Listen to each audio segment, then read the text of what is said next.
Good afternoon everybody, and a very warm welcome back to the channel. I hope you've had a good week so far. Last day of the week before the weekend, those of you who get the weekends off, unlike myself.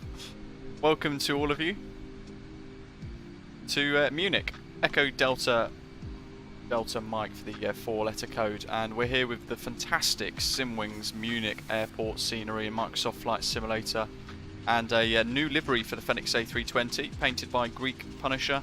It's the old school style Aegean A320 paint. Really nice, and it comes complete with a cabin as well. 2 sectors today to look forward to. First leg Munich to Thessaloniki, and then from there we're going to head down to Heraklion for a second leg. Nice extra 55-minute bolt on. But here we are, stand 308 I believe we are, and we've just got a ground controller come online as well. You can hear the fan blades clicking over in the wind. Commentator, good afternoon. Shuts, Matthew as well, welcome guys. At the moment winds 290 degrees at 12 knots, variable between 220 and 320 with scattered cloud at 4,000 feet and 4,800 feet. Fairly unsaturated air though. Boarding's in progress. We've got another 15 minutes to go for boarding. Alberto, good morning. Love the sounds of those fan blades clicking away. And here's the interior. Look at this. All the links are in the description down below if you do want to get your hands on it. Of course, the Aegean textures on the left-hand side of the cushions are inverted, but I don't think there's very much you can do about that at the moment. But really nice interior cabin there, with a couple of custom tweaks before we then head into the flight deck. David, good morning to you, and hello to everybody else as well. If you are new, perhaps joining us for the first time, welcome aboard. Please do hit subscribe, hit the like button as well, and come and say hi in the live chats. Okay, into the captain's chair, big boss man. So what we've done at the moment is we've calculated our V speeds and things based upon our provisional, our preliminary load sheets, which is going to give us a takeoff weight of around 68.2 tons estimated. Could change, of course. We're going for an intersection departure at Bravo 12, which is slightly shorter. But for the first time it means we've got takeoff shift of 1,200. Not quite sure, I can't remember what that means. Flex of 58, and our V1 speeds 146. Rotate 146, V2 148. Boarding's in progress. We've got another 40 passengers left to go, but we've got fuel loaded and cargo now loaded as well. And you can see our centre of gravities and things change there. So we can't really do much more with our load sheets and our performance and zero fuel weight stuff in the MCDU until this is complete. But we can do a couple of other tasks. Munich ground 1217.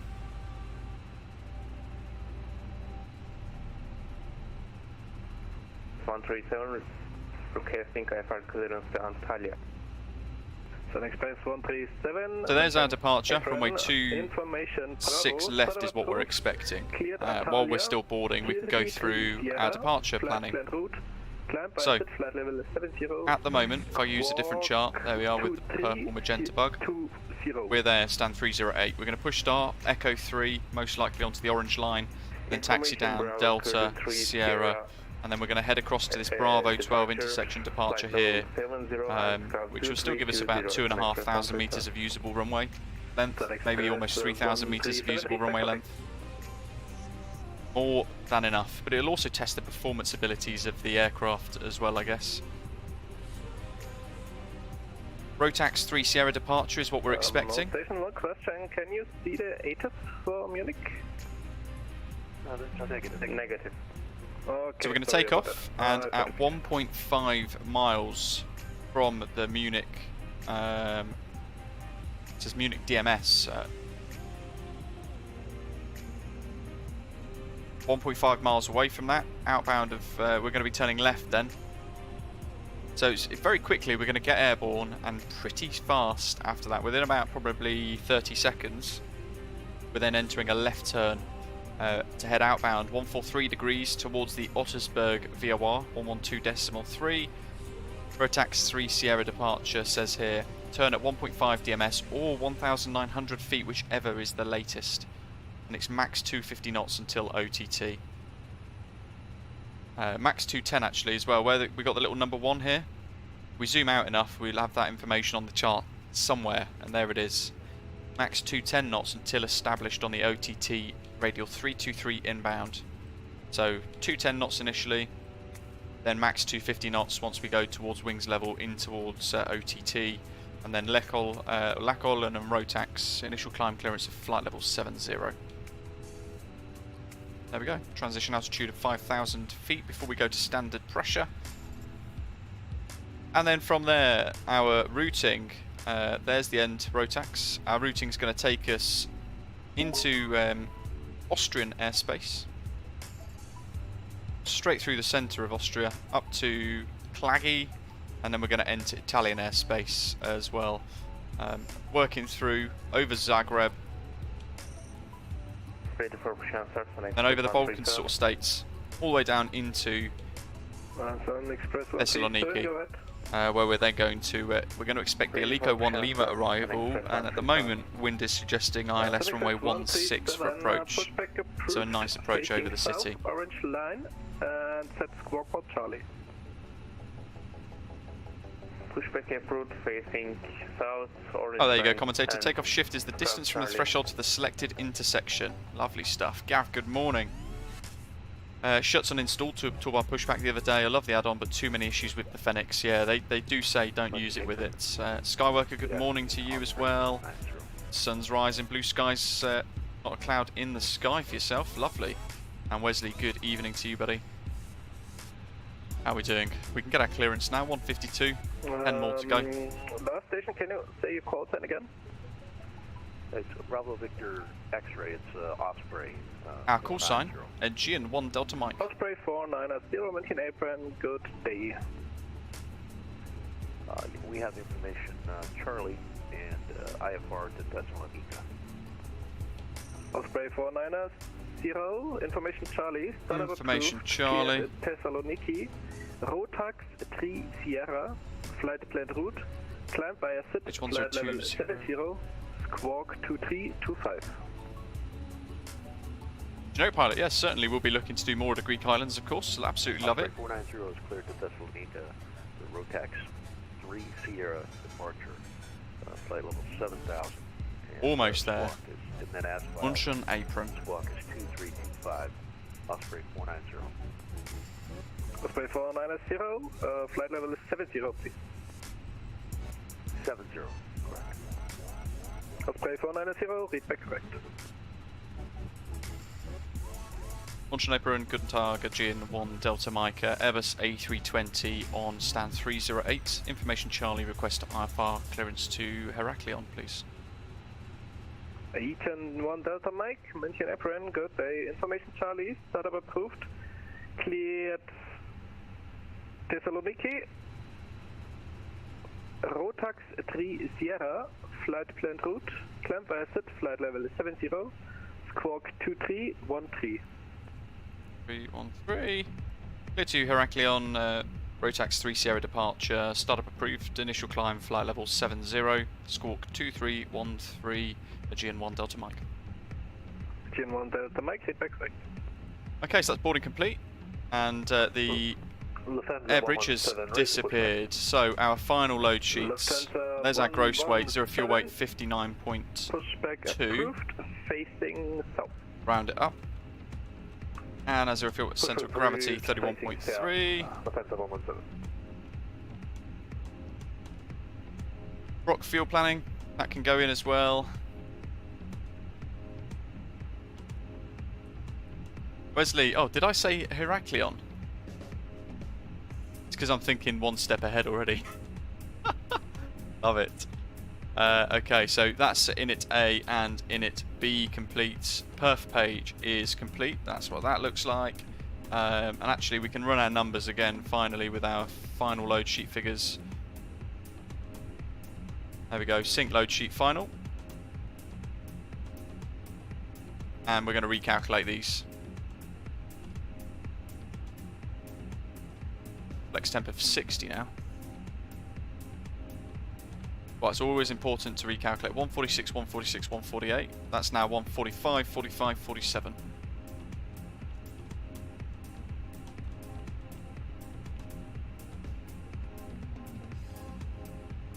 Need the APU on. And seatbelt signs can go on as well because we have finished refueling. Checking for any lights. That's all good.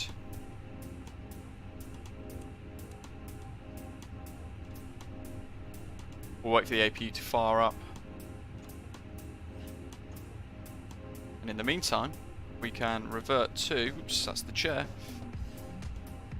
ground equipment. Ground services. We've got the APU connected at the moment. We need to make sure our parking brake is set. It is. So chocks and cones removed. Ground equipment is clear except for GPU. We can't do anything with that yet without causing problems for the aircraft. And we're watching the APU fire up there as well.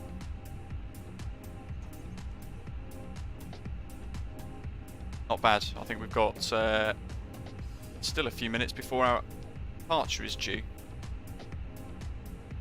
There's a EGT dropping as well, and a company message. So let's grab that while we get, while we've got a couple of minutes.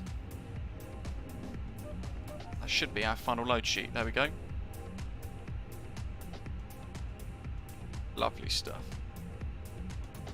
Thessaloniki.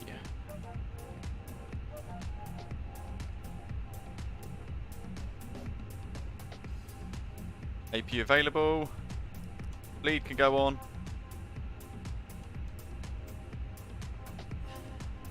And the GPU is still connected, so let's come off that. Packs have switched and their faults disappeared as well, so it's bleeding the packs through the APU. Oops, get out of the way. GPU can move away, and the pushback tug can now be requested as well. And it was startup approved, so let's start up with ignition 2, and while we're down here, let's set our squawk 2313.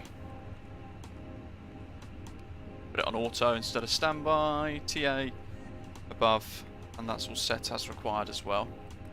Engine 2 starts.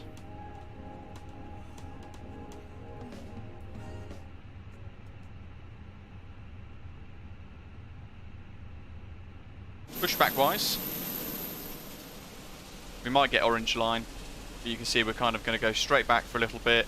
Once we're kind of in line cockpit with the Gate Gourmet truck, I'd imagine that's when we're going to request it to turn.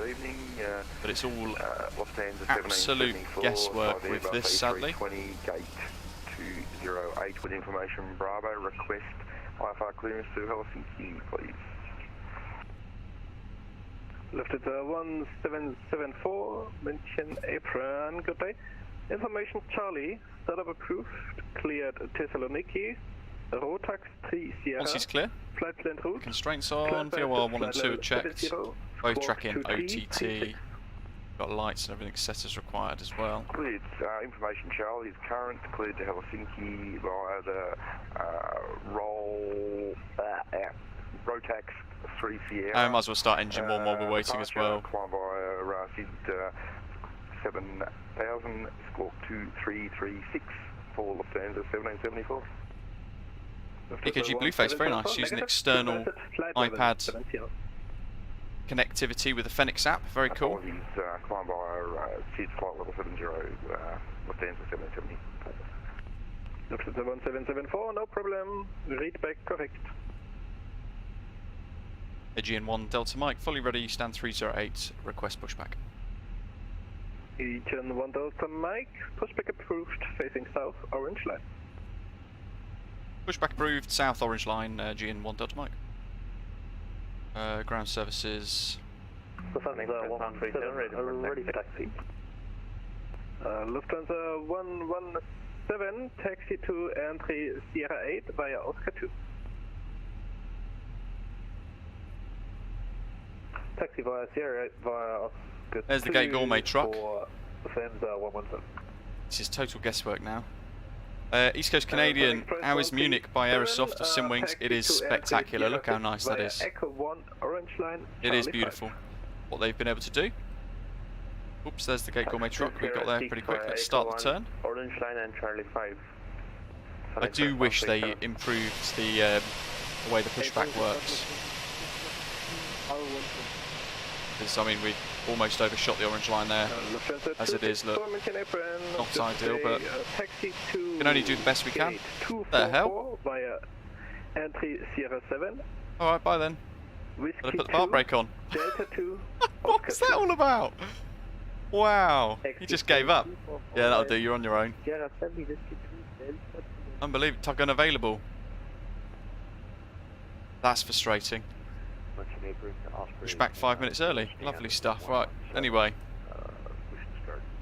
God, sack him, whoever he is. Is that Menzies by any chance? Osprey 490, stand by for a second. Sun Express 137, change of plans. Ready to copy? Quick control surface check. Ready.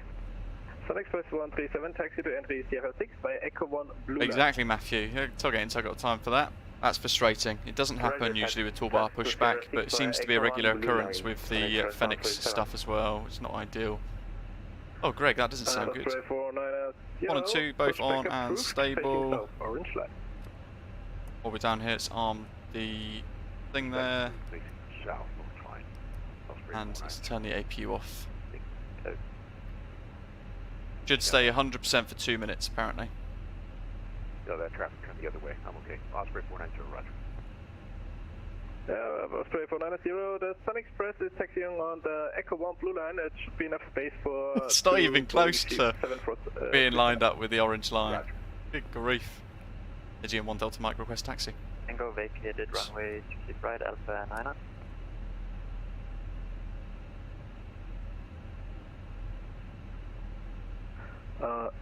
1 second, EC 29 Papa Tango, taxi to entry November 1 via Mike. Shuts, yeah, they definitely need to tweak it though. What I'd really like to see is them add the ability to map your pushback properly in here. Other station calling? Aegean 1 Delta Mike, request taxi, please. Aegean 1 Delta Mike, taxi to entry Sierra 8 via Echo 3 Orange Line, Delta 3 Blue Line, Oscar 2. Taxi Sierra 8 via Echo 3 Orange, Delta 3 Blue and Oscar 2, Aegean 1 Delta Mike. Lufthansa 117, monitor Unicom on 122.8. Do pedal disconnects. I've now separated the tiller. 122.8, just confirming runway 26 left for takeoff. Lufthansa 117, that's confirmed. Here we go. 6 left. Lufthansa 117. So I just need to get my taxi charts out here. We are Echo 3 Orange, then Delta 3 Blue, which is the furthest of the 3 lines for Delta, and then Oscar 2, hold short Delta Sierra 8. We're going to request Bravo 12, but if it changes, we just have to quickly recalculate. Doc, yep, done that, Pete. We'll have to recalculate our performance page otherwise. Takeoff config test, and that's no blue now. Information Charlie, startup approved, cleared Brussels. Give me 1 November. Flight plan route, climb via SIT, flight level 70, squawk 1000. It's a beautiful livery, isn't it? Very much like the new Aegean livery, but this one looks fantastic on the older A320s, I think. And Greek Punisher makes some wonderful liveries anyway. Sun Express 137, monitor Unicom 122.8, departure runway is 26 left. Unicom 122.8, change for service today.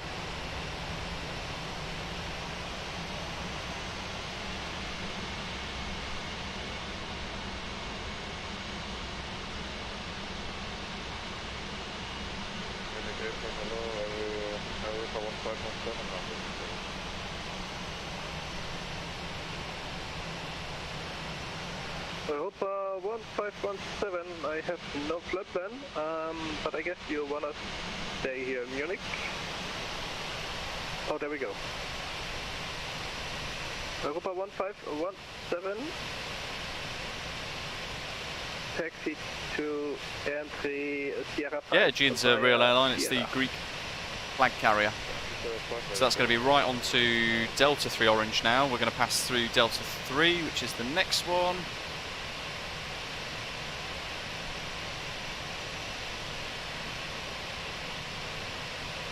Delta 3 Blue, here we go.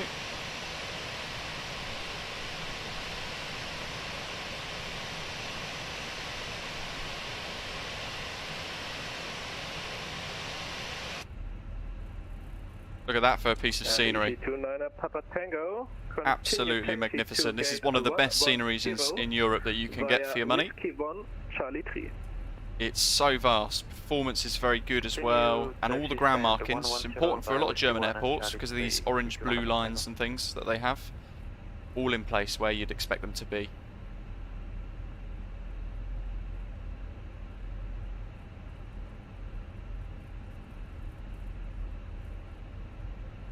The only thing they wish they did was sort out that Lufthansa's departing over there on Bravo 12.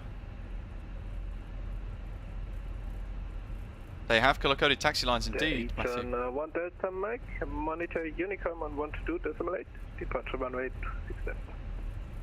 Monitor Unicom 122.8 and departing runway 26 left, Aegean 1 Delta Mike. Tschüss. Ciao. Get out the way, passenger services, I will drive through you.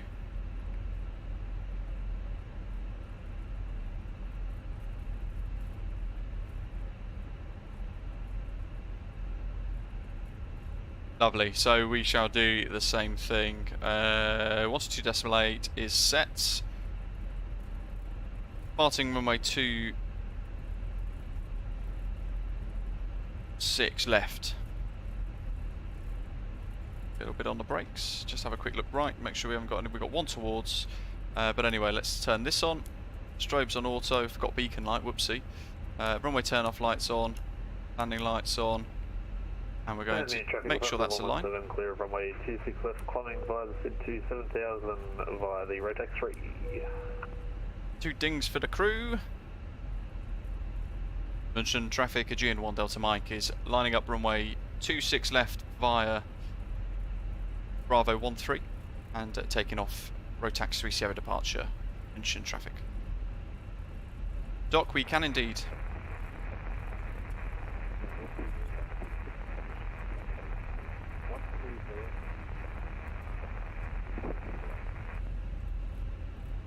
So we're not necessarily going to follow the yellow line here, that's more if you're vacating the other direction, coming off at Bravo 13, or Bravo 12, sorry. What we'll do is come out a little bit and get a little bit more width from the runway.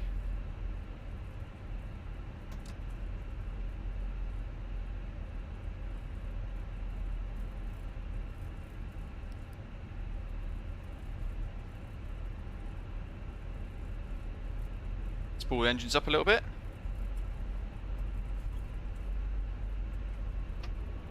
Two clicks, flex SRS, runway.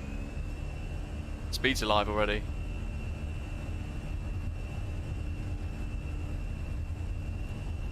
Wow, live weather is rather choppy when it transitions nowadays, isn't it? 100 knots.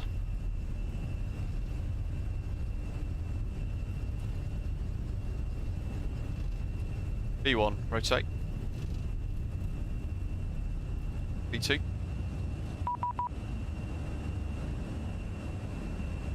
That's a really bad time to get a ding. Already got lever climb, so thrust climb gate, landing gear up. I'm already going to put autopilot on now as well, just so I can have a little look here. München approach 1239er.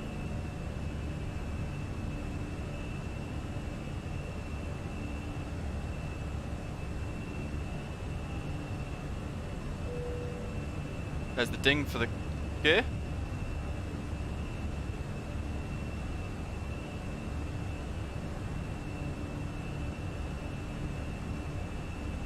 Launch and radar, good afternoon, Aegean 1 Delta Mike is airborne 3,200 feet, Rotax 30 departure. Aegean 1 Delta Mike, mention radar, servos identified, climb by flight level 150, passing level 70, proceed direct to Rotax. I've Sid, climb flight level 150 and passing flight level 70, direct to Rotax, Aegean 1 Delta Mike.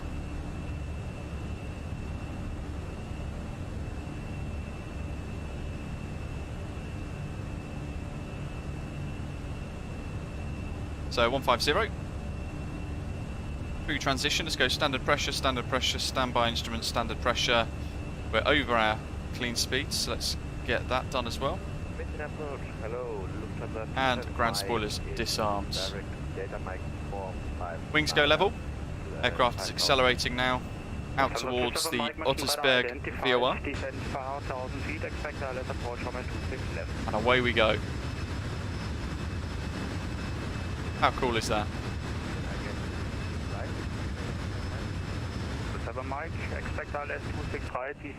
It's a busy, certainly a busy departure. Ground spoilers are disarmed now.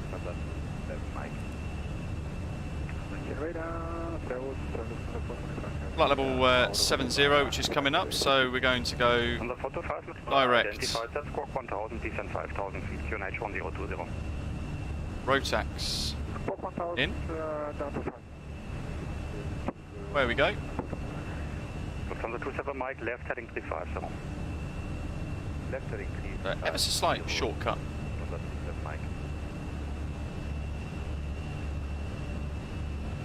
And the FB's now showing us airborne.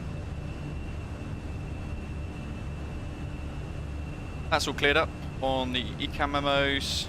And climbing away now as well. Yeah, well, we didn't have. I think he logged on just at the time we were taking off, which is nice. I do love a bit of German ATC there. They are fantastic. But yeah, he told me Unicom as well. Get seatbelt sign off. He says as it becomes turbulent.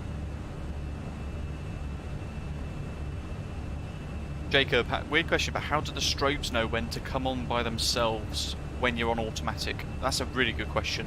So, as I understand it, when it's on automatic, what it will do is it will seek.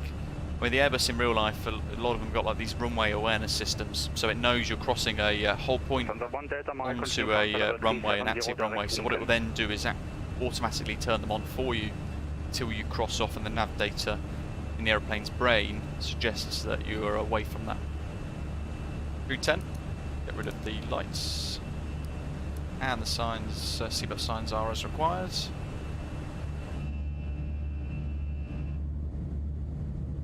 And away we go. Leg 1 of 2 today. And to beautiful Thessaloniki. Turn left heading 300, cleared LS 26 right. Turn left heading 300, cleared LS 26 right. Lufthansa 27 Mike, thank you. Aegean 1 Delta Mike, continue climb for level 370, proceed direct Unken. Do climb flight level 370, direct Unken, Aegean 1 Delta Mike.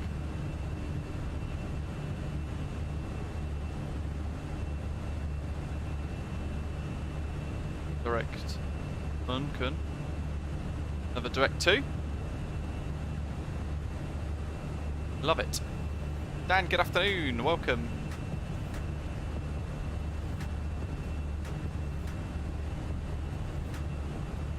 There's our top of climb marker beyond Obedi.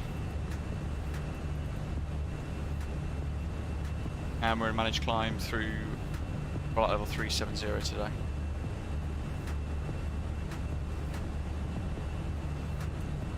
Cruising altitude Yuan is flight level 370, 37,000 feet. Center 425, descend 4,000 feet.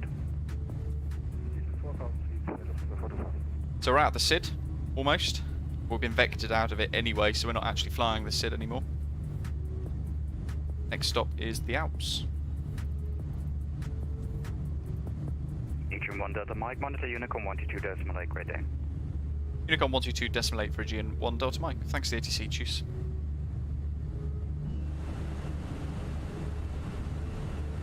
.128 is set.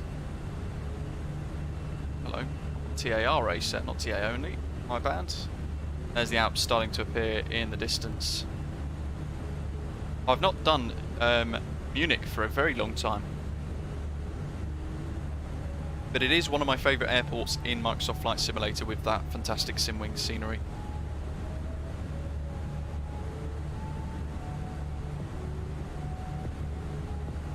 Greek Punisher, welcome, just got home. We've been admiring your livery so far, thanks for your work. Those of you just tuning in, or if indeed, Greek Punisher, you want to see your work in the sim yourself, I'm sure you already know. But there we are. Beautiful livery.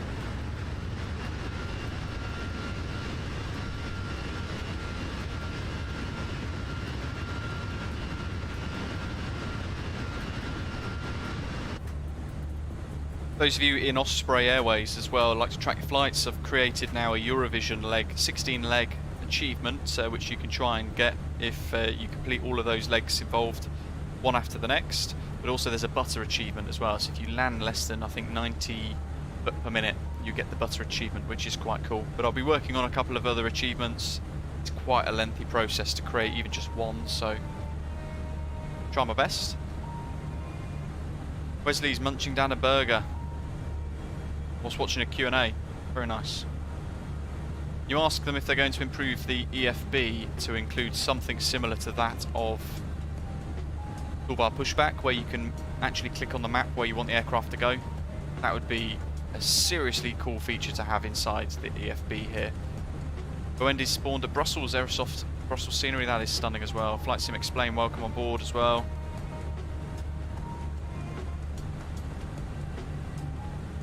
Putin, can you land please? I forgot my luggage and also have to go to the toilet and I can't do that on the plane. Should have thought that but beforehand.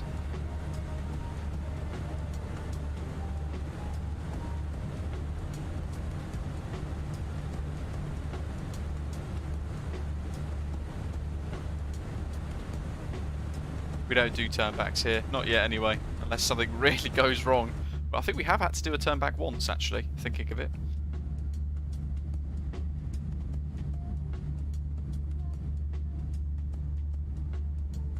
Stunning views, look at that. Always nice flying over the Alps.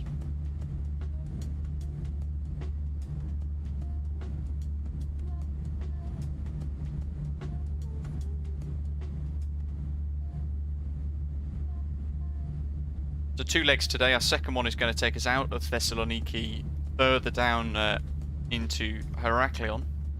David saying, is there any way to contribute to Osprey on Xbox currently? Sadly not, no. About 3 months ago, good job you asked actually, about 3 months ago I sent a request off to Microsoft Flight Simulator's development team to get all of our liveries put onto the marketplace. So you guys that like to watch, you can download some of them as well. You can fly along, whether it be in the default A320, that sort of thing. CRJ. So I was hoping to try and package some of these liveries up to put them onto Xbox for you, but they basically said no. But we have tried, but you know, sadly Xbox is very locked down by Microsoft, so if they say no, we can't really do anything about it. Hopefully, I would love to be able to offer it to you guys at some point soon, get some liveries onto Xbox. Hopefully one day that can happen. But we'll keep plugging away. We'll see how long it takes. I'll just keep sending requests in until they give up and say, okay, you can do it. Matthew, you can indeed, yeah. You can use EFB on an external tablet. In fact, that's probably a really good way of working around the pushback constraints within it. Let's get the belts back on, strap the nippers in.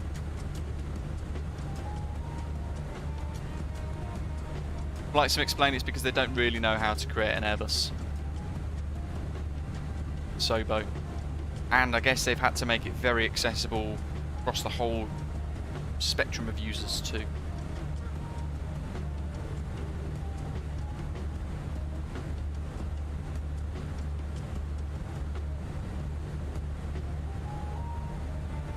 How do you turn this up? Oops.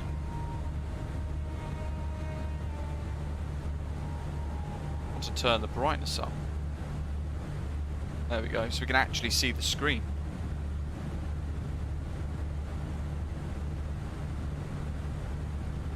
So scheduled time of departure was 12:20. We actually managed to push back 6 minutes before that and get off blocks on time, which is quite cool. Our arrival METAR in Thessaloniki, currently 180 at 9, so slight crosswind, but beautiful 32 degrees, dew point plus 13.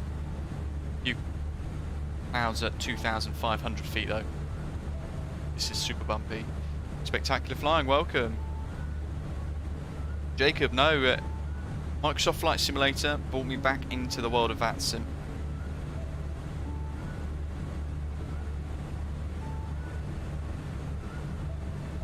Look at that. Stunning. McHunter. Sorry for the ding during takeoff, absolutely fine. Took me a little while to get to you though. I needed to focus on that takeoff and making the turn in time as well. Half an hour later and Munich would have been fully staffed. Oh, good grief. That is sod's law, isn't it? I checked the events calendar as well on Vatsim. I couldn't see any events. Thanks for providing ATC. Let's jump outside, see if we can get some Alpine screenshots. This is the most we've risked external view in a very long time.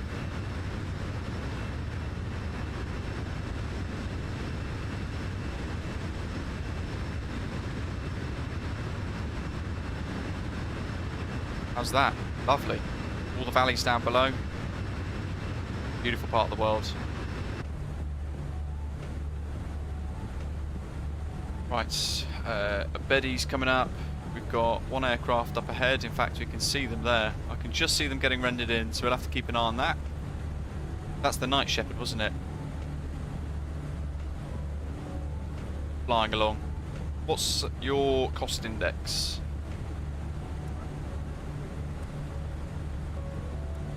It's a little above.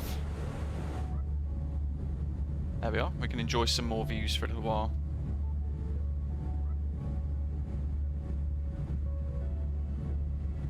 If you've been flying the Fenix A320 now for a week, what has been your favourite? I'd love to know what your favourite sort of feature is, or your best thing that you've found or enjoyed the most out of the Fenix A320 so far. Whack it. A quick one in the live chat. Let us know what your favourite thing about the aeroplane is.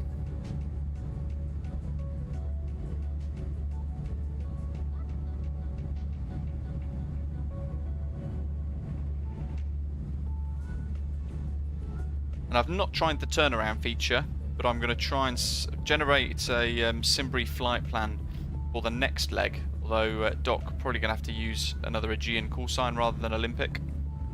Or do they use Olympic for domestic, but still use the Aegean livery? There's a question. I feel like it's on a like Olympic ATR or something like that though. Runway 28 for departure. To the crosswinds, that'd be quite cool.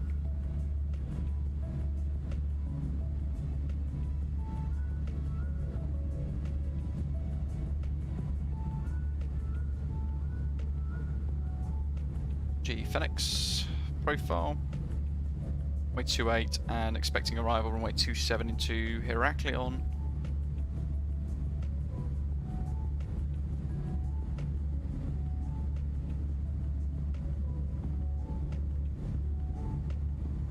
What's that going to give us?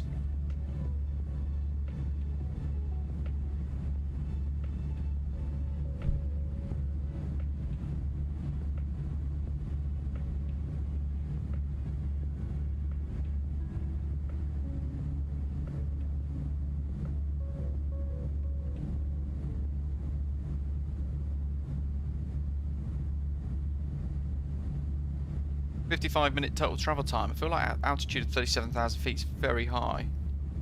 1081. Sorry, 1016, 1016, 1016 for NADP. LGIR, RNAV 27 via Gonzo. The Zabis 1 Alpha.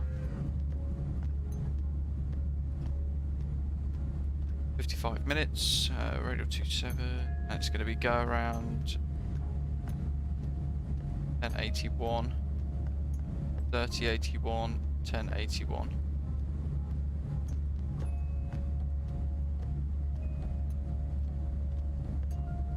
Oh, dock, wonderful. So that'll be our call sign for the next leg then. Very nice, Olympic 570.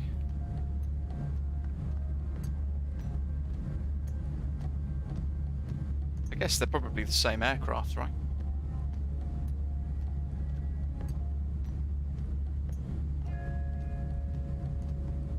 This might be our first proper delay, potentially. I'm going to guess something here.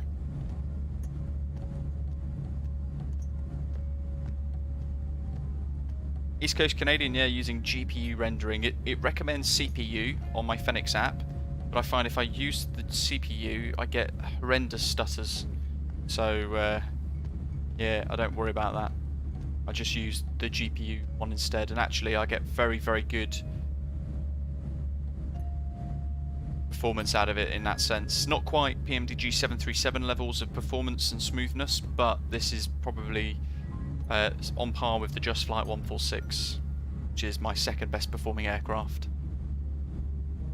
Dusty, hello. Do you use AIG for model matching the King's Ace? Yes, I do indeed. Takes a long time to install, but it is worth it. Arco in the States, good morning to you.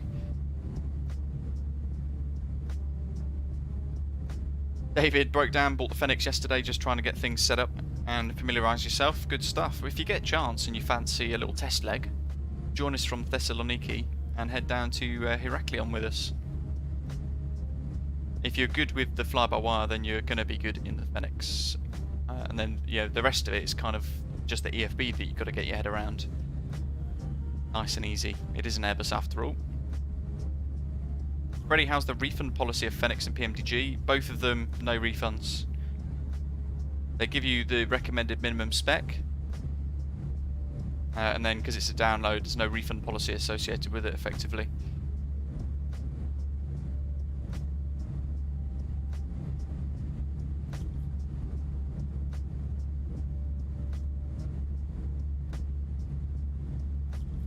One hour 10 to go, so 14:42, which is 13:42. Yeah, actually, so off block 14:30 UTC should be about right for this second leg. Lovely stuff. Let's get that. Let's get that filed. Big 570 flight plan is ready. Wonderful.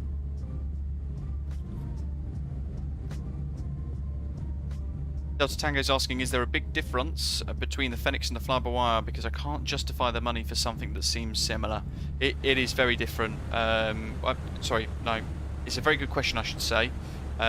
It is different in the sense that this is just an incredibly detailed, complex simulation of the aircraft. It is very, very, very complex indeed. The VNAV elements to it, the LNAV elements, all that sort of stuff seem very well created. Well dealt with as well by Fenix, so yeah, very, very nice indeed. We're actually about to overtake the Night Shepherd, I think, who is over here somewhere. Where is he?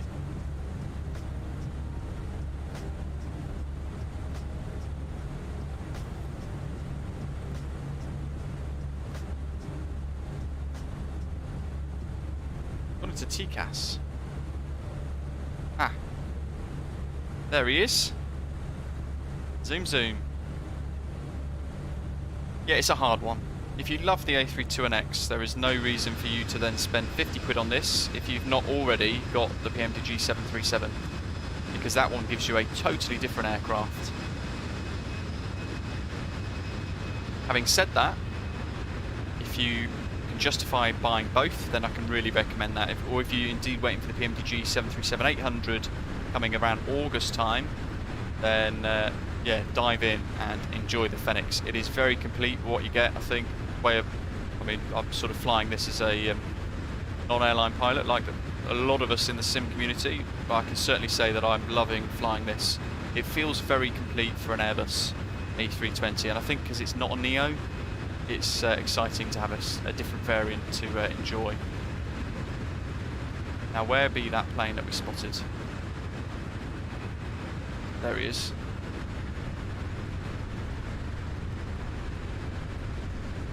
Get him on the nose. Anthony, good evening, buddy. Doc, my cost index is 30. David's with us in the Osprey 737. Good shout. Always a nice shout. The Night Shepherd, I expect some good reciprocal screenshots, buddy. Arco's deleted his fly-by-wire A320X. Wow. Sadly, Andreas, one of the main developers for fly-by-wire, the creator of the VNAV effectively, and a lot of the fly-by-wire systems within the A320X, has stepped away from the project, sadly. And I think, was it David saying the other day, pointed out that there's not actually been a significant update, or indeed an update, to the experimental branch of the fly-by-wire A320X for about 24 hours as of yesterday, and I've not checked since, so who knows what's happening really to the project, but I hope they stick with it. Look at this livery, so nice.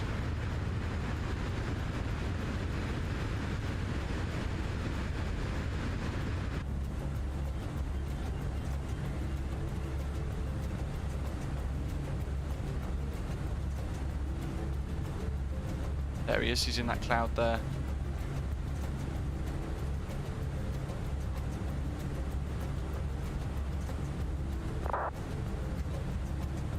Interesting, we seem to be on a 5-mile offset track. Keep smashing that like button as well, guys. 120 watching and only 50 likes so far. Keep that going up, keep it rising. If you are enjoying today, love it if you do give us a little thumbs up. And hopefully you're enjoying all the new music. We've got lots of different albums and tracks now thanks to Epidemic Sound. I've purchased the annual subscription which lets me play loads of, well, more realistic music, I guess. Okay, you know what I'd really love to see? A Fenix Airbus A321. Jeff, yeah, there is still ongoing progress with the A380. I think it's a little bit all hands on deck with that at the moment to try and create something. There's a lot of the texture work and the model work being done on it. But yeah, we're still a little bit way up, well, still a way off from seeing it fly properly.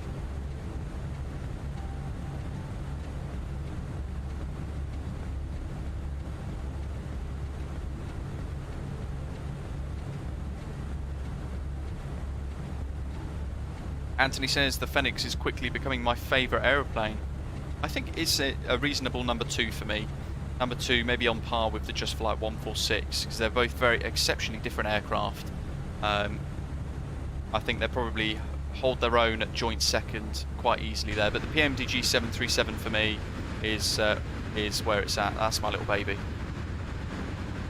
Very much enjoyed sort of learning it and being very hands-on with the aeroplane.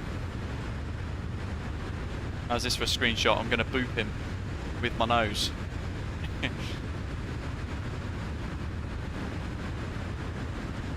Yoink.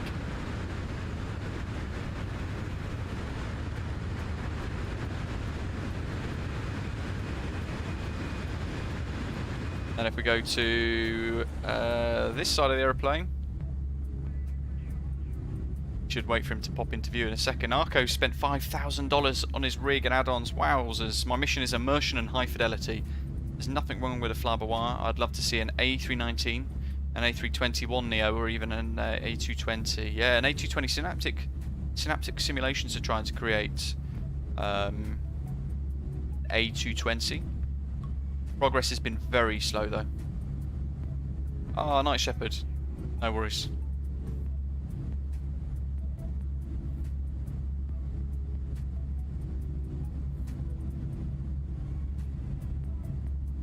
David, yeah, Fenix is definitely not as smooth on performance than PMDG 737, which seems exceptionally well optimized for how complex the 737 is.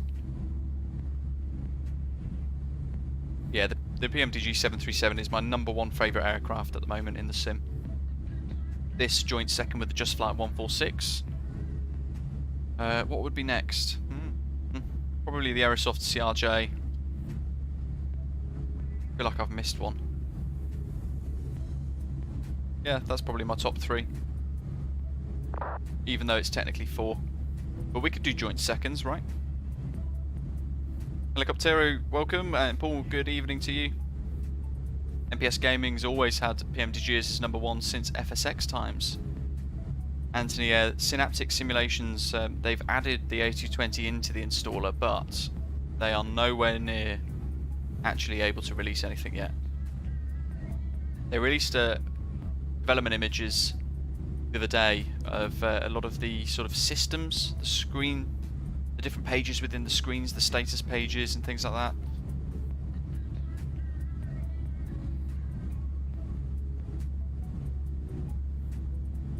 Oh, well, the PMDG 737 also doesn't have a program running in the background just to make it work. If for whatever reason the Fenix program crashes, the whole aircraft will shut off, and then you're plummeting out the sky. So it will end your flight very quickly. So I mean, that's one thing that keeps me a little bit nervous with the Fenix. Jaden, absolutely, they do need to increase the sounds a little bit in the cabin. It's not really loud enough, especially these older aircraft, CFM engines.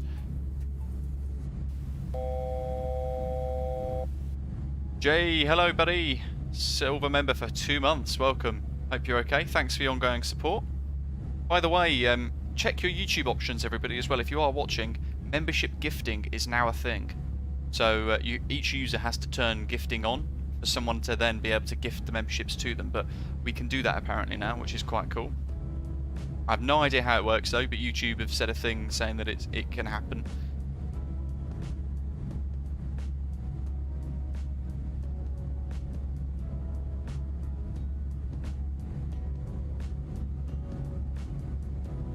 Jeff, very true.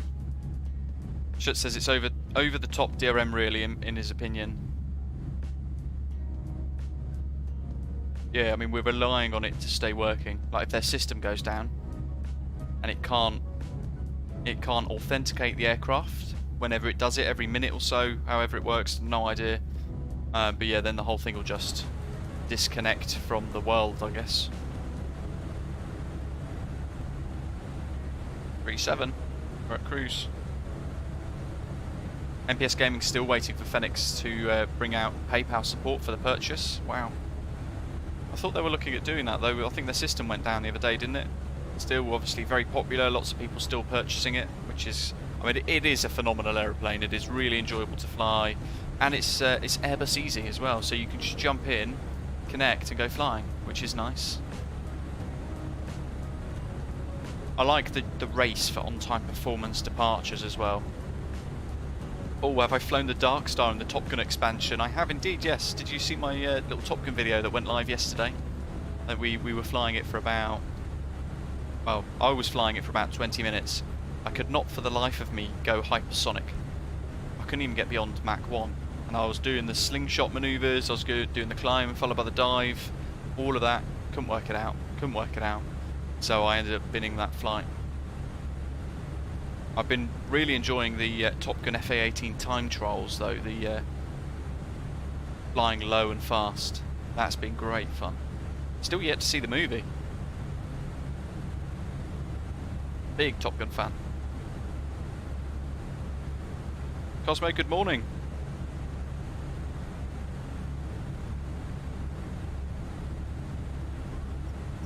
What I'm probably going to try and do is create some sort of Greek tour with Osprey Airways. So rather than there being set legs or anything like that, it's going to be more of a requirement to land at certain airports. So once you've landed at a load of airports like Athens, Mykonos, Samos, Skiathos, we'll do a couple of others as well, then it will unlock the achievement. So there's rank now included in Osprey Airways, so the more you fly, the more hours you clock up. You'll then steadily over time go through the ranking system. Some of the ranks require I think 300 hours, but it's there's no rush, it's slow and steady wins the race. You build up hours and then there are some achievements slowly being added as well. Oh, Paul managed, got up to Mach 10 but couldn't slow down in time to land, good grief. Yeah, I'd have no idea how to slow down from Mach 9 to 200 knots.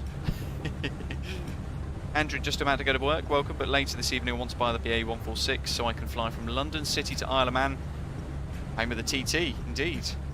I've been home for 3 years, wow. Captain B, that sounds awesome. Doc, yeah, Doc's just purchased Microsoft Flight Simulator 2020, by the way. He's been converted. It's fantastic.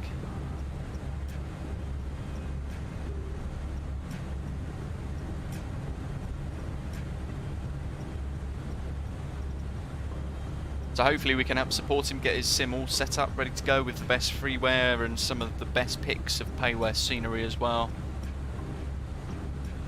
Waiting for the PMDG 737-800, Doc says. A good choice, no doubt, no doubt. Matthew wants to see a cross-country tour in the US, LA to New York or something.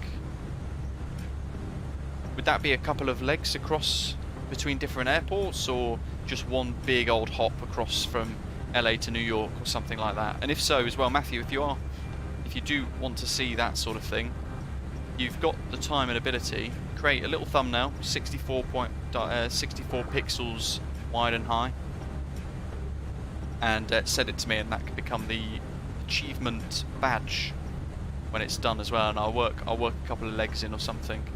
Paul, yeah, big fan of the original Top Gun movie as well. I must have watched it well over 100 times.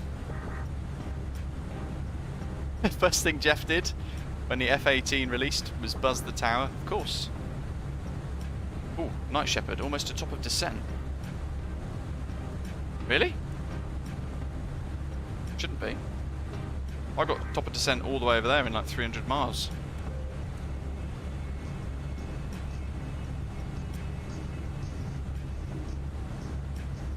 There's Night Shepherd, just there where the cursor is. I can just see him, but I don't know if you guys can.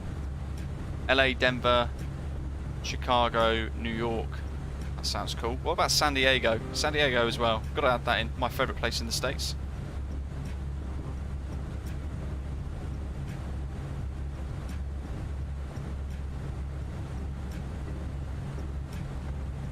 What about Vegas as well?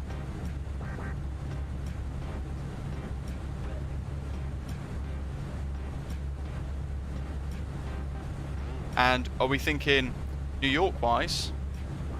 Are we thinking JFK, or are we thinking like LaGuardia, Newark, or something like that? Especially the beach volleyball match. No, I skipped over that bit. You know what? How could you? You got to watch the whole thing. It's all good. Love Top Gun. Back in years and years ago, when I was in the Air Cadets, we would go flying at RAF Cosford and other places, and that would be the only movie we were able to watch. So every weekend, I'd watch Top Gun over and over again.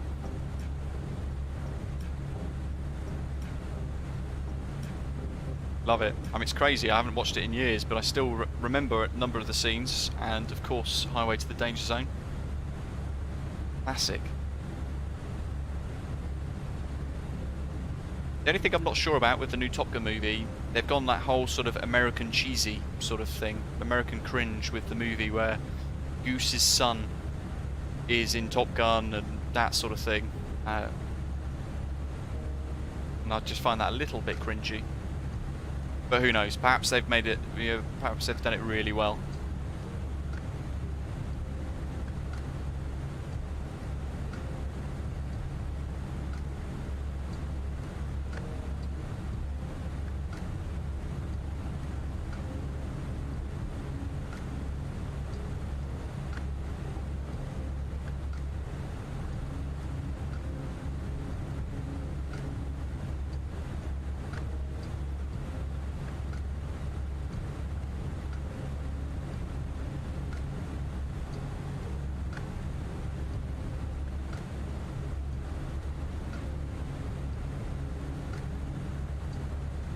Wow, Barry's never even saw the original Top Gun. Oh, you've got to watch it. You've got to watch it. I mean, you're probably cringe now watching the original Top Gun, just in general. But yeah, if you're going to go and watch the new one, Top Gun Maverick, just released 2 days ago that you've got to watch the original as well.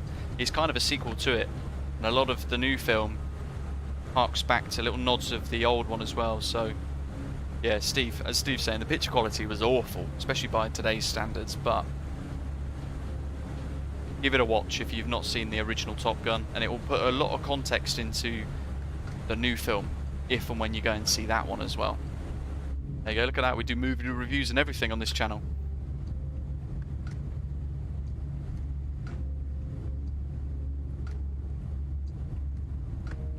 Night Shepherd, it's crazy how much automation is in an Airbus, isn't it? That's why I love the PMDG 737 more. There's a bit more to do rather than, I mean, we took off, autopilot on, gear away, job done.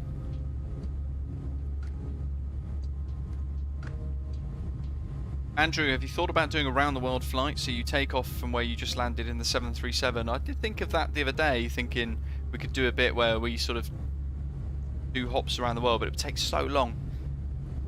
Jersey 2, yes. CPDLC does work.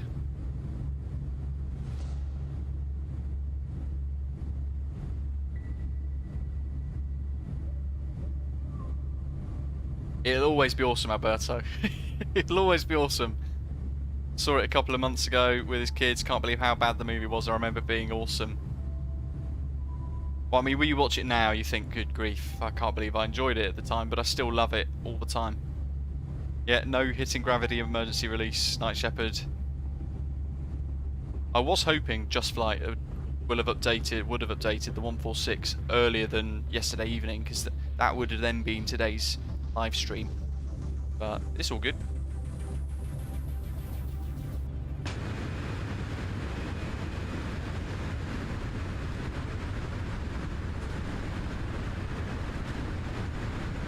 We are very nose high, aren't we?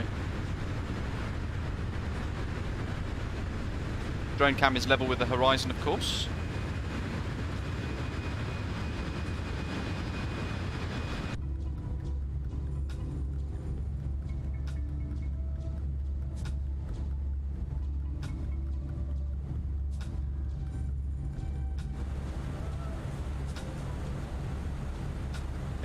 Almost 5%, about 3.5 this degrees nose up.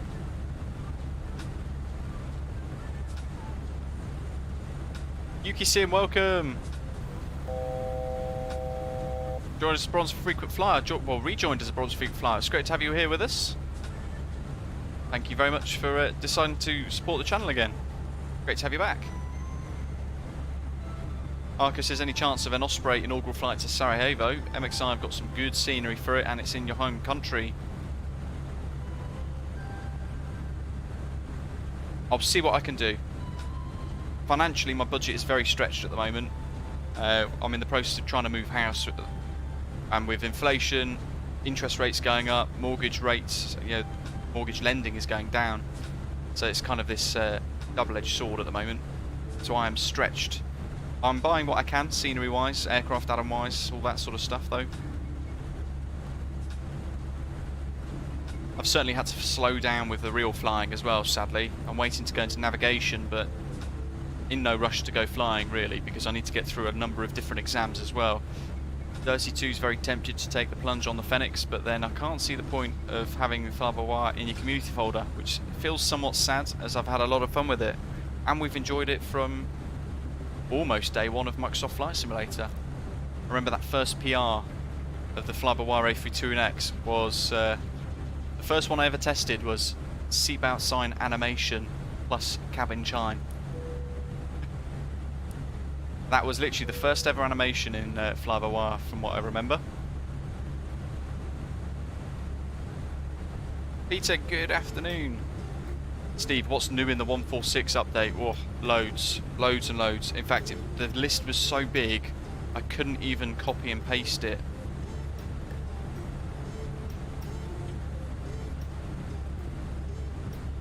Into Discord yesterday, so I just had to put the link in and let people figure it out for themselves instead. Let me find it. It was mega. It's basically like a brand new product. It's an absolute whopper of a changelog. I'll read some of it out. So the BA146 professional changelog for Microsoft Flight Simulator from Just Flight updated yesterday. Oh, it's been patched again. Oh, hold on.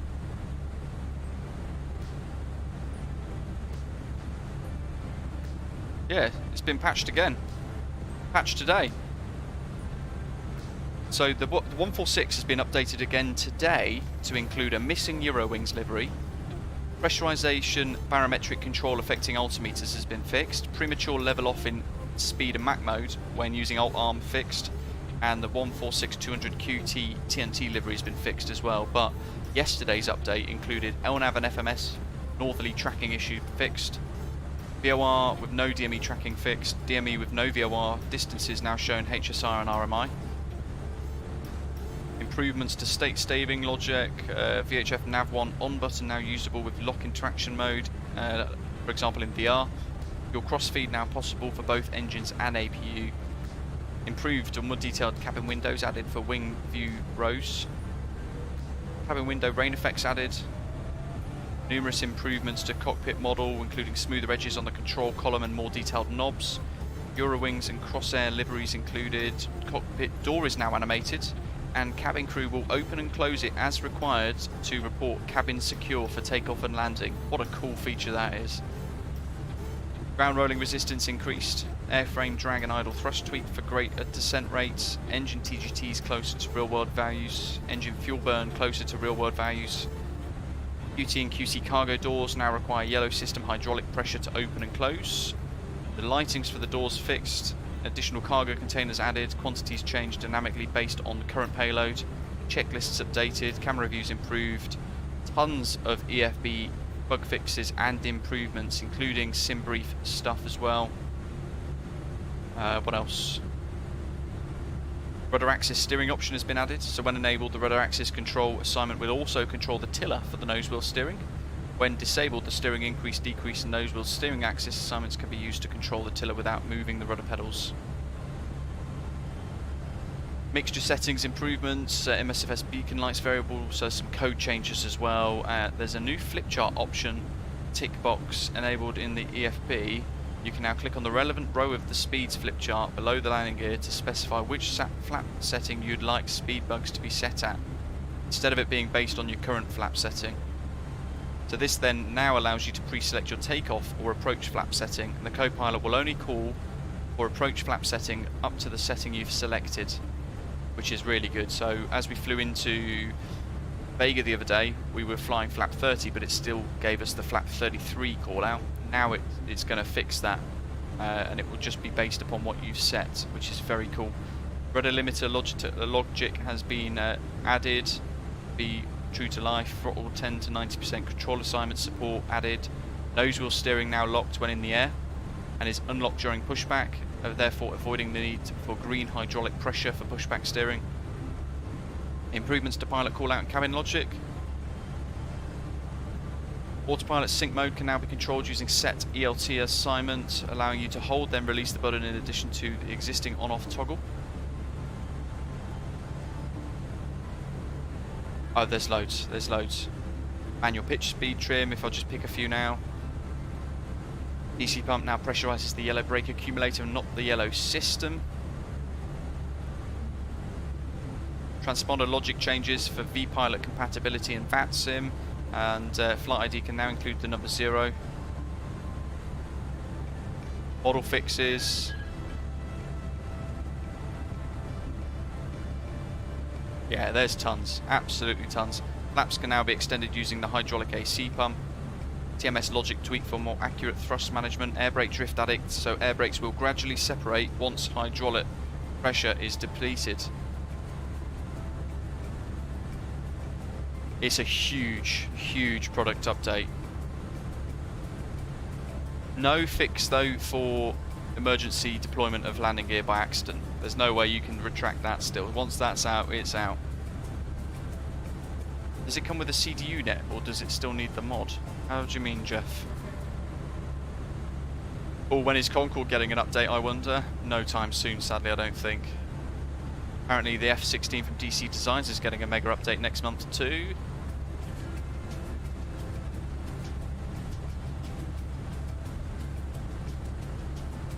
Chat saying the 146 is such a good add-on for the sim. Not seeing another update in my Just Flight account though. Still 26th of 5th, 22 for me. Interesting. Maybe they didn't actually. Maybe they just patched the patch, if that makes sense. Tawny, welcome. Kalispera.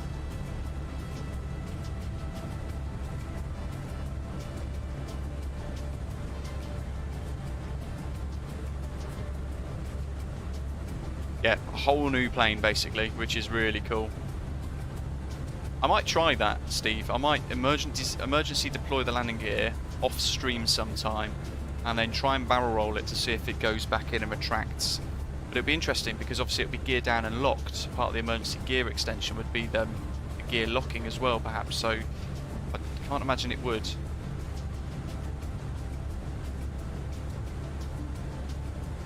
We're getting TCAS alert now because we are starting to converge upon one another.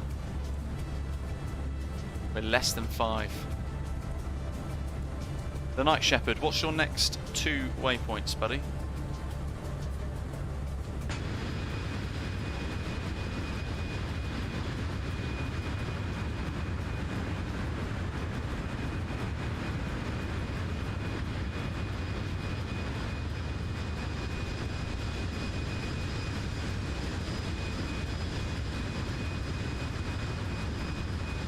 Can't see him though.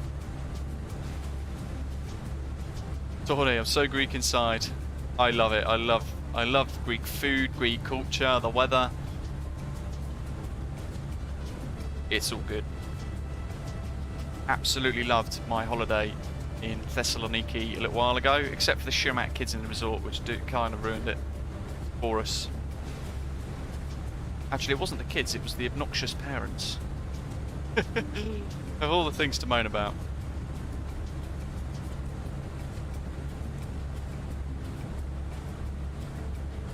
Kogat and then Irana, Night Shepherd. Interesting. I'm inbound Medux at the moment. My Mach is decimal 78, if it helps as well. But if I come a bit closer, I'll change flight level. Abdul, what's up? Doc says he's more Greek than I am British. I wish. In the future, I'd absolutely love to own a little place in somewhere in Greece, one of the islands perhaps. 32, have a good day at work.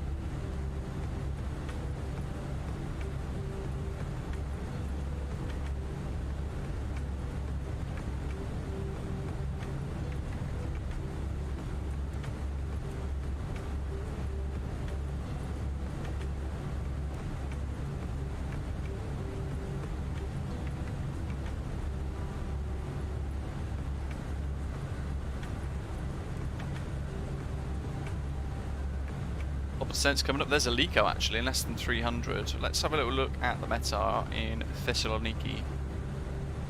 170 at 10. We're expecting approach runway 16. It was going to be ILS 16, a Lico 1 Lima arrival.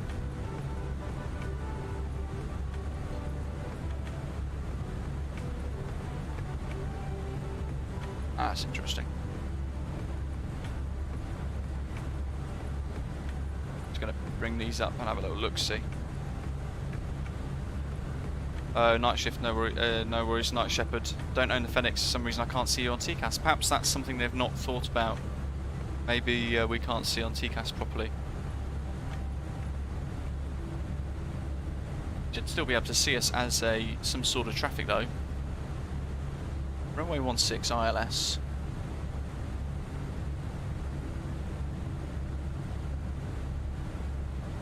Star. Lico. Juliet. Lico 1 Lima. Inbound.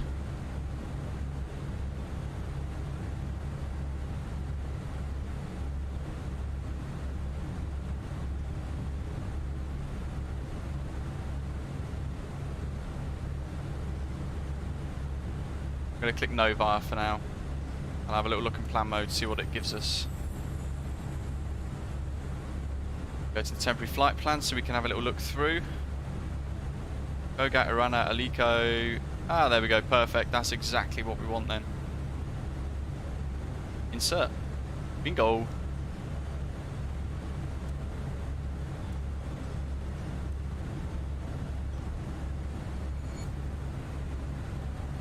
I mean, usually you'd be vectored in by ATC anyway, and we wouldn't even, from memory, the last couple of times I've flown this, bring up Navigraph for you guys so you can see it. That's the Alico 1 Lima arrival, and usually at that point you kind of get vectored out towards this sort of early final. Up to where this little triangle says CF16 is, you kind of just get vectored straight across in a fairly steep approach, and then we commit into the ILS runway 16 straight in effectively. So I'm going to set a couple of fixed rings while we make our way in. I'm going to set this 15 mile fixed ring.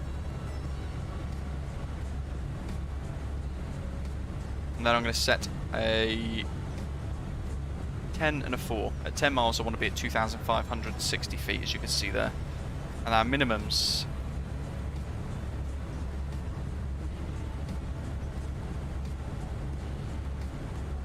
Cat 2 or Cat 1?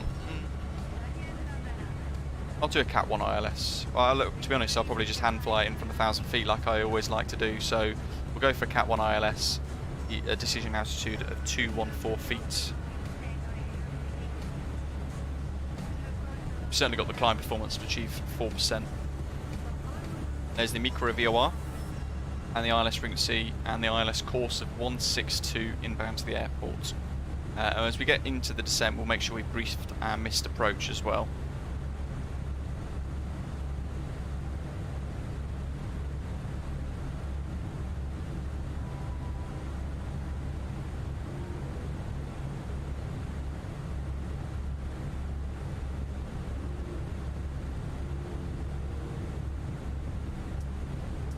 Okay, yeah, we've got the freeware Thessaloniki scenery. It's really good. There's the ding dong.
Ah, there you go, Shuts. The update 0.1.4, that's the one that we were just talking about on the forums. It's now being released, that's good.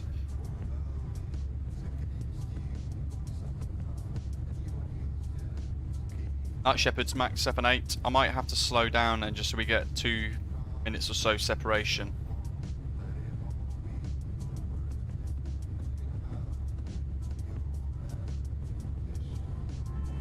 Night Shepherd, how's your TCAS settings?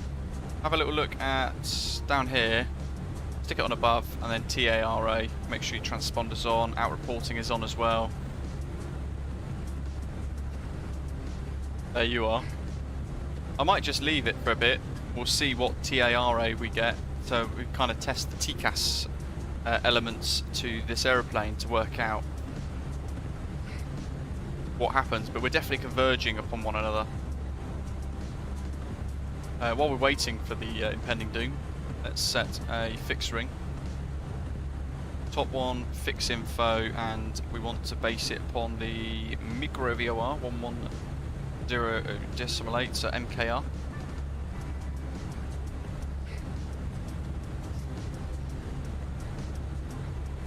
And what was it? We wanted 4 miles. MKR. 10 miles. MKR. 15 miles. So we've got 3 fixed rings that we've put in. We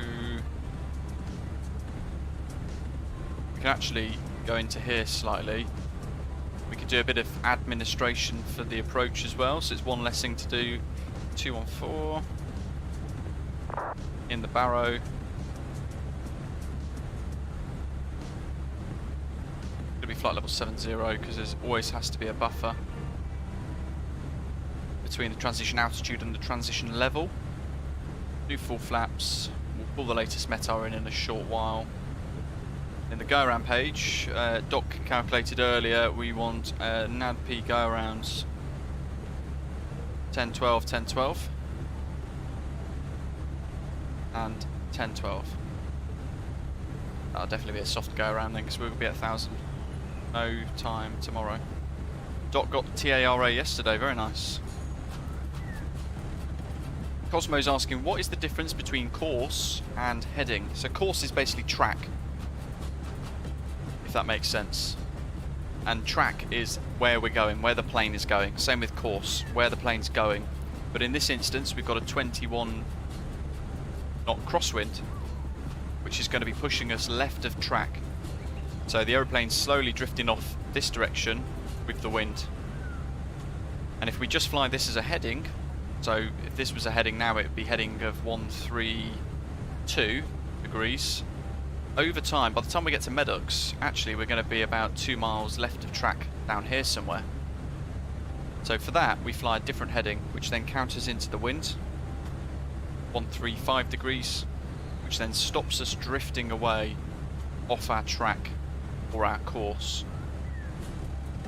Mikhail, absolutely, we'll be back in the 737 very soon. Back to work for the next few days though. Next live stream will probably be Monday afternoon before my night shift starts. Most likely it will be in the BA 300. Sorry. We'll probably depart Vega. We'll head out to somewhere like Bergen, something like that. Little pre-night shift stream, and then the one after that will be 737 Ops. Hopefully by that point we'll have the new 737 update as well. Where is he? Ah, there he is. He's getting very close, isn't he?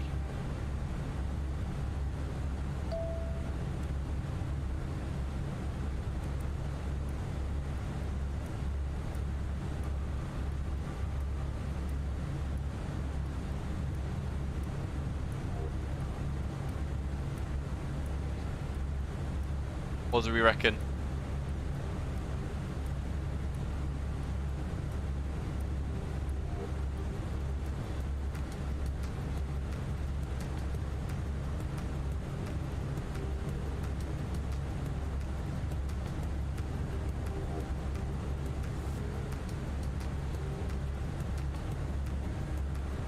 Right there. ILS 16 at the top of the box, that's all done. Top of descent in a couple of miles. Got over 100 miles to go for that though, I think. Ah, there we go, pretty much bang on 100 miles for that. Top of descent starts just after Kogat.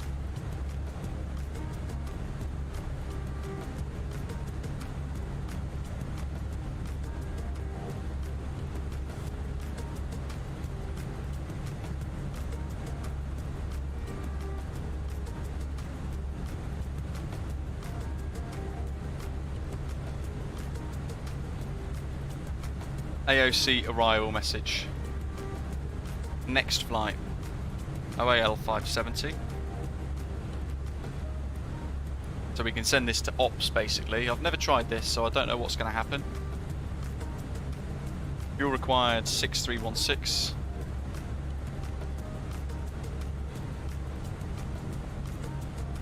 $200 kilos for taxi and the trip fuel.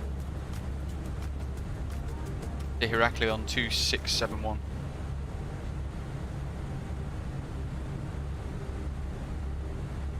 And we'll send that off to ops to say that's going to be our next flight when we arrive in Thessaloniki. We can fly offset tracks with this, but I've never tried it, and I know the last time I gave it a go in the 737, funnily enough we were flying into Thessaloniki as well, we had the Vatsim module crash, so I don't want to risk it. Oh, there he is, Night Shepherd's dropped to 350. Ryan, good afternoon. Peter says, what are they updating on the 737? They've said it's going to be big code changes and a few other bits on the forums, but I can't remember what it is that they're going to be changing. Code tweaks, performance tweaks, sound tweaks, flight model tweaks, and maybe some of the tweaks in relation to the way it flies your routes and things as well.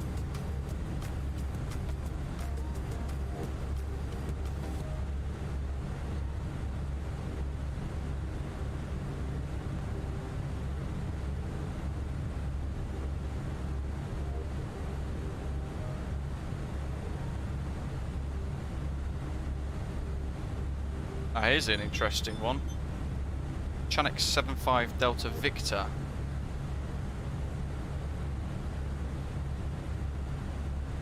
Is thankfully not on here. That would have been very interesting, because they are pretty much on our wing tip at the moment on Volanta.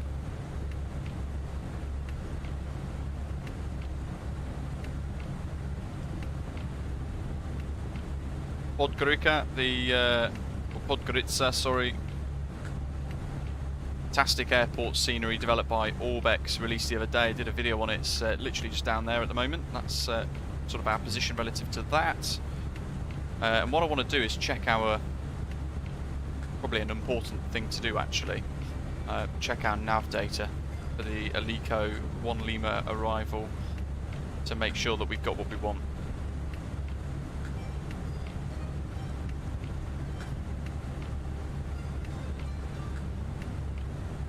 Alico, flight level 105, speed limit point, flight level 081, inset flight level 76. You know what, in absence of any ATC, I'm just going to fly the prescribed star, because that's what everyone else in front and behind will be doing as well. And then what Night Shepherd could do is break off and vector himself onto the ILS and take that shortcut instead, and that will give us the separation we need, potentially.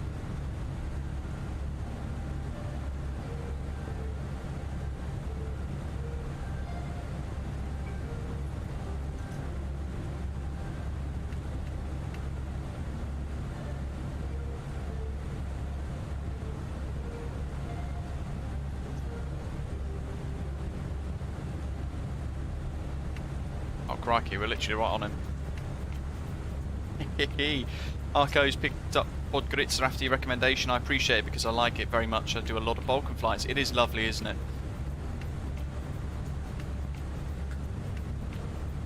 Medics. There's the Night Shepherd. Waffle, good afternoon.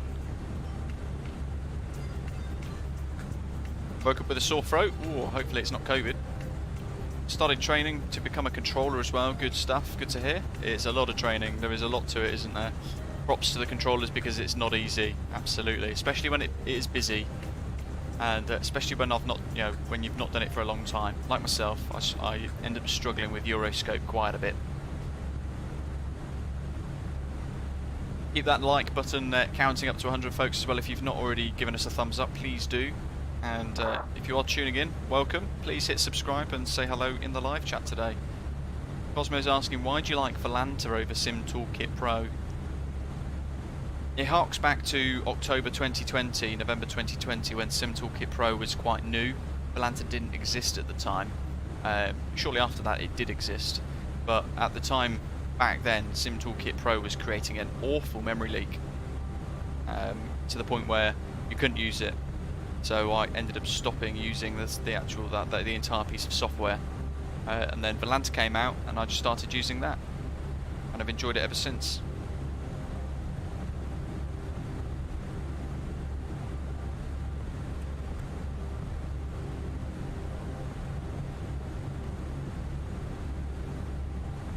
We're so close to him. We'll slow down earlier as well.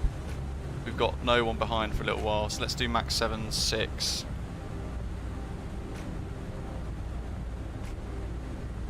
Night Shepherd can accelerate away. Kogat 4, we've got 60 miles to top of descent, so if we do max 7.6 to top of descent. Waffle says Sim Toolkit Pro is pretty clunky.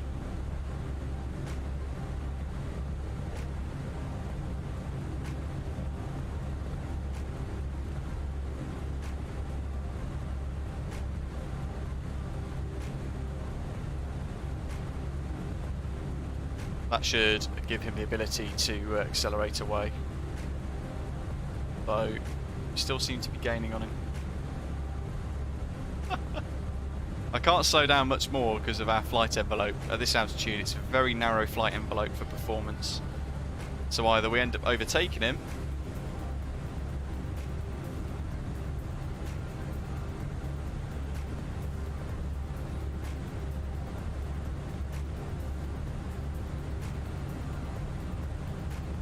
I don't think we can overtake him in that time though.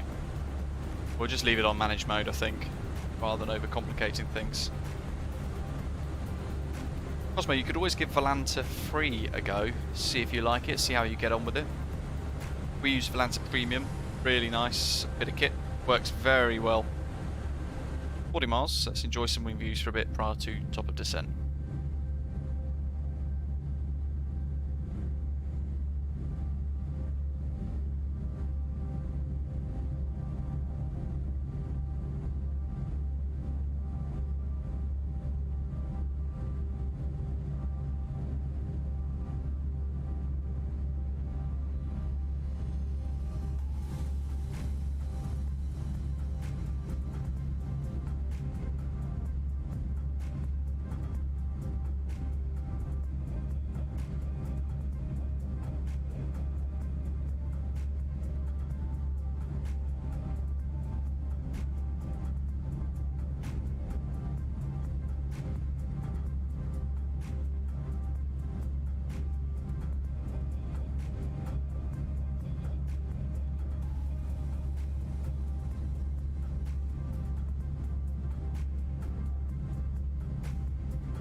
Chuts prefers Sim Toolkit Pro's landing stats, centerline deviation, roll, etc. It does give you a lot of data as well in addition to it, but Volanta is looking to put that in the near future. Volanta as well are looking to create an overlay at the top of your screen, so when I'm streaming, the overlay at the top of the screen that you guys can see with the status bar and speeds, altitude, that sort of thing, there'll be one integrated into Volanta as well, which would be quite cool. And I'm really looking forward to that one. I'm waiting for that feature to come out ASAP really, so I can ditch Fly Live Studio. It's very unstable, doesn't always work. Ah, Cosmo Chris, well done, good stuff.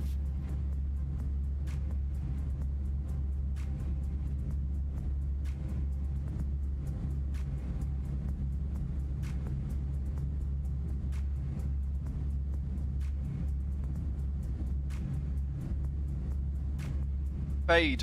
This Fenix A320 will not be coming to Xbox, by the sounds of it, at all ever. It requires an external program to run alongside it, and because of that,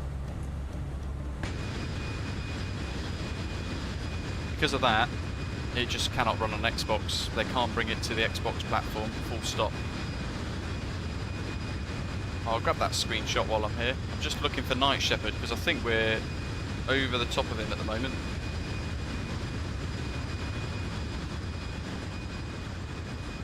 There he is.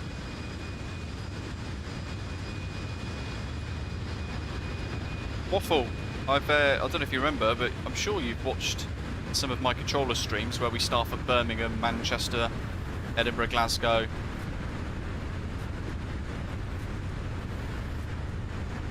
The thing is, the Xbox flight sim experience is incredibly different to that on PC. Oh dear, this is going to be a pinch.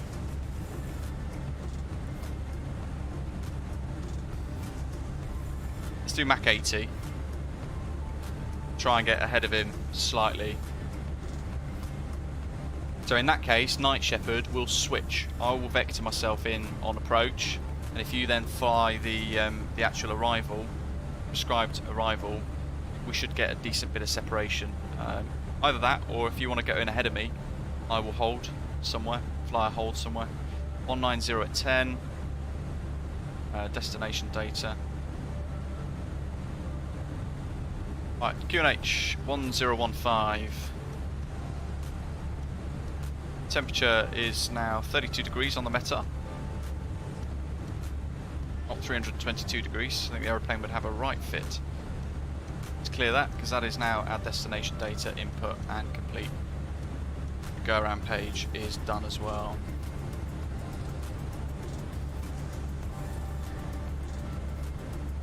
We'll go down to flight level 70.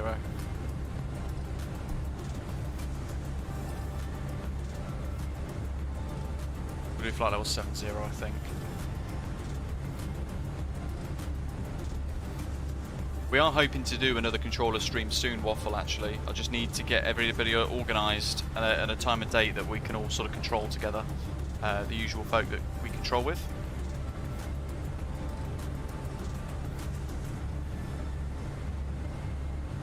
So we want to do 2560 at 8 miles. Fade, after Sim Update 10 is released, I think that's so autumn time, maybe October, November time, the 737 from PMDG will come to Xbox. The beauty of that is it doesn't require the external program for it to work. Wesley, welcome. How's the burger? Also, did Fenix reply to our little request?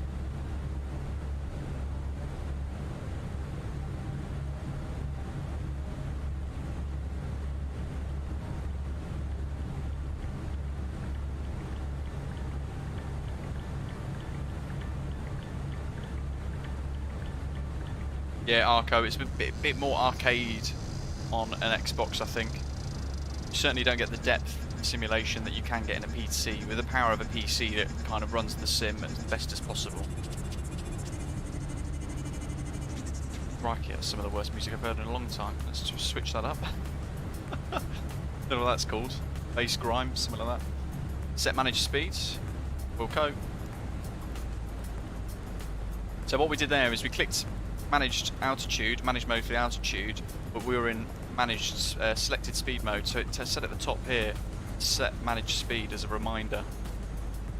And now we're into our descent. Got to keep an eye out for a Lico. The runner's there. Lico's in over 80. That seems like we're quite far out for a top of descent. Oh well, we'll take it.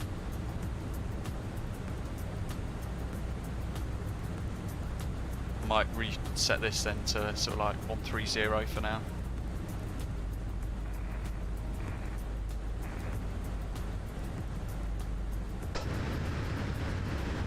The question is, where's the Night Shepherd?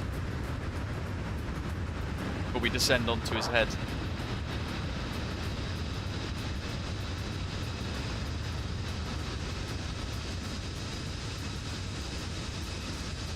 Ah, good, he's all the way back there.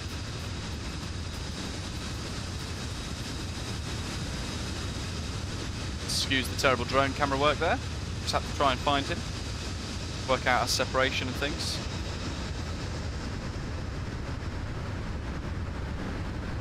Here we go, down we go. Into beautiful Thessaloniki. There's our top of descent mark, sorry, our bottom of descent marker. 130, that's interesting then. If we go down to 4,000, that's bang on. Happy days. Trust the aeroplane. So we're descending in managed speed, managed modes for altitude, speed and heading. We can set this, the QNH was going to be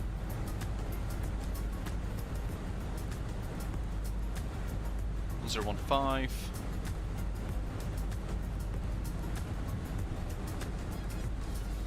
Oops. 1015, 1015. So they're both set in the box ready as well.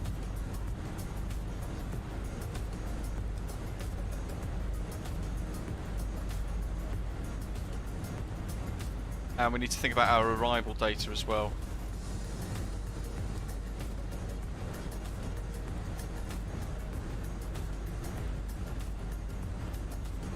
Y16. Dry. Fly to METAR.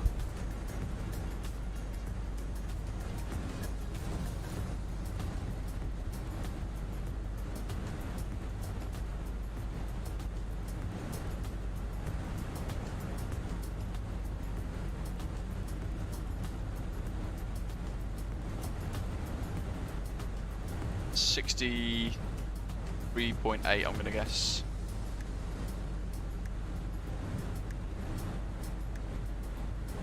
Low auto brake, idle reverse. We'll use max reverse. Full flap, manual landing, auto thrust on.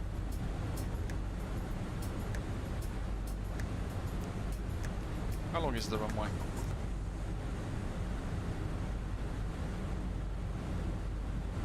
Oh, plenty long enough. 3,440. Yeah, so if we do low auto brake, max reverse, hopefully we can vacate Foxtrot 6, and then it'll be a short taxi, or even vacate at Alpha. That'd be rather useful.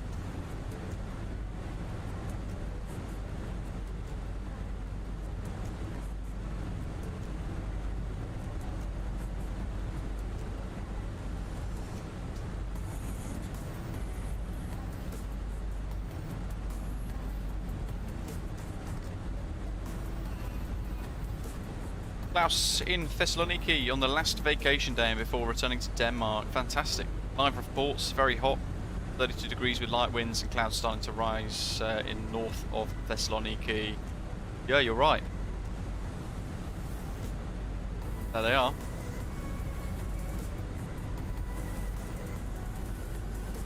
Hope you've had a good holiday so far, Klaus.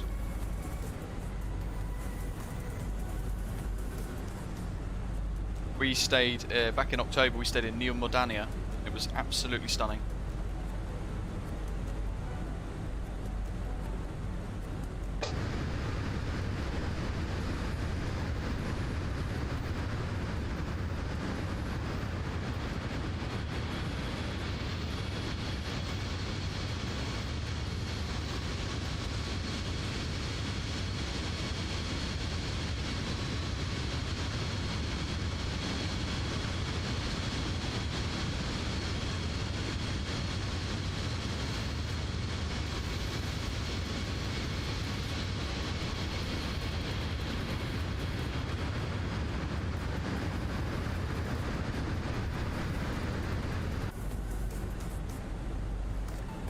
All the links to all of the scenery, all the liveries shown throughout today's live stream, including our inbound at the moment, Thessaloniki, which is just over here somewhere on the nose, and then Heraklion as well, all can be found at the bottom of today's live stream description, including this wonderful Aegean livery created by Greek Punisher, which is on flightsim.to.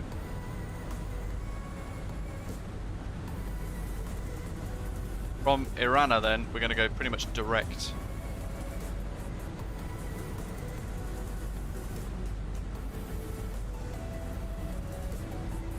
Or from Aliko actually, we'll do a direct from Aliko.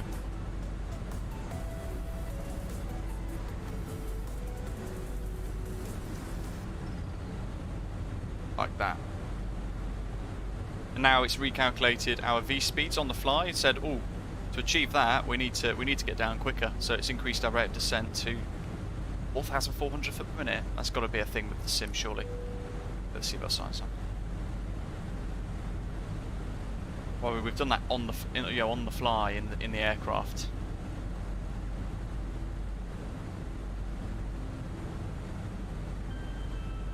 Panos, you're most welcome. Thanks for having us. 63.8 there on the gross weights. It's actually 63.8 there on the gross weight too. Do 63.6. Lovely.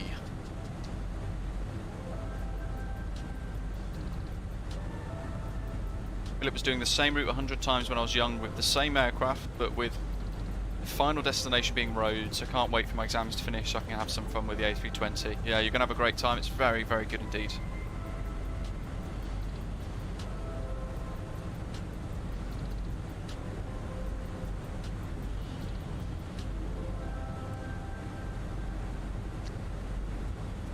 Micra VOR 65 nautical miles away, and VOR 1 and 2 are both tracking that at the moment. As we descend, we need to obviously think about missed approach procedures as well. Once I've found the parking stands, there we go, let's pin those. So missed approach for the ILS runway 16 is climb straight ahead, 7 miles ITSL, so that's 7 miles beyond the threshold, and then turn right to reach the Micra VOR at 3,500 feet and follow the radial 328 to 15 DME Micra, then turn right and join holding at 3,500. Panos, indeed. Been to Neo Modania quite a bit, and as a kid I used to visit a lot of the Greek islands. Well, we go on holiday to Greece twice a year. It'd be Crete, Cyprus, Halkidiki, Corfu. We've been to loads of the islands. Beautiful. Never been to Santorini, never been to Skiathos or Mykonos. Though Mykonos is very party life. It's not me. Let's set 3.5. Let's be lazy. We'll go all the way down to our minimums for missed approach. 3.5 at 14 DME.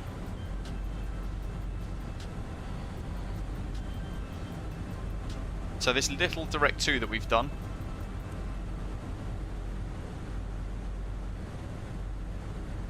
actually we wanted to go Alika.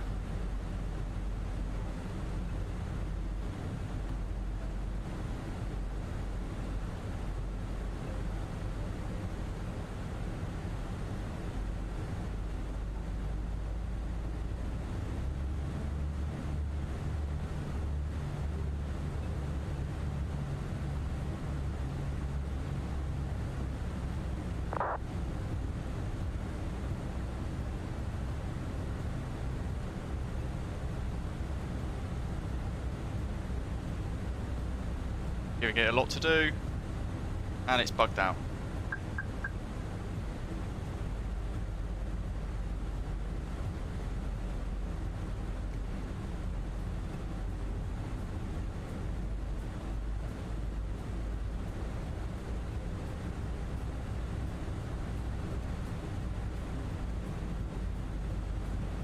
Okay. Well, after that, let's go speed limit mode. Sorry, speed brake. Get it deployed to lose a bit of altitude.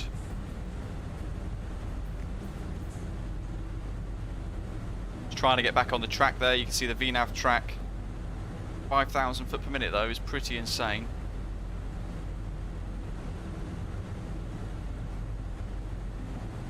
Thessaloniki traffic, Aegean 1 Delta Mike, QNH 1020 and inbound for the ILS runway 16, going direct to the threshold from Aliko, Thessaloniki traffic.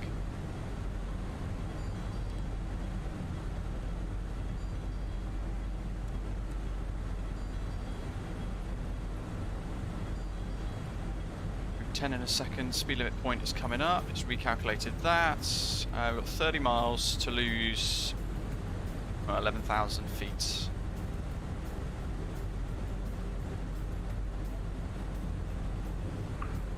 Thessaloniki traffic. This Asia 117 going to be second coming in for runway 16 via the Alinko Star. Thessaloniki traffic.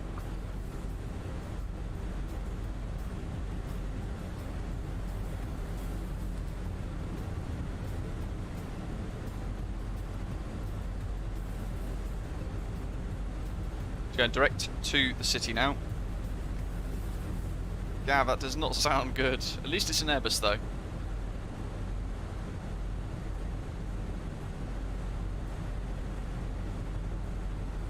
Give me shelter, very nice. So descending with a little bit of ground spoilers on flight to 10.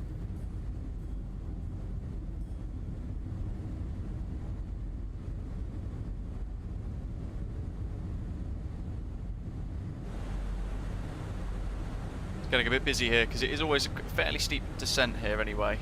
There's our top of or bottom of descent marker. Potentially we're going to be underneath, or we're going to be slightly over the requirement here. We're going to go 3,500 feet, we're going to go into heading mode, and I'm going to come left now 120 degrees.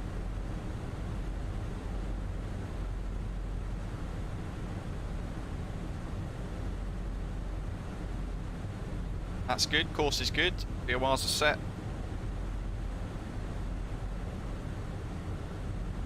Don't want to go into approach phase just yet, but I'm going to hold it armed. It should reset itself actually anyway.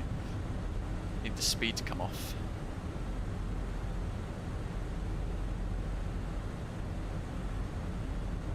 Through 10,000.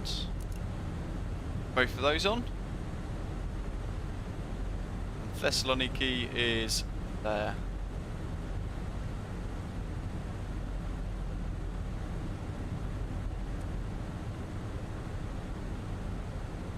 And look at that, back on the that VNAV path. I want to be slightly underneath it though if I can, because we need to also counter to the fact that we're going to have to decelerate the aeroplane into approach mode. Go through standard pressure, 1015, was the QNH, I got that wrong when I was calling up. Auto brake low. Ground spoilers armed.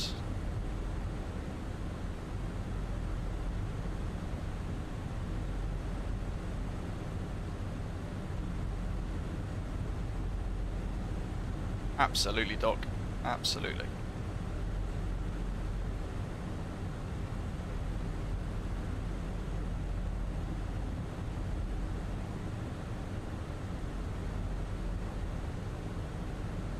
Oh, 130 actually. Got a tailwind pushing us as well. And that's approach phase active. Cheat with a bit of ground spoilers to assist with that deceleration again. Need to keep the rate of descent down.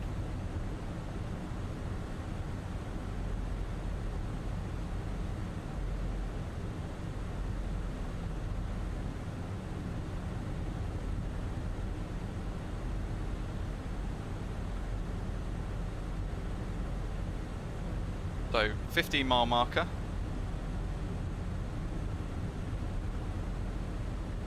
Boarding point 335. Set 3.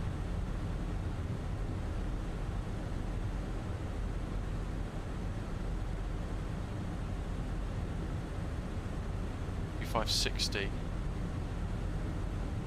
Fly Life Studio's broken again. Of course it is. I shall not faff with it yet. We are in the busy stage of flight.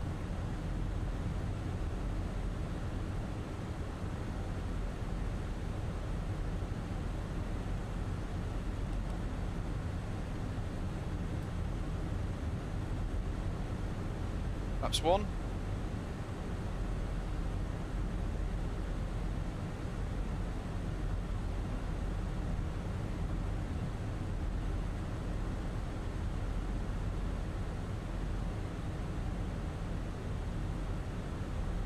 Not looking too bad.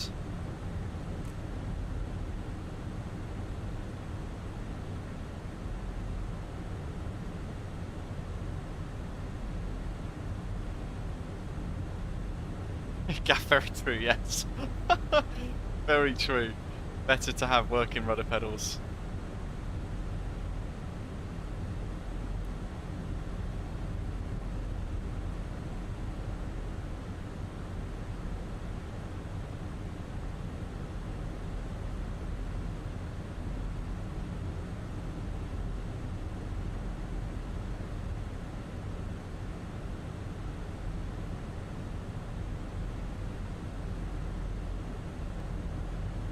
Hey, 130. Just on the glide slope here. Already as it is. Let's get approach mode armed.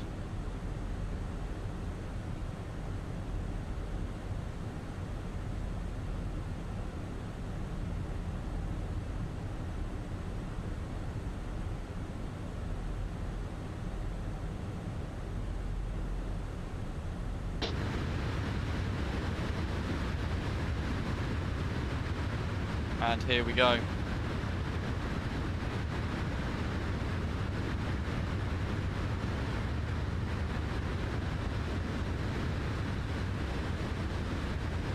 Jump back into the flight deck to monitor everything. Good grief, Wesley, I thought that was a tower then, I panicked. Oh dear. Okay, well that's looking more reasonable. That rate of descent is coming off. And there is the runway. Here we go.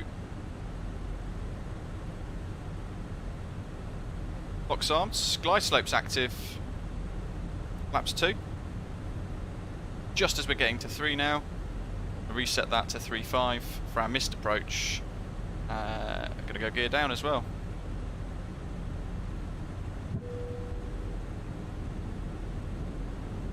Thessaloniki traffic, Aegean 1, Delta Mike is inbound ILS, runway 16, 10 miles, Thessaloniki traffic.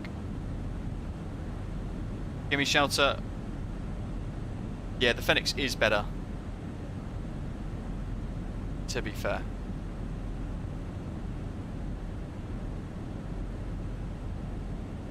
Do 160 till 4.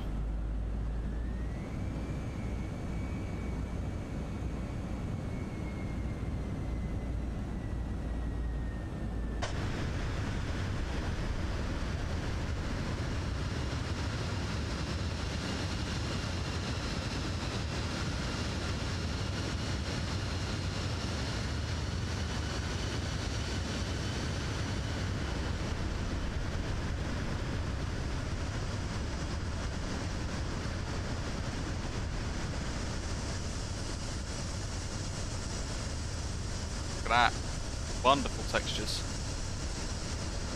Yeah. DMCG 737 is my number 1. Followed by this and the Just Flight 146.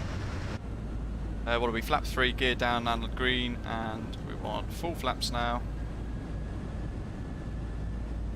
Matthew, good morning. And landing memos. ECAM memos, no blue. Full flaps. Missed approach briefed.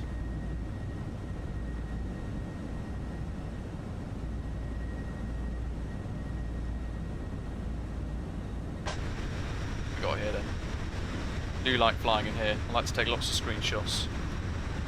Probably not going to get many of that. Let's just swivel round. What's the touchdown rating then going to be, folks? Oh, Doc's beat me to it. 105. Oh.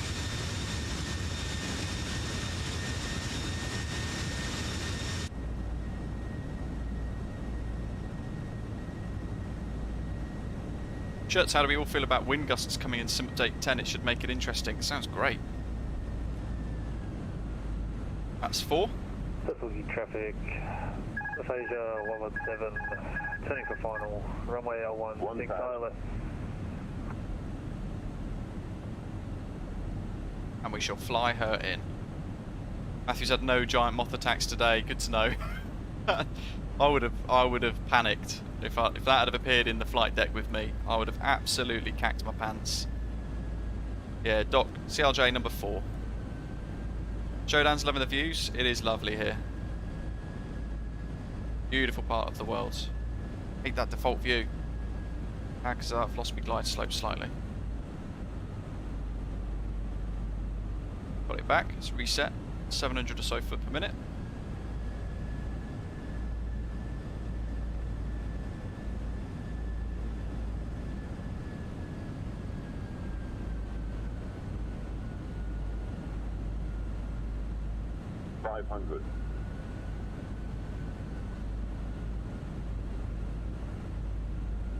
400.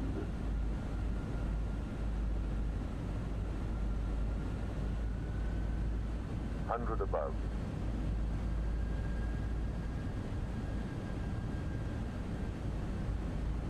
200. Minimum. Continue. 100. Looking to the end. 40, 30, 20. Retard. Hold the flare. 5. Thessaloniki traffic. 165 at 134. On an 8-mile final for runway 16. Max auto reverse thrust.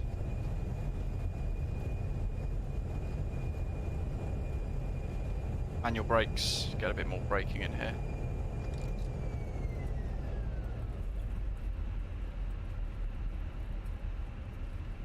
And we vacate Alpha 5.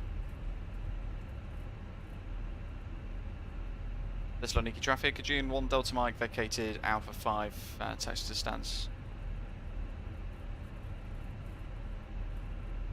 Just about worked with separation with Night Shepherd, that, wonderful.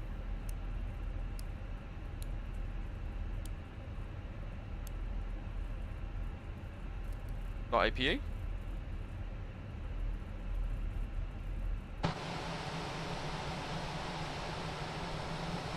Now, there's Thessaloniki, one of my favourite freewares, this. So, disarm spoilers, get all the flaps up, whoops.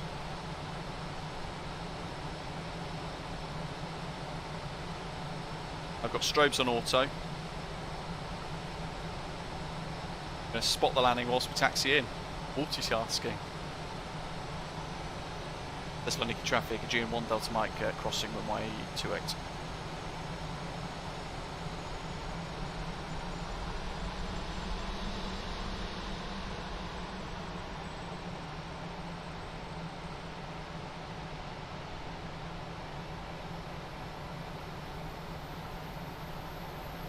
Here he comes.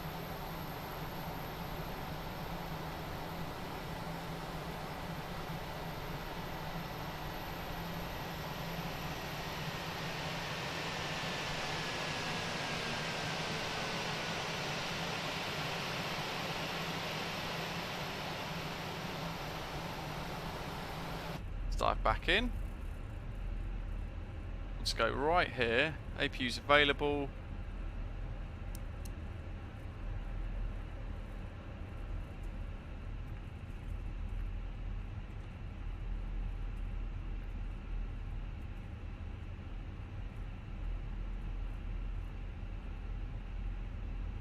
Gate 5's right in the middle. Should have taken the other exit.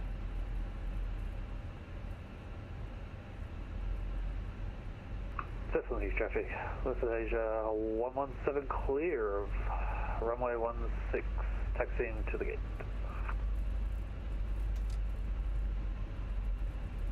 Cosmo, no. So you turn all the multiplayer settings off. So Vatsim's basically designed to try and replicate real world as closely as possible within the simulation world. So all the ATC speak, all the procedures, all that sort of stuff kind of is expected. But for that you also need to make sure your multiplayer settings are switched off, because otherwise you'll have aircraft that aren't actually on Vatsim displayed in your sim and it will just get very confusing.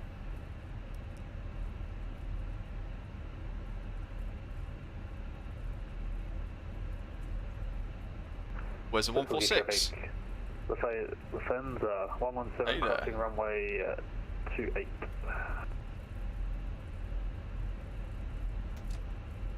I did, Doc. I've realised that.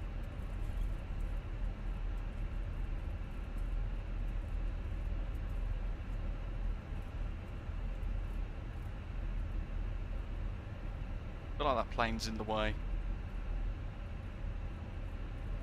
Look at that for a terminal building. I'll just slow down here for a sec.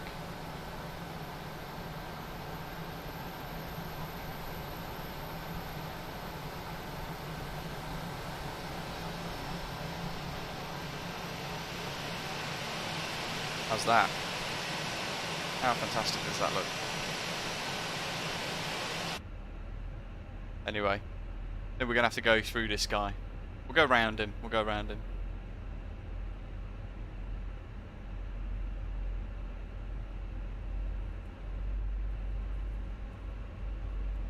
Matthew. Yeah, absolutely. That's exactly what I'd have done. And then I'd have just sat back and listened to all of the screaming and the chaos in the background. There's one of my, that's my joint second aircraft favourite in the sim at the moment, that Just Flight 146, on par with this Fenix A320. Gate 5. Taxi lights off.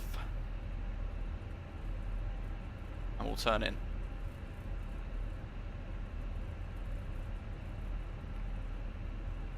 Almost overshot it there.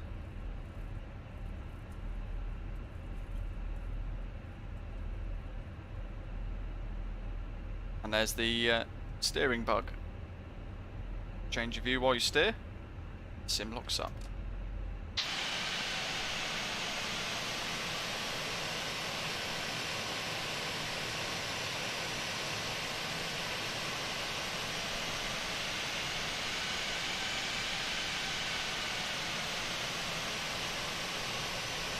That's bad timing. There we go. Park brake set.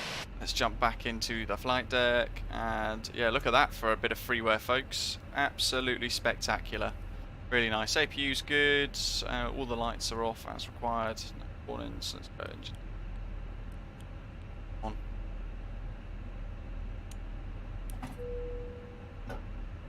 And then in here, arrived. Commence deboarding. Yes. So the aeroplane's going to automatically start to deboard itself. Though I'm not sure what it does in this instance.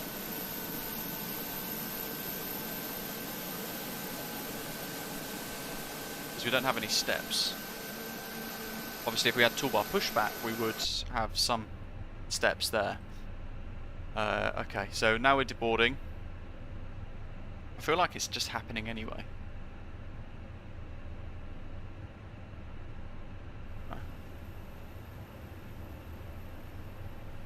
Oh, well, that's the door open, but no stairs. Now we have stairs.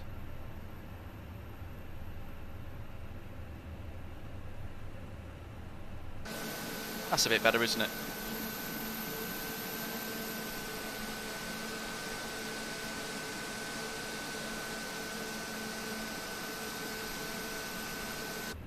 Right. While that's happening, we can go back to my flight and we can now import the next one.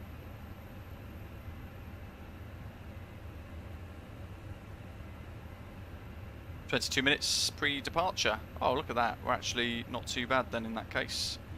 Grounds, nope, that one. Mass and balance. That's central gravity. Good grief. Cargo's out already.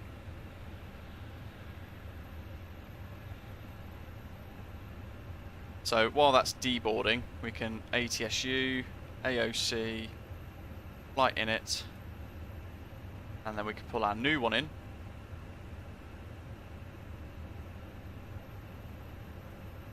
And we want Olympic 570.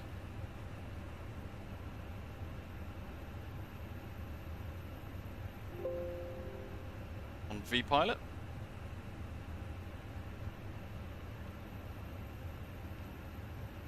Init page.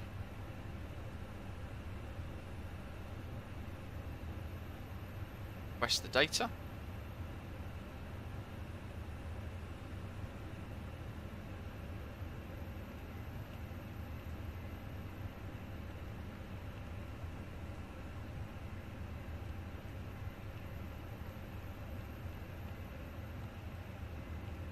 The winds for the route as well.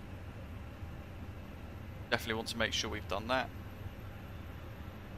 The aeroplane can then work out top of descent and all that sort of thing as well for us. And then at Thessaloniki we're going to depart runway 28, so we're going to have a 10 knot crosswind, and Thessaloniki 1 Foxtrot departure. That one, yes, 1 Foxtrot insert. To Thessaloniki, Lekpo Ampsiv, Agisa Bamos, Skopilos, Kea, discontinuity into LGIR. So at Heraklion at the moment, 350 degrees at 4 knots for the winds. So expecting runway 27, we can actually put that in. To RNAV 27. And it was the Zabis 1 Alpha. Traffic on Crete, 90, established 0.6, 10 mile file.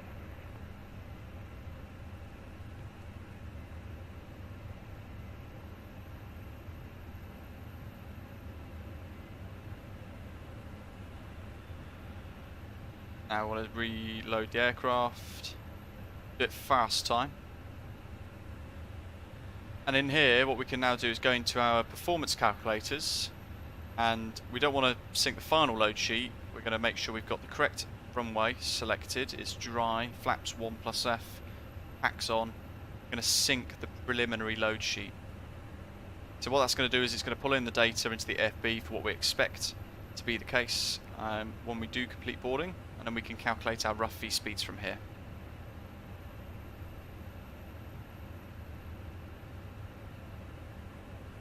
There we go, 150.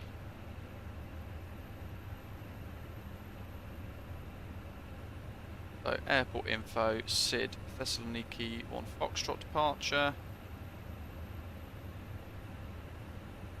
Ah yes, I needed the via Vagonso as well, don't I? Good shout, Doc.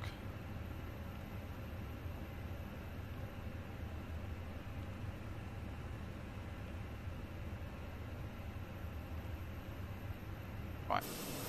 In the meantime, zip, zip, zip.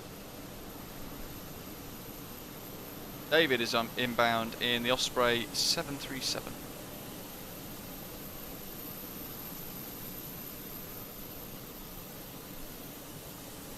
This is already down.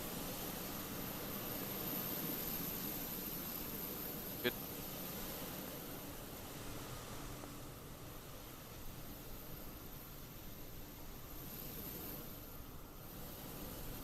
Here he comes. In fact, is that 2 on final?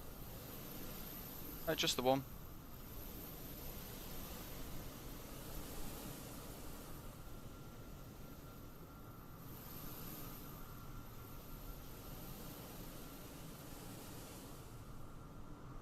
Right, Shepard, no worries, buddy. Have a good one. Glad you could fly along for at least 1.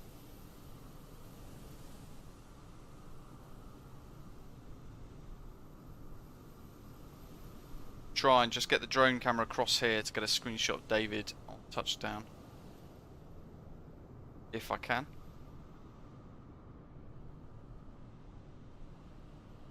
Should be about here if he greases it.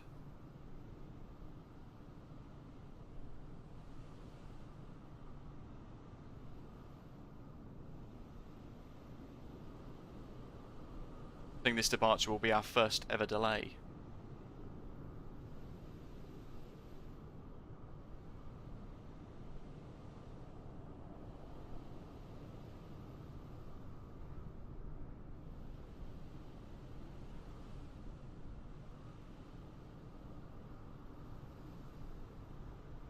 Here he is. Oh, he's going for go around. Oh, perhaps not. Oh, and I've pressed the wrong button. Oh my god, drone camera mode. Climb out, go around.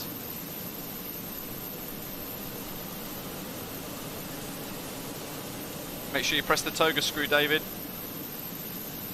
And if you're not in auto thrust, max power.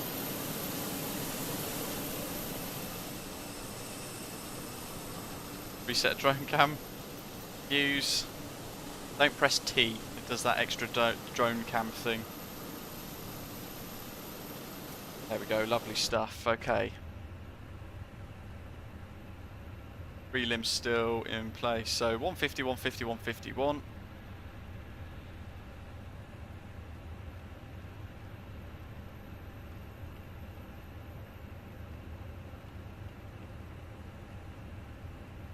I didn't want to keep watching in case he stacked it into the trees. All these hull losses at Osprey Airways are getting expensive. 1/down 0.2. Let's do optimum actually for see what it calculates. It'll probably give us flaps 2. Runway length, runway 28 is 3,440 anyway. It's giving us flaps 2 down 0.2. So let's go with that. That's what it's calculated in the logic for our V-speeds. Thus, we'll have different V-speeds, 141, 149, 149.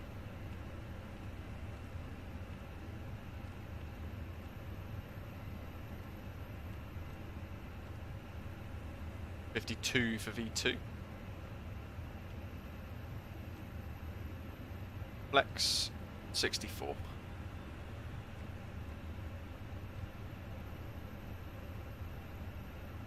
Tanya, Fulnius 2.0. I've committed, I will land. 10:16.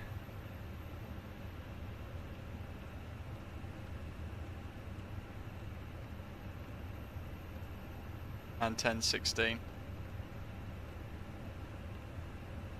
The thing is, that's the beauty of the PMDG 737 because it's a Boeing 737. You don't look after it, it will try and kill you very quickly. And I think that's great fun. In a sim. Maybe not so much in real life. 113 passengers. How we're doing for our on-time performance? Probably not great. Oh, still 14 minutes. Awesome. So we can start a new flight.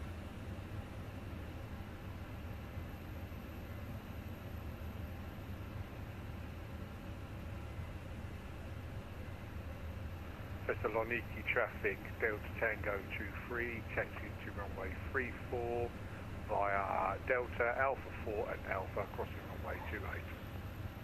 So we pulled that in.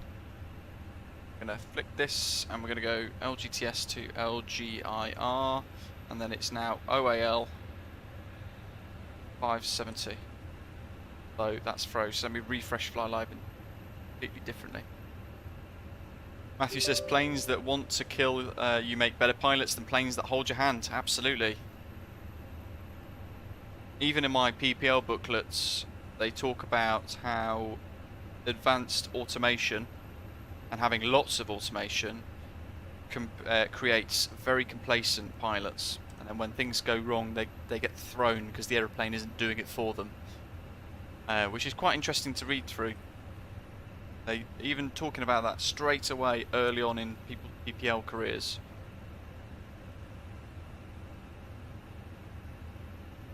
Okay, Navigraph's been refreshed, so we're going to push back and we're going to head down to runway 28 for takeoff. So it's going to be taxi Charlie Foxtrot Foxtrot 10, depart runway 28 on the Thessaloniki 1 Foxtrot departure. So runway heading, climbing up to 12 DME from the Thessaloniki VOR. Left turn up to 6,000, at or above 6,000 at that point actually. And that's it. We're going to just pretty much set flight level 4,000 initially. We'll go back into thousands and we're going to go straight up to 350 for a cruise.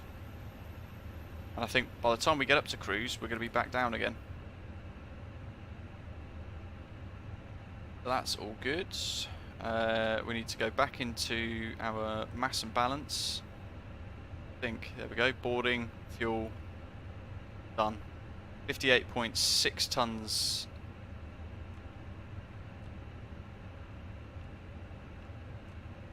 Slash was at 30.4, 30.9.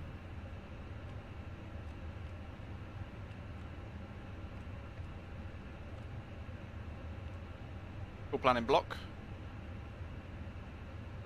Company message as well, we'll read that in a sec. Not now actually. We go further into performance things. Matthew says that's why the San Antonio sewer pipe, the Metroliner, was such a good pilot builder. Receive messages. So we'll have a arrival message, there we go. And our load sheet.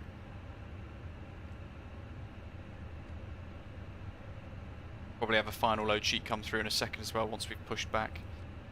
Init page, that's done. Earth page is init A, E. Zero fuel waste, block fuel confirm. Thessaloniki's tuned into the VORs. And we've got the Thessaloniki 1 Foxtrot departure.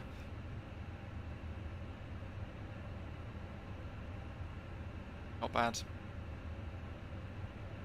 10 minutes. Let's get rid of Navigraph. Very short flight today. Once we get up, we then go into the arrivals as well. We don't need the GPU. And the stairs and everything have automatically removed themselves. Got no tug. Let's see if I click it. Oh, we do have one. It's appeared. But we'll put cones and chocks back in place for now. Oh, we've got the little Aegean one as well. That's in VFR's custom Arix ground vehicle pack. Look at that, I've got a nice little match. Hopefully I've not broken it now though. Asking it to do too much stuff. John, welcome.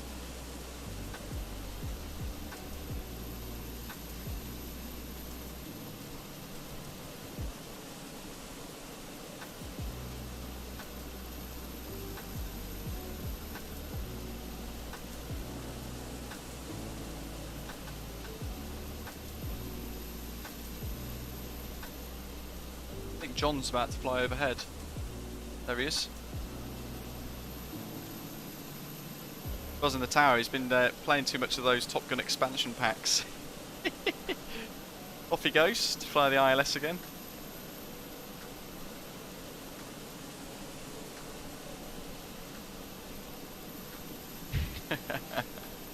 Love it.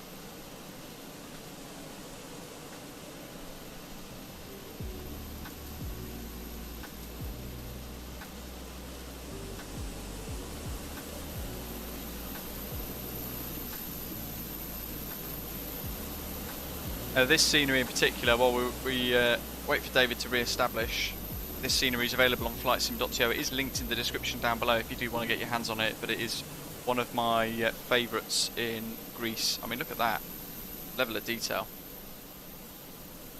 It looks very realistic.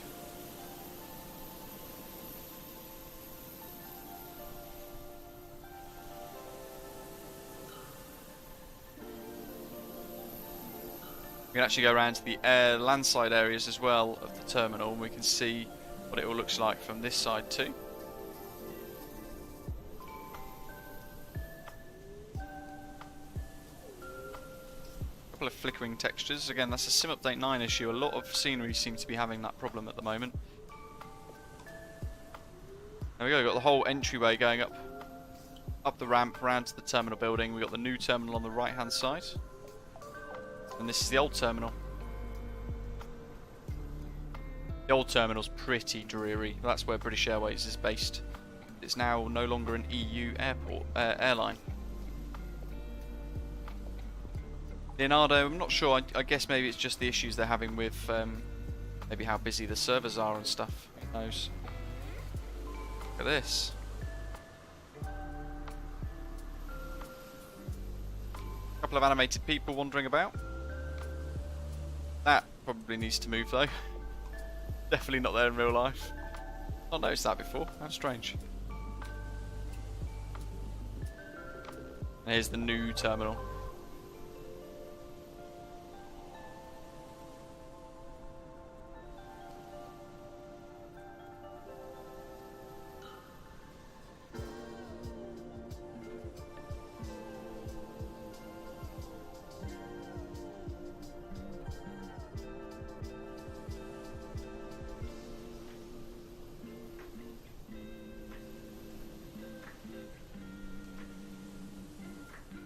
Almost 100 likes, thank you guys. We're gonna have to push back in a minute. Where's John? Let me do this dot aircraft thing. We'll see where he is in relation to us. Osprey 490, 8 miles. Speed 223, distance 8.4. And descending 8.6 miles now.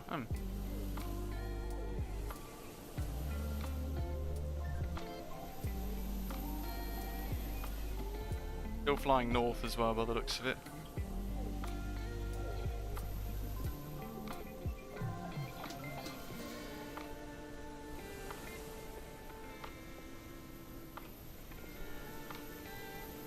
Over 100 likes. Thank you, folks.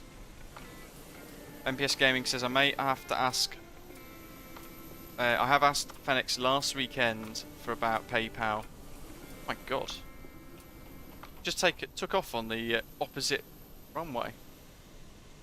What's in use? Love it. Straight towards where David is. Oh, look at that though. The A146. It looks so good, doesn't it?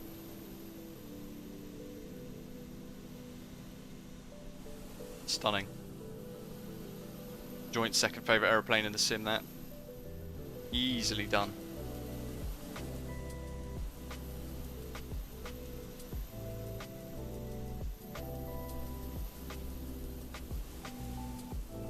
Oh, Leonardo, it's a wonderful bit of scenery, absolutely. Chocks, I think we're going to end up missing our on-time performance here. We've got 4 minutes. Okay. Well, that's all good. That's all set and done. 1228.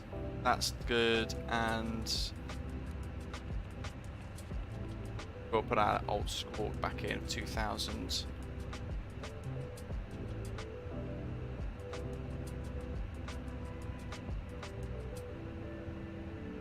That's all good, and that's done. We're not on external power. Finish fueling, seatbelt signs on, and that's all as required as well. Okay. Let's get the beacon lights on.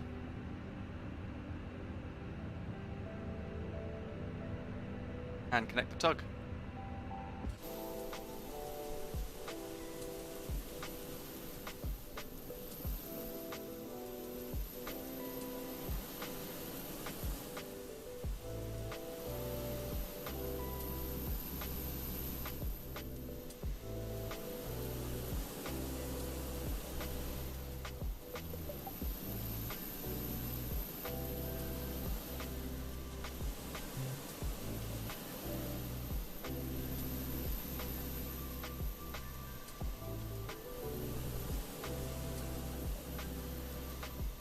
Oh, look at that. Little gates have closed around the back of the tug as well. What are we now? Olympic 570. And we're going to push start facing, just get my bearings properly, east. Doc says, I'm not sure where David is going.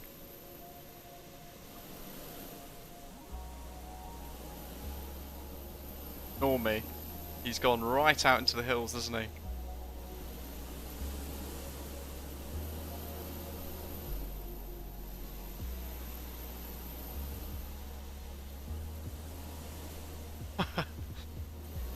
Thessaloniki traffic, Olympic 570, stand 5, push start facing east.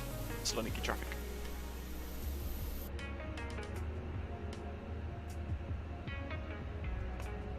Bar brake off and tug's active. Ignition mode start, engine 2 starts. Company message for the pushback. Let's use this one. ATSU split screens to start the turn. Final load sheet, we'll accept it.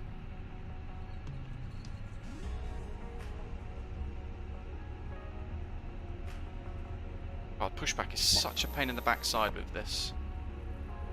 Like the old days of MSFS. Steer pushback, tug left, please. You remember those? The in-game ATC, horrendous.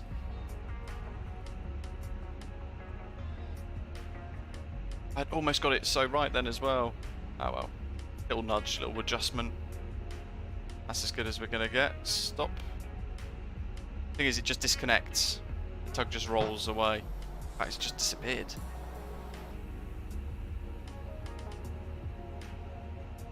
Engine 2's available, engine 1 run. The flap 2 departure.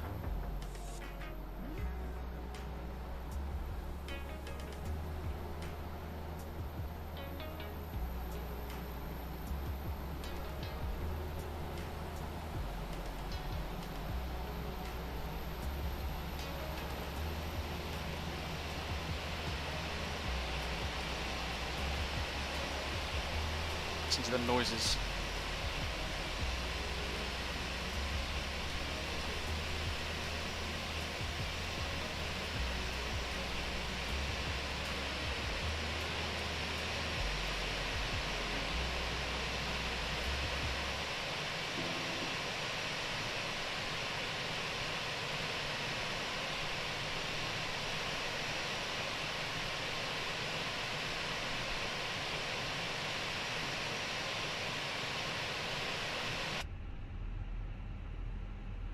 Oh my god, is that David?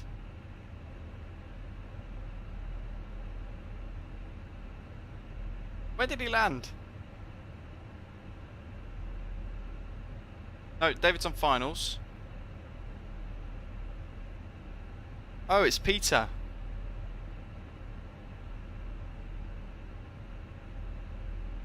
Chris, do we have a graphics setting video? We do indeed. Right, let's go to flaps. Traffic on 3490, 12 miles, mile ILS 26.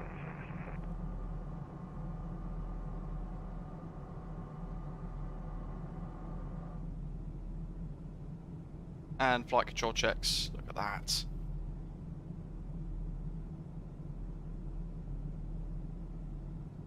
Quick wiggle of the rudders. Osprey sighting. So if I hold drone camera up here as we taxi, we'll be able to see John. Not sure what Peter's doing. Let's turn that off. APU bleed off and master switch off.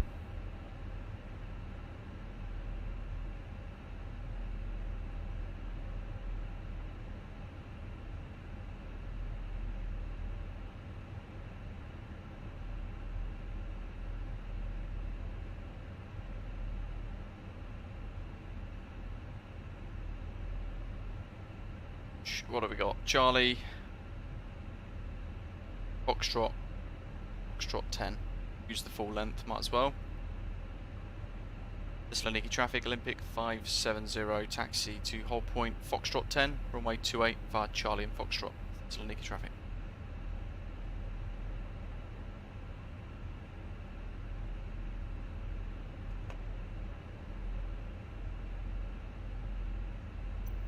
Got that push down, we do. Pedal disconnects. Got on the tug connected. Go, he's gone. Good job I spotted that.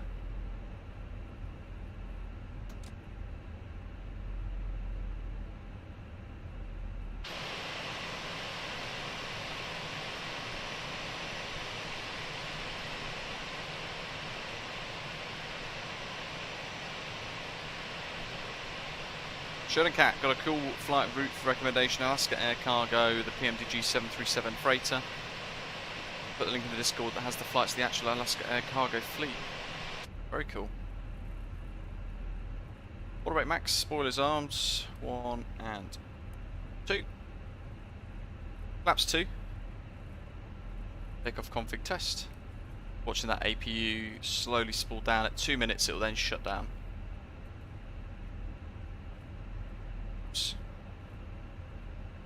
Thessaloniki Meta. 1014 for the QNH now. 41014, there goes the APU.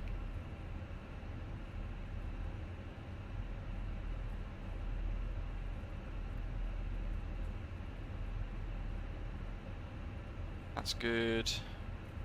That's done.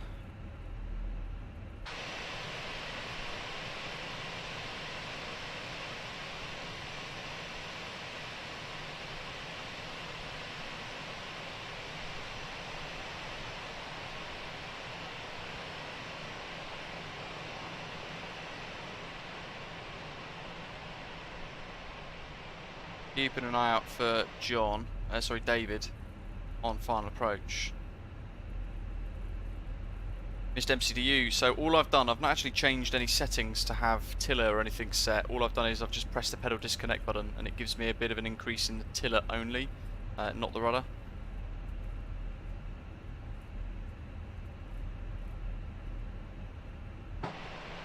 Oh, there he is.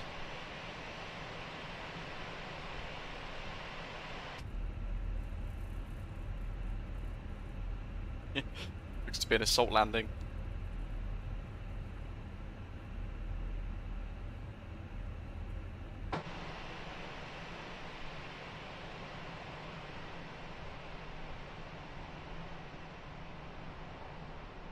Kandahar 2022.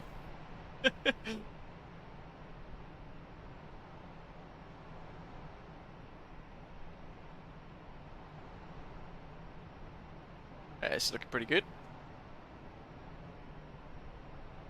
Got an 11 knot crosswind to contend with for our takeoff today, which is going to be quite cool.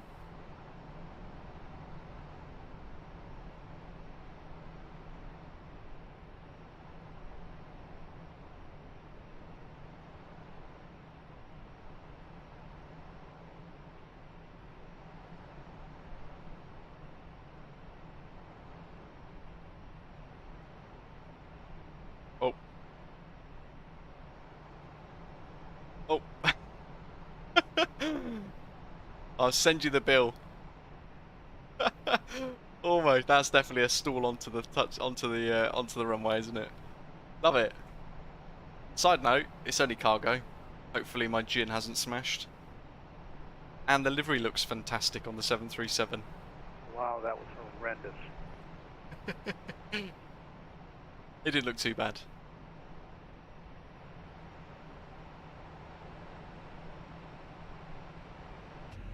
Right.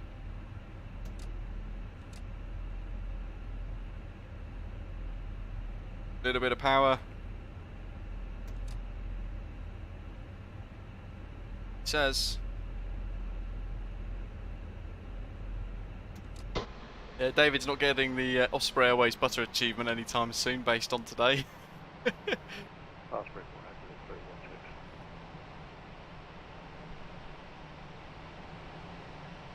I think what he was trying to do is just skim the wheels against the water. He was showing off.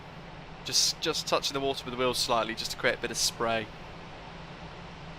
Go with that. Okay, leg 2 of 2 into Heraklion down in Crete.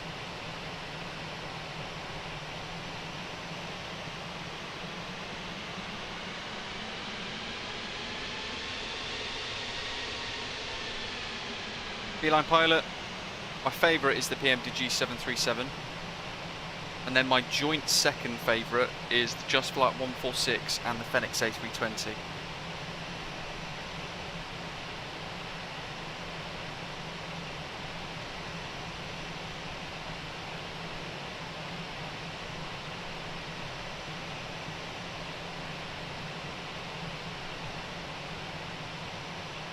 Oh, look at that, because I've pressed the tiller disconnect button. We're obviously steering the aircraft, but the rudder pedals aren't connected to the rudder anymore. So if I go hard right, oh, cancel that, they are. I thought that's a pretty nifty feature.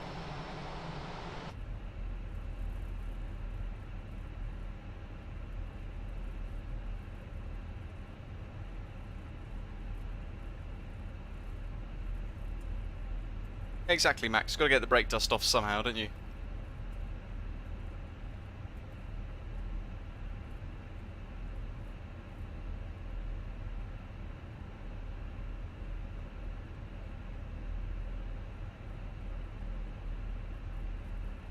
Why is that shown so delayed?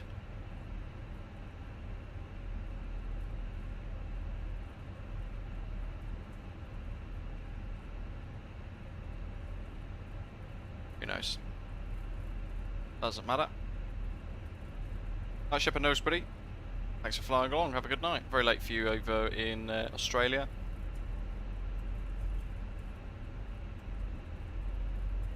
Yeah, well, absolutely.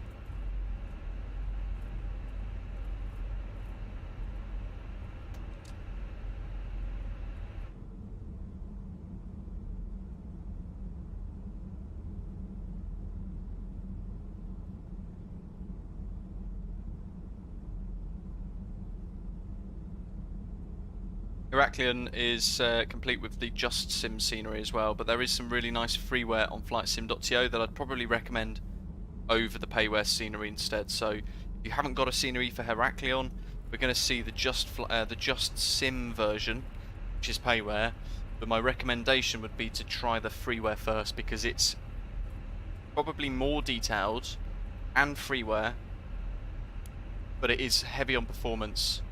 I certainly can't stream from there because of how heavy it is, but you guys might get on with it really well, and then you haven't spent a penny. Thessaloniki traffic, Olympic 570 is lining up runway 28, taking off Thessaloniki 1 Foxtrot departure.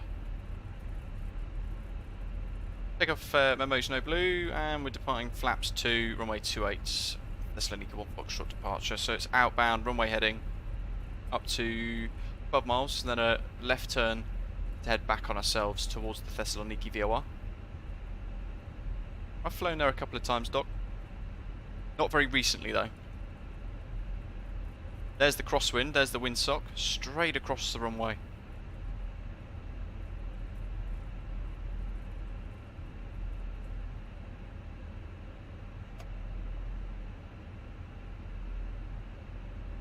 Make sure my pedal disconnects, deactivated there.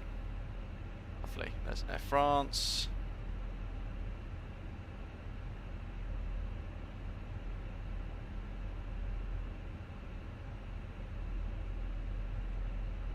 Okay, right. Well, stick into wind.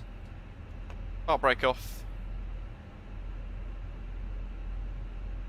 Set a bit of throttle.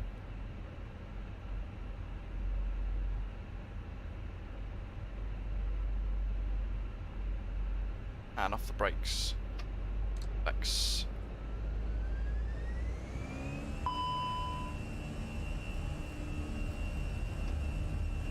A little leave asymmetry warning there. Solved it. God, I'm having to use quite a bit of rudder to hold it on the centre line here. 80 knots.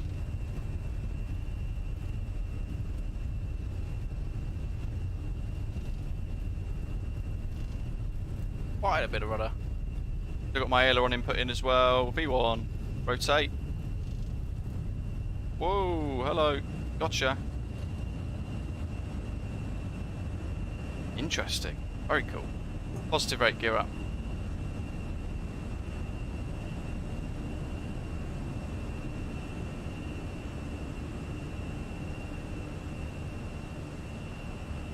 There we go. We'll fly with the flight directors. Leave a climb.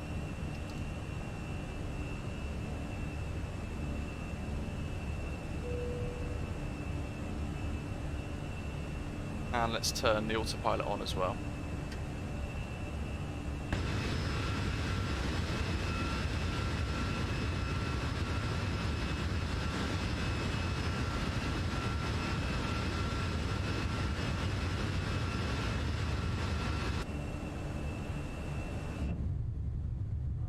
Laps 1.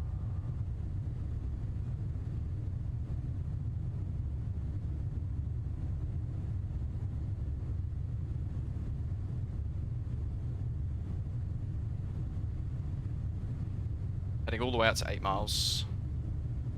Just keep on climbing up.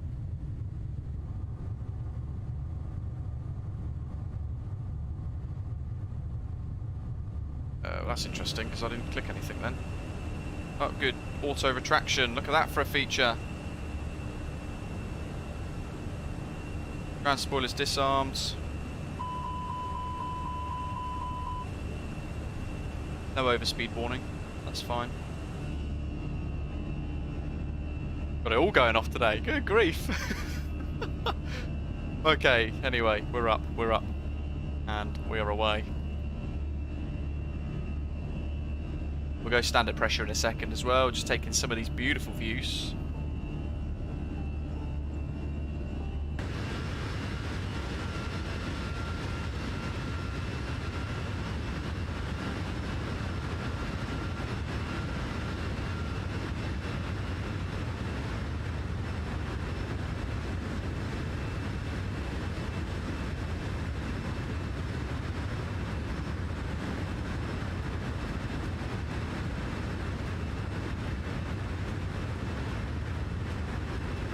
Left turn. There we go. Right on cue. And we'll grab a quick screenshot. Oh, look at that.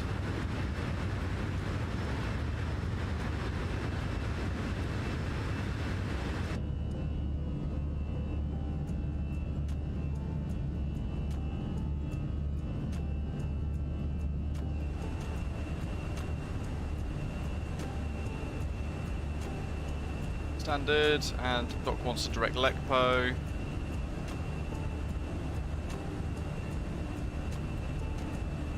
Recalculating it. It's pretty much what this is anyway. And we're through 10.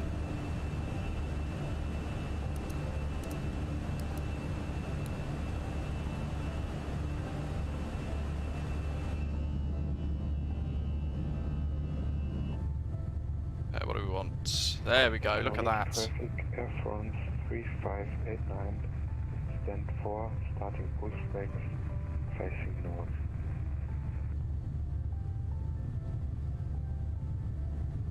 Obviously 2 sectors today, but as always I'll pick 4 images throughout both of the sectors. They'll all go on Discord, but I'll pick 4 to go onto our Twitter, our Instagram, Facebook, that sort of thing as well. David says, no idea what that was, but it was bad. ILS seemed off, but generally flew the missed approach.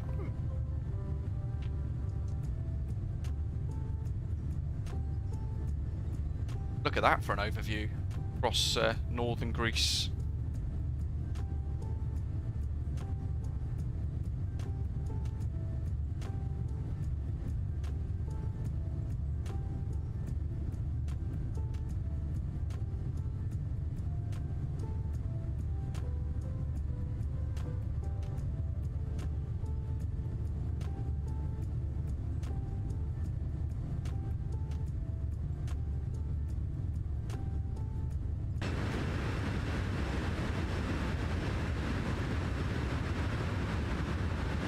Oh, how's that for a screenshot, folks? Nice wide view. There's Thessaloniki Airport as well in the distance.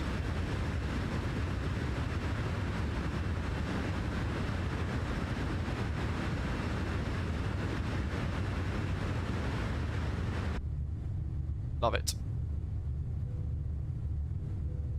I had a bad couple of weeks with Microsoft Flight Simulator, but it's been days like the last 2 streams that we've done that have reminded me why I absolutely enjoy flying this sim.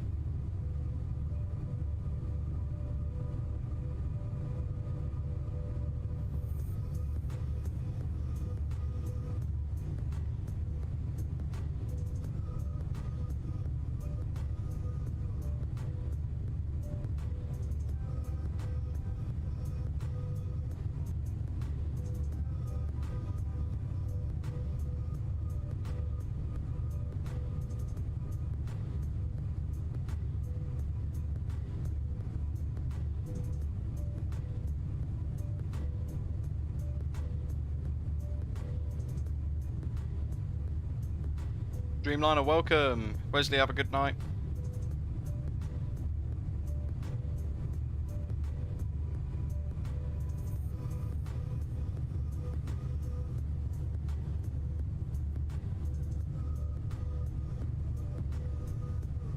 And let's dive to the other side. Thessaloniki traffic, Look at that. taxi to Orient runway 16 via Echo Alpha, Air France 3589.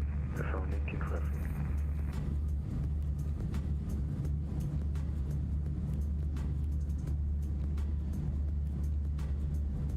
You know what I did forget? Fetch from SimBrief. Make sure we've got our set flight plan done for our next route. But one thing I forgot, because I don't usually do the second legs, so got to run it through landing rate monitor.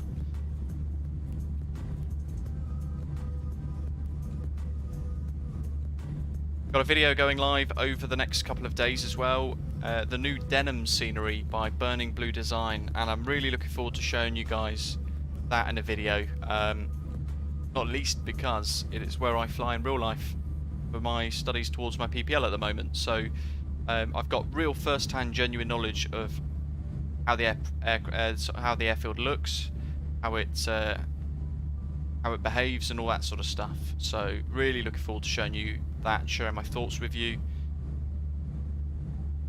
And that is a video that's going to be going live tomorrow, I think. By Tampa Corfu, that's going to be stunning. There's a really good Corfu freeware scenery on flightsim.to though. by a developer called FlyTO, I think it is. So do check that out. That's really nice.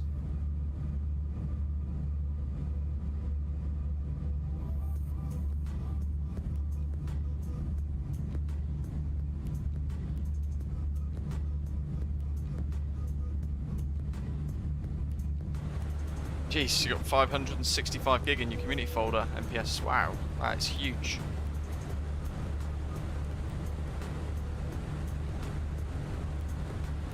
Top of descent starts, that's top of climb, sorry, just after Skopilos.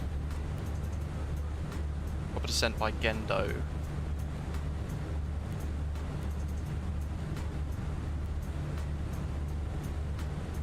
Zavis, and then moving for an RNAV approach runway 28 into Heraklion. No discontinuities. Let's check the nav data, make sure it represents what we've put into the aircraft. We don't need that anymore. Let's unpin Thessaloniki. Definitely need to get a screenshot as we overfly Skiathos in a short while. What are we doing? Zavis 1 Alpha. Here we go. So the right hand side, Zavis is there on the right hand side of the charts. This is Navigraph IR28A. On the screen on the left, on the right hand side, you should see the MCDU, and on the left of your screens you should see Navigraph, so you can get double whammy. So Zavis followed by IR28 Alpha, saying flight level 102 there. Need to be at Gonzo at 3000. It's saying 5113 there, which is interesting. And then on the approach, RNAV 27. Gonzo at 3. IR 402 at 3. That says 4314. IR 401 at 2879. So that's 23. Interesting. IR 400 at 2000, so that's correct for the glide slope, but I'd probably maybe want to change some of this. Or do we just stick with it? Let's just trust the aeroplane. Let's just see if it's got it right. So IR 400 and then 3.4 degree glide slope down. And in fact, it's there as well, marked on the MCDU.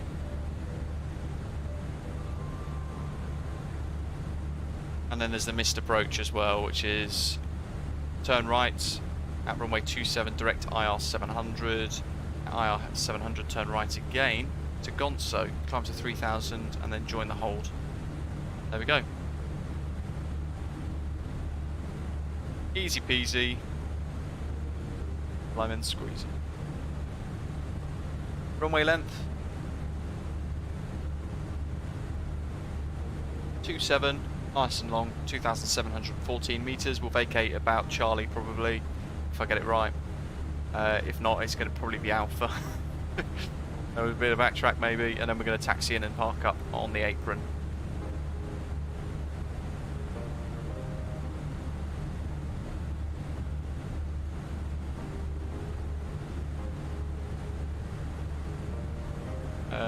Doc gave us the go-around data here for at Heraklion, so it's 1081, 1081. Oh, sorry, 1081, 1081 slash 3081, 1081. There we go.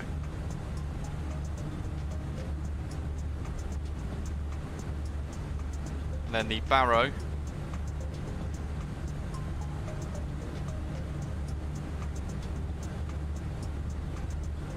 For the minimums, 830 with CDFA on the chart, so that's already added the 50 for the go around. So 830 in the Barrow for decision altitudes. Full flap. Flight level 70 for the transition altitude, and then the Meta.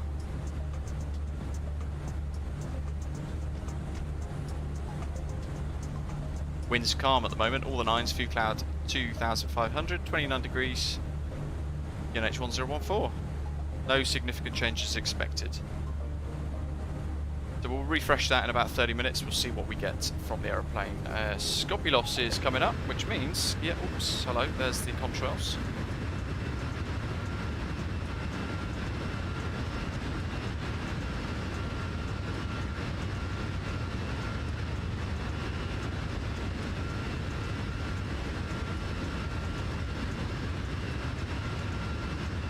Skiathos is down below us.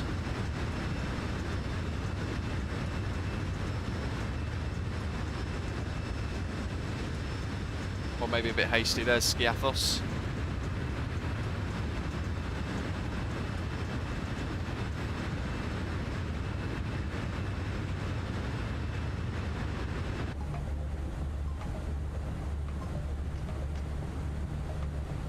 That's Scopulos. And there's Skiathos there. One of our favourite airports, of course. Mykonos as well, further out over the sea, the Aegean Sea.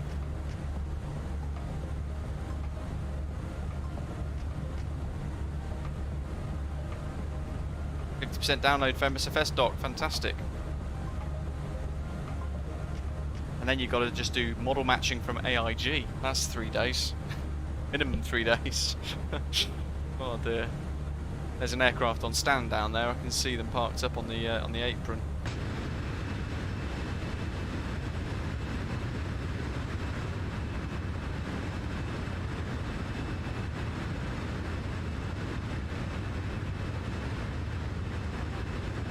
Shelter nice. I'm guessing you're in Concord then. Be level with the horizon here. Not really. How we are. How's that for a screenshot? A little bit of Skiathos in the background as well. Some contrails flicking around.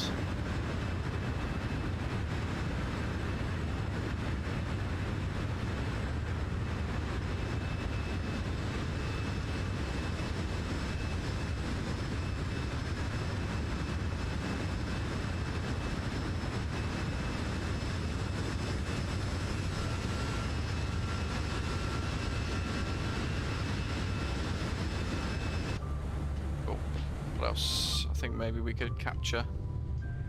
Can't capture from here without having the weird blurred effect. That's rather a shame. We'll try number 8. No, try number 9. 7. None of them. Oh well. How are we doing? Almost at cruise.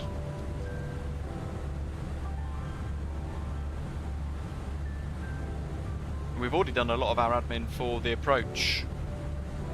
We know what we're going to be doing. Standby instrument needs to go standard.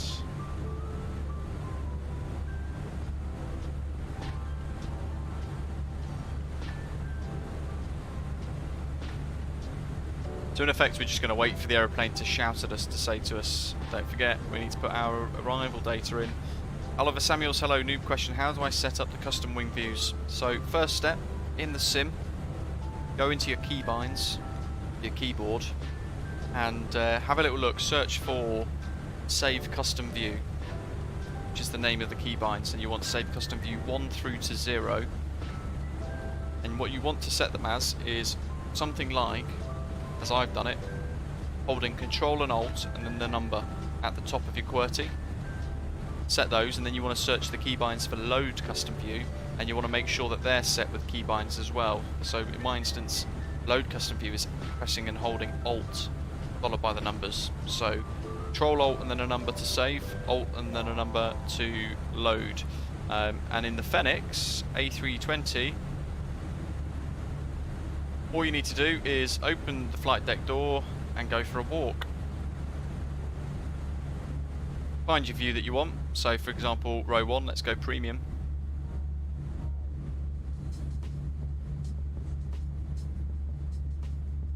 Like that. Say for example that's the view you want. You would just now set the number that you want it to be assigned to. So hold Control Alt and then say 4 for example, and then to load it, it'd be Alt and 4. Gavs is trying to decide which rudder pedals to get to replace the old Thrustmaster ones. Yeah, that's a tough choice. I've got standard cheap Thrustmaster T-Flight rudder pedals. They do the job. That default view, I really wish they changed that. Give me a shout, that's good to hear, that's great to hear. Hopefully you're enjoying them all. What fixed rigs we could put into this RNAV approach as well. Yeah, I'll put a 10 mile fixed ring in. We have to be at 2,000 foot by that point, hopefully.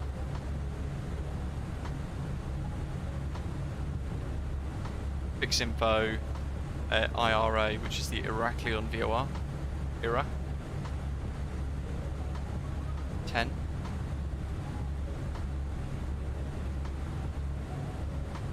And then 5.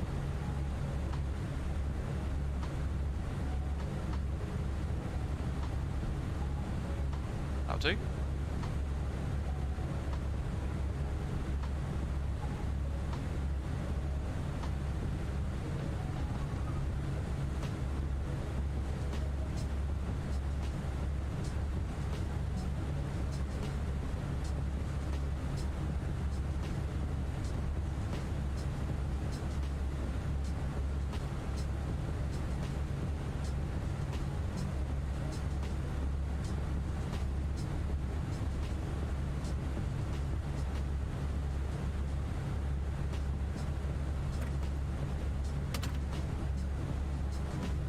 Definitely keep that closed. When we land, we'll vacate, we'll taxi back with the windows open. How does that sound? Matthew, I hear Turtle Beach is going to be coming out with some rudder pedals for the Velocity 1 flight. Awesome. If that's the case, I definitely want to check those out. MPS Gaming, how big rolling cache do you use? I use 80 gig. I've actually turned mine off, to be fair. Chris, welcome. Late to the party, not too late thankfully. It'd be really late if you were joining us on landing into Heraklion, but we've still got a little way to go. Transitioning domestic across mainland Greece almost at the moment. Athens is over here somewhere. Fly Tampa Athens is one of the best sceneries you can get. There it is. Spot the airport, big blob of concrete in the middle of the land there. That's Athens, LGAV.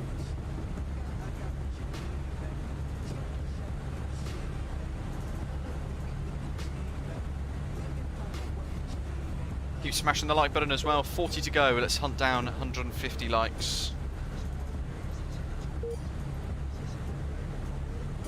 What does that boop refer to? EDI... EFV017. Not sure what airline that is.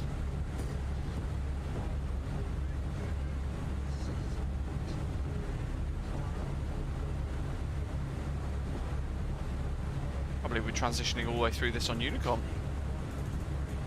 Keeps it simple, doesn't it? Keeps it nice and easy.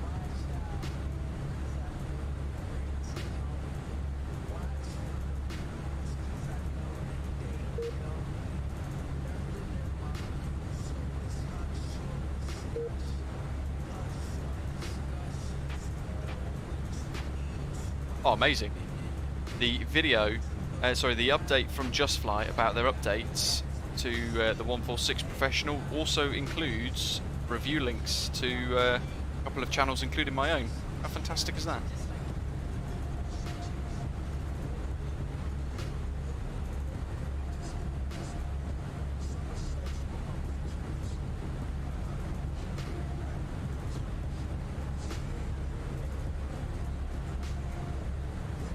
I can't remember if I had Fly Tampers Athens installed. I think I do. Which means we might get a little bit render in.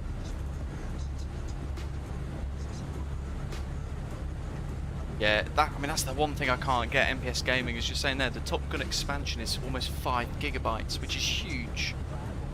And all you're getting is FA-18.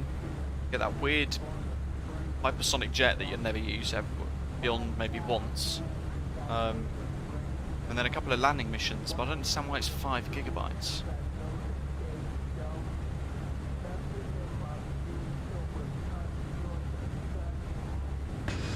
Seems to be very heavy. But it's the sort of thing I'll enjoy for a bit, and then I'll probably install the Top Gun Maverick update anyway. I'll just get rid of it.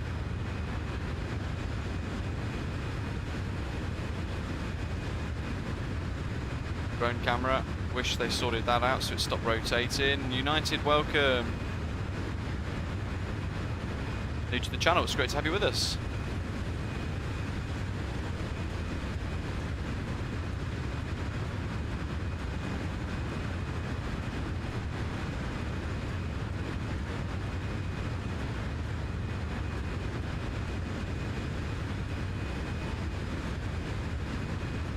Look how vast that is down below. And there is Athens.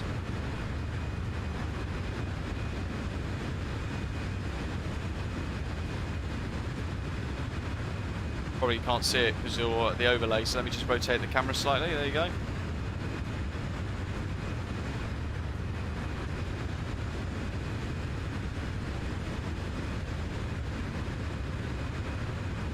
Flight Tapper Athens, fantastic scenery. Absolutely incredible what he's done there.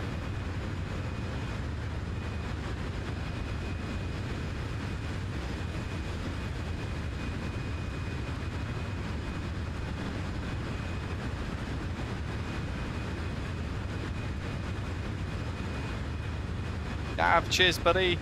Thank you very much for your super chat.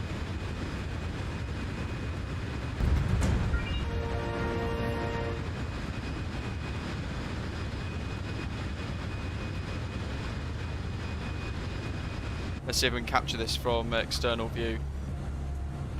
Oh, look at that. Other side, Luke. Holy Jesus. How cool is that?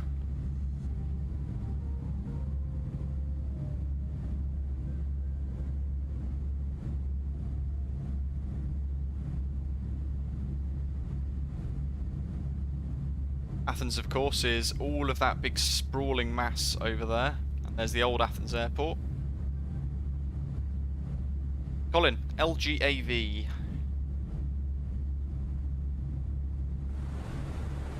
Max says the climb to 10 on my thrustmaster throttle is idle in game for basically all aircraft. How do I change this? Sounds like you just need to remap all your calibrations. Ronald, hello to you. How are the frames? So I've got my sim locked at 35 frames per second at the moment, and they're pretty much, well, they're dropping every now and again to about 30. Then we are flying over Athens, and it is vast. Look at that. I'm smashing the screenshots out left, right, centre at the moment.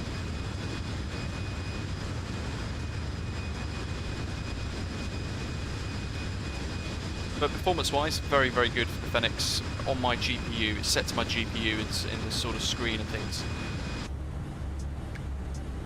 But some people are getting better results having it set to render the displays in the Fenix A320 as company message, as on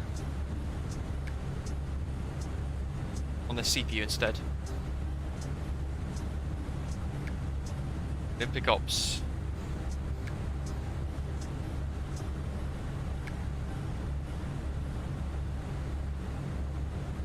But we weren't really delayed.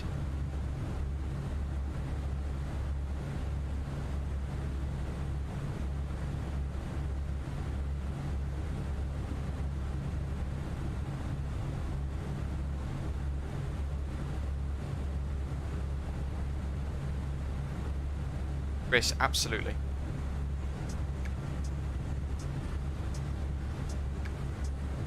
But it's the question of affordability as well. What can you afford? If you can afford the Fenix and the PMD G737, they are wonderful. But if not, Flubberwire have got a fantastic A320X as well. Cosmo, to use your VMR file for AIG, how can I know which airlines to install? Just as much as possible.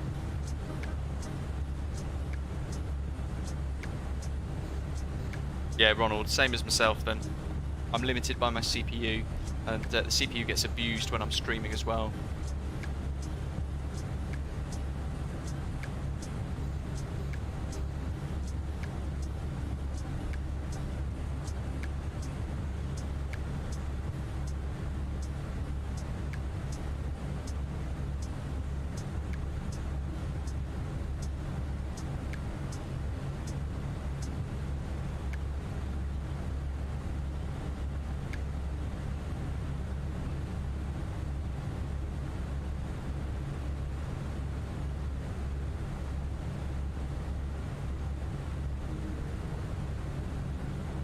Heraklion's going to be quite busy. Right in front of us, well in the queue, sorry, at the very beginning, we've got Maverick on Edelweiss 348 Whiskey, followed by Backtrack Delta Tango 23. Then us. Then we've got Aegean 919, which is Badger. Then a little bit further behind us, we've got Peter Osprey 32, Osprey 25, and Olympic 574.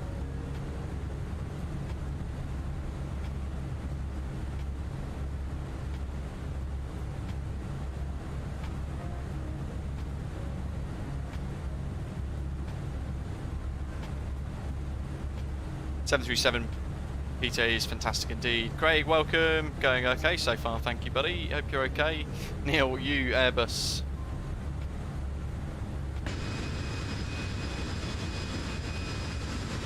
But she suits this livery, doesn't she? Look how great this livery is.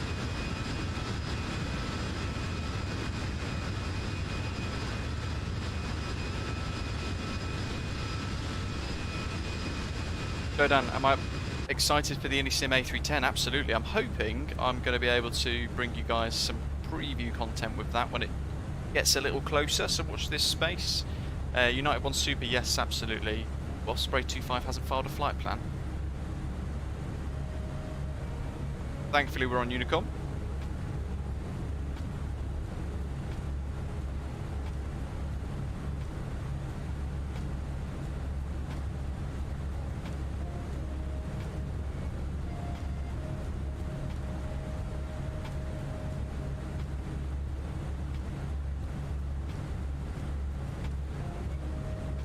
Okie doke.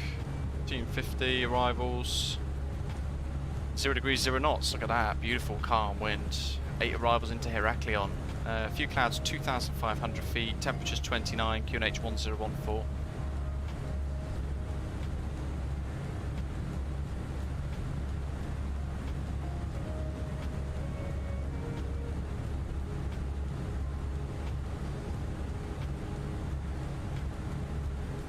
Done. Our approach data complete. Be 62.9 tons of gross weight at the moment, so arrival performance runway 27, refresh the METAR, fly it. What did I say I was? Tonnage 62.9, so we'll go for 62.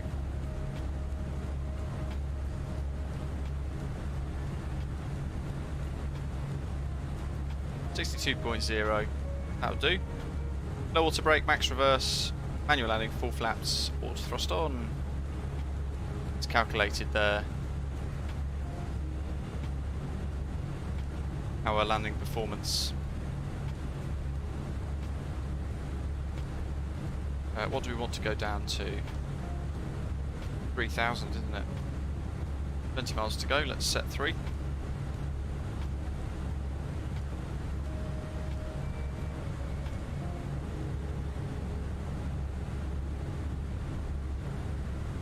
United 1, yeah, I can really recommend the PMTG 737. It is spectacularly good. And I never thought in, well, how long have we had this channel for now? 1 year, 9 months? I never thought I would find myself flying a 737 and enjoying it. Because I've never liked them in real life, let alone in the sim. But it's absolutely blown me away.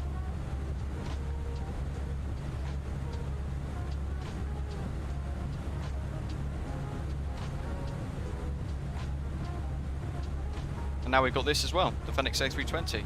Wonderful.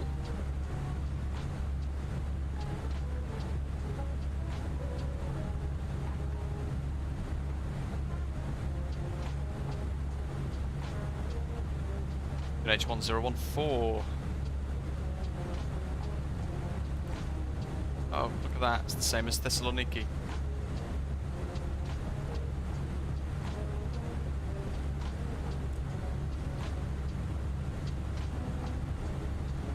Miles to top of descent,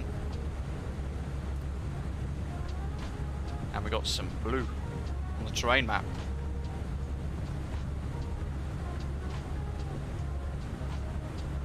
How about that?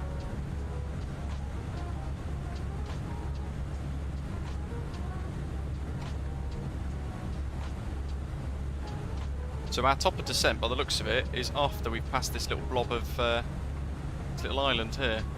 Oh, look at that! We've got some contrails ahead of us. Down below, that's got to be that Delta Tango.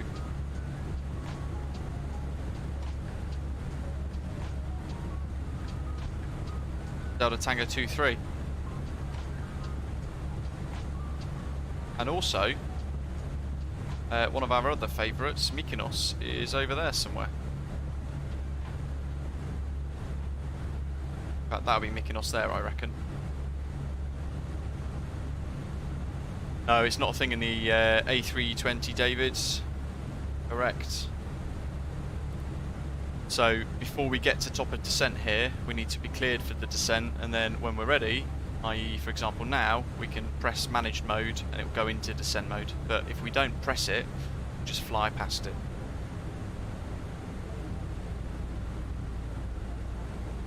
Alberto, I'd imagine they would model MCAS into the MAX, yeah. When PMDG do bring it to the aeroplane, onto the sim. Got to make sure we don't run over this Delta Tango BA 146.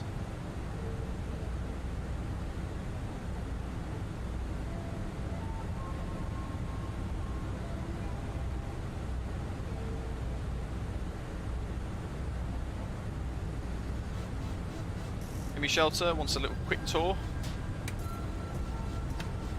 So you can't go in the toilet, but you can go into the cabin.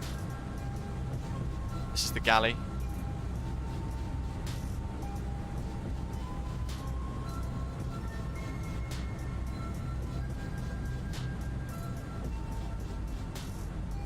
Got the little no espresso machine there as well. Some circuit breakers to the cabin area. There's nothing really to the cabin, to be totally honest. But some of the liveries that have been created, like this Aegean one that we're in today, has got some beautiful cushioning done. Though it is reverse texture. So on the right hand side of the aircraft, which is our left as we go down at the moment, they're reversed textures.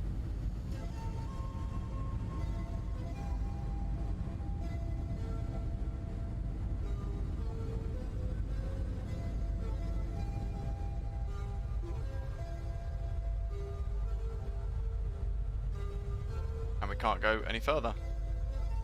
There's the cabin. Seatbelt signs and the no smoking signs work depending on the state of the switches in the flight deck. So when we turn the seatbelt signs on in a short while, the seatbelt signs there will illuminate as well. If you haven't checked this out before, Cody, welcome. Hope you're okay. Better jump back into the flight deck. Quick stretch of the legs.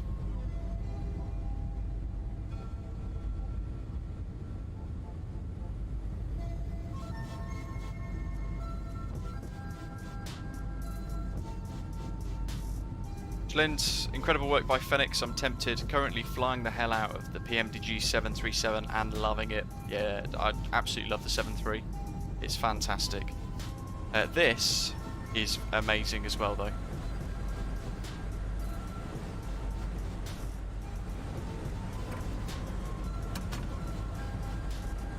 Couple of other bits.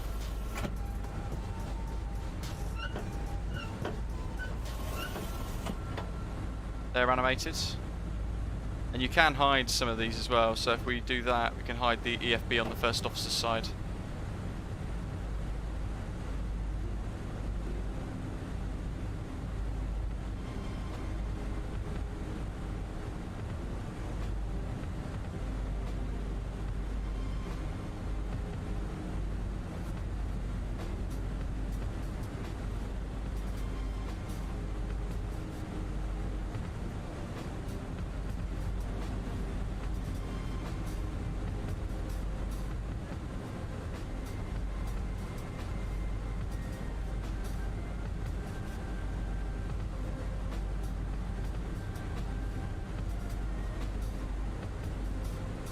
I'm conscious we are...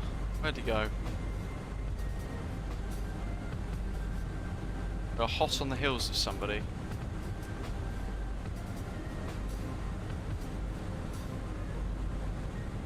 That's interesting. Reckons 3,000 there. Which then hopefully an A321, that'd be quite cool. There's our fixed rings. Approach data is all done, and we've briefed for the missed approach, but let's just quickly remind ourselves of what to do if we need to go around. We're going to fly RNAV 275 Gonzo, so outbound IR 402 down to 3,000, max of 185 knots. Inbound 241, then a final approach from IR 401, which is 5 miles, 7.3 miles away from touchdown. We'll call it 7. And we'll be on a glide slope of about 3.4 degrees from 2,000 feet, 5 miles to go. About 800 to 900 feet per minute. If we go around over the threshold of the runway, we're then going to turn right, northbound IR 700, up to 3,000 feet to then head to Gonzo to hold. Minimums of 830 feet with CFDA, so we don't need to add the 50 feet for go around. And if it was a circling procedure, it'd be 1,100, but we're not doing that.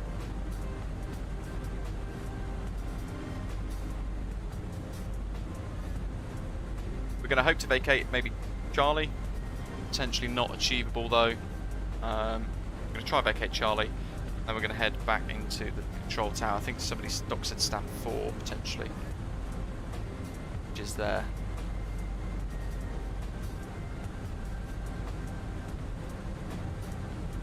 So it'll be vacate Charlie, Alpha Bravo or Charlie, whichever one we end up vacating. It'll just be taxi to stand 4 via Delta.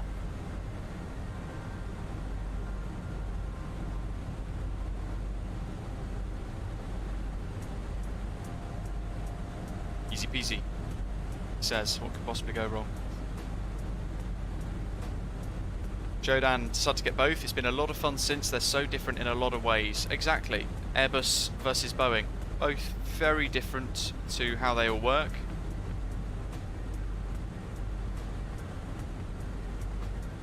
Neil, did you see that I've ordered the honeycomb yoke and throttles? No, very exciting. Probably the best you could choose, so good choice, absolutely. Order brake low. Hello, action mode. Start still. See? Turn the seatbelts on now so I can jump into the cabin. For those of you who haven't seen it, there's all of our seatbelt signs now illuminated down the cabin. And also from a distance, we can open and close the flight deck door.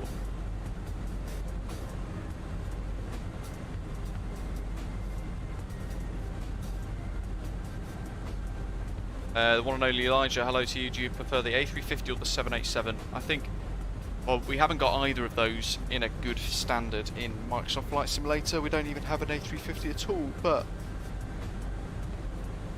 if I had to choose my favourite of the two, then by far it would definitely be the A350 1000 variant as well. Gotta be that one, gotta go big.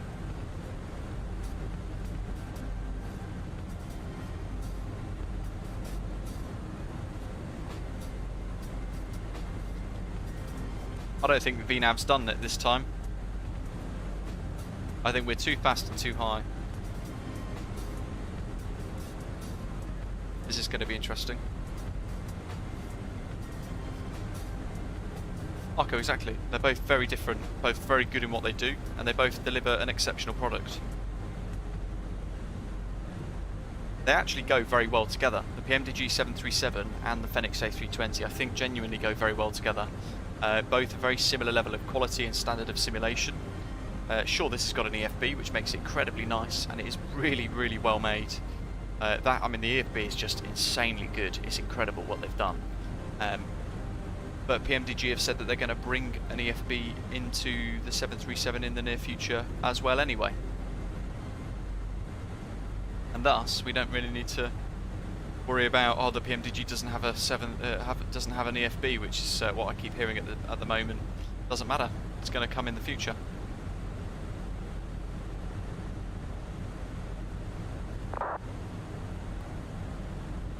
Cool, final refresh of the METAR.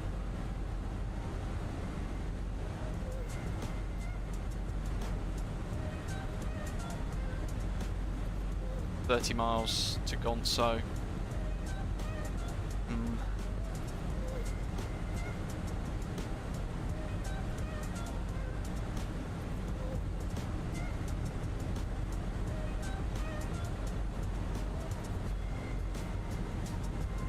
IR 402.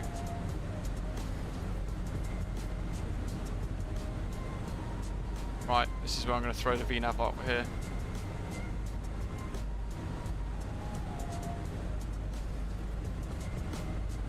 God, what a...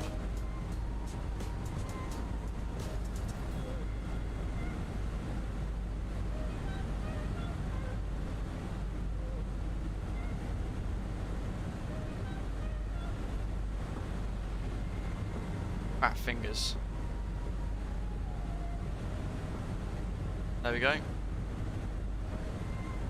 Try and get it to recalculate this VNAV path. That's better. Now I've made the aeroplane wake up and panic.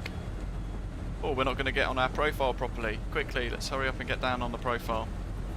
Well done, Ellis. We're going to go all the way down now anyway, through flight level 70, through flight level 100 as well. I could really make it panic and put it through Gonzo at 3000, but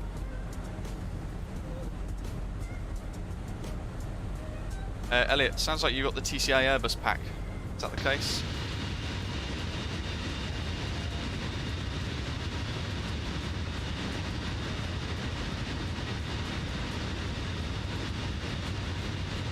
Olympic 570, we're inbound.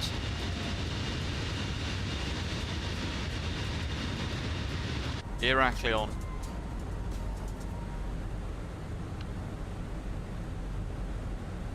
So we've got a TCAS for one behind, and we've got one ahead. The one behind we should be getting further away from. It might mean we might need to assist with trying to keep the speed up.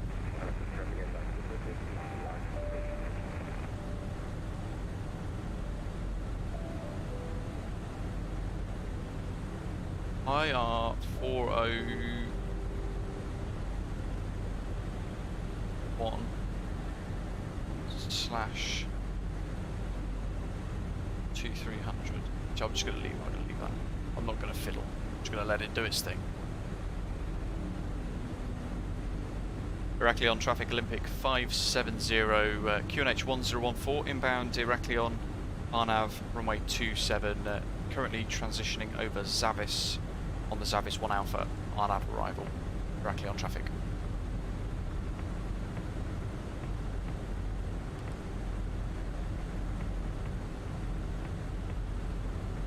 Route 10. Look at that. Look at that marks on the screen. That's incredible. That is so good.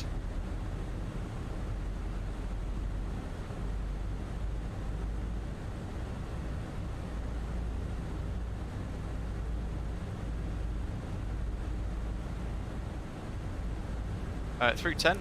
Let's get that on. All the light signs as required. Doublings. Default view. I hate it.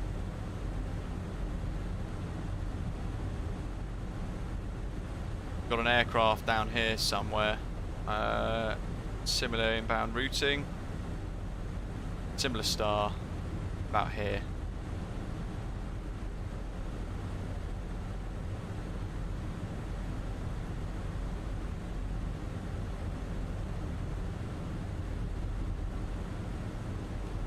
Local pressure 1014, 1014, 1014.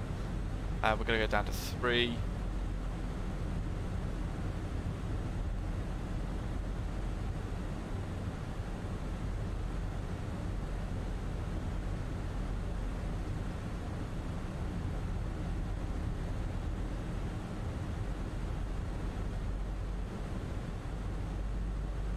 Legs page active on the right hand side. Blue, good question. Thinking about getting the PMG 737 over the Fenix. Well, you're probably going to end up getting both, most likely. Question is, which 737 are you most happiest with? Are you not that bothered about the 800? If so, the 700 is amazing. You can't go wrong. But some people are still holding off for the 800, which is going to come around August. So if you can afford one now and one in a couple of months, then yeah, go for it. Go for the Fenix now, perhaps. But either way, I can recommend both. They're both incredibly good. Really good fun to fly. But if you just want one, now, the MDG 737 is the one you want. Okay, now I can see his nav lights. There's an aircraft there. We're going to keep our speed up for the one behind, who looks like they've just cut a corner.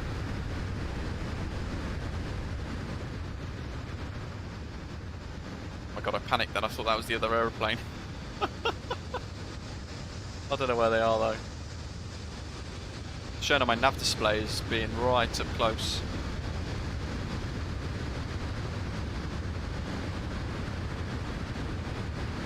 Doc's waiting for the 800s. See, now you're an MSFS convert.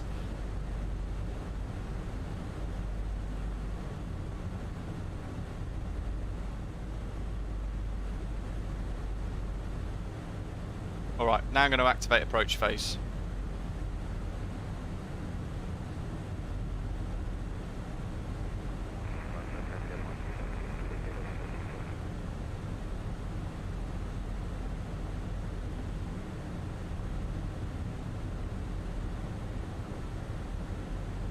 There's our VDEV and our LDAV as well. This is the RNAV approach kicking in. This is the first time I've ever seen this in the Fenix, by the way.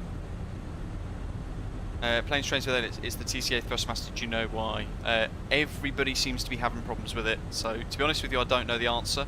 But I know the TCA Airbus Thrustmaster pack sounds like an utter headache. I don't have it. Directly on traffic, Delta Tango 23, inbound Gonzo, expecting runway 27. Apparently he's below us.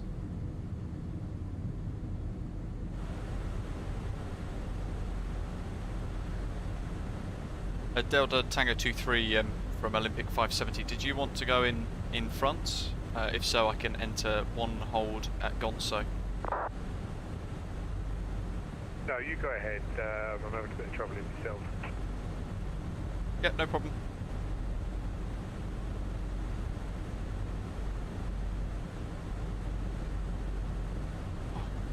There's the ships. There's Heraklion. There's the airport there. So, turning at Gonzo, we are green dot speeds. Next one is max 185, so we're going to want flaps 1.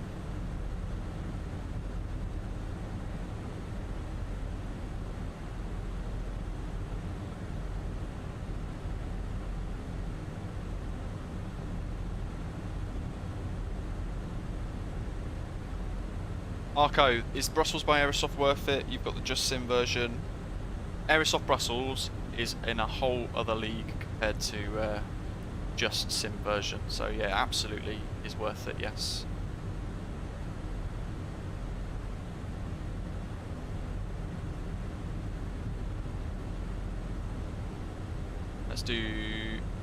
We'll do 180 for now because we've got the one behind.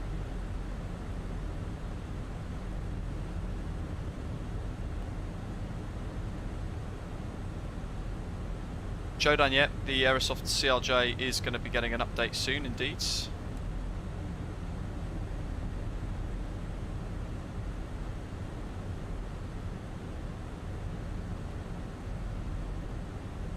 Final approach mode is active.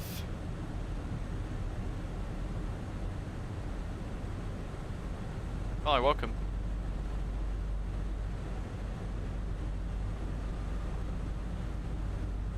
LDEV, VDEV's pretty bang on actually at the moment.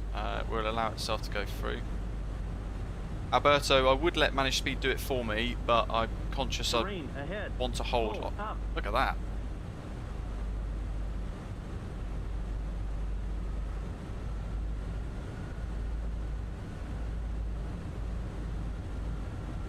Lap 2.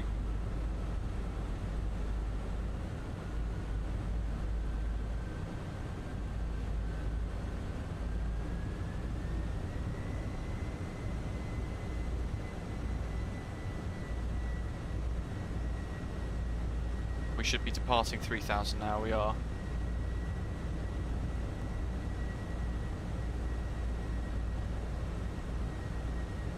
Miles.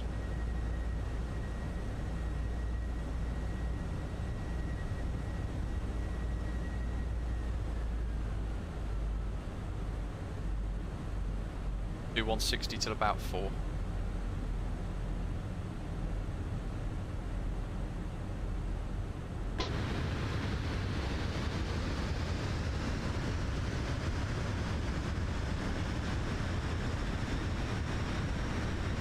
Here we go.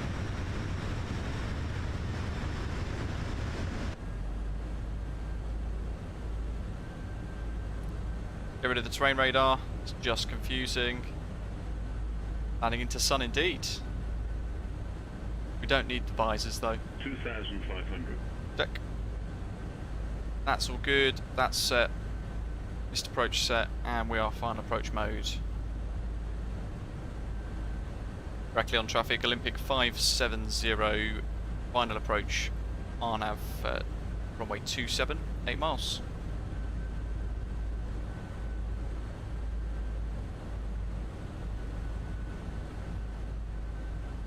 Final of those, that's all looking good. Reset the views. We want, where are we? Flaps 3 now.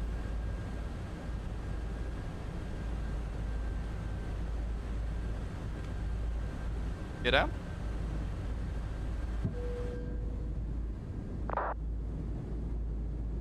Look how nice that looks. Click to this side. Get the sea. Definitely want to be on the left hand side of the aircraft for this approach, don't you? In real life.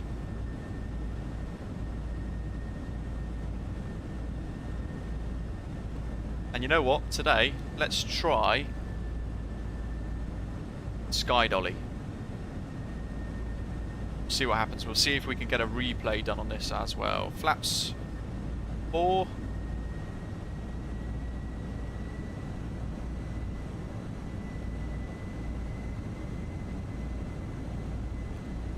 And now we're going to come down 5 miles. Manage speed, final approach. Looking at the buckets. It's like an RNAV version of an ILS, this one. And Eco Memo's no blue.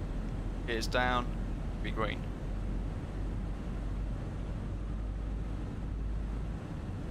Doc, we have got it. Pressed. We pressed approach already. We've got final approach on the bugs, on the PFDs as well. We've got LDAV, VDEV, final approach modes. Down to minimums at least.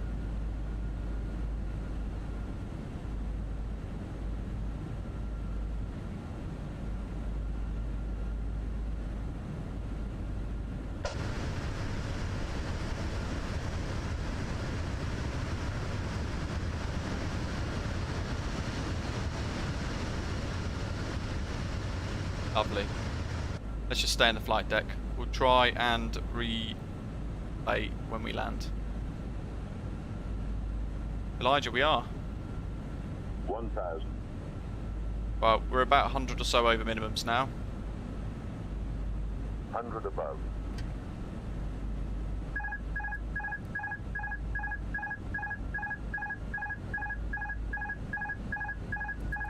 Jesus.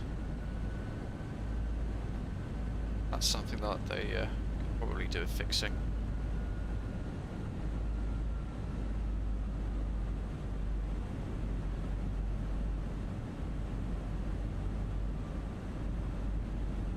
$500.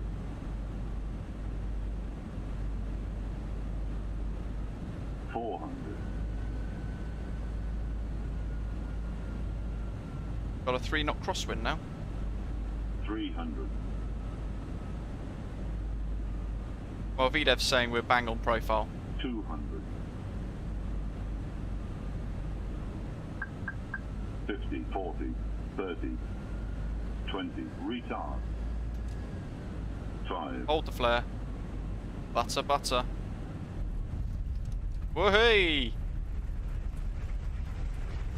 Reverse screen. Oh my god. What is happening? Maybe it was too buttery. The hell? What just happened? That was so smooth, and then just out of nowhere it just went wrong. What's happened to my steering? That's really weird. Oh well, we've managed to vacate. I mean, it was butter. I have no idea what happened there. That is freaky, freaky. I wasn't even touching the rudder pedals.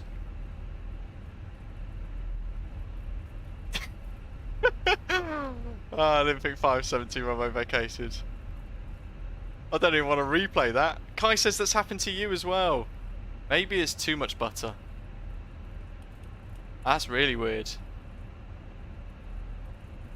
Wasn't even touching the rudders. Gav says it's the Fenix.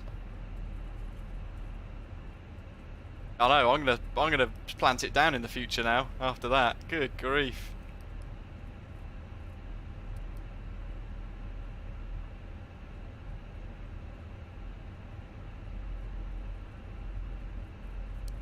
Oh, Gav, you've experienced similar then. I don't even know if I want to replay that.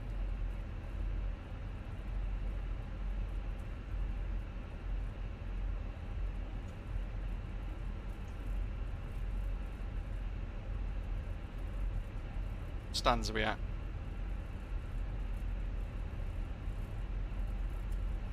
Open your control settings, go to your stick, then set the red button to autopilot off. I don't have TCA, so I assume it's just going to be autopilot off as the setting that I need. Why am I braking still? Oh, selected brakes. It was, you know what? It was so buttery. We pretty much landed on a diesel spill, I think there.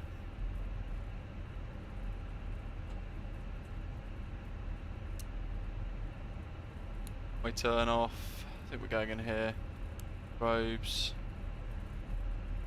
AP available, AP bleed. Oh, is this stand full? Oh my god. That's the stand we need. It's all going wrong.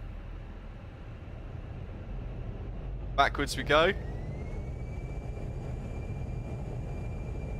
Don't mind me.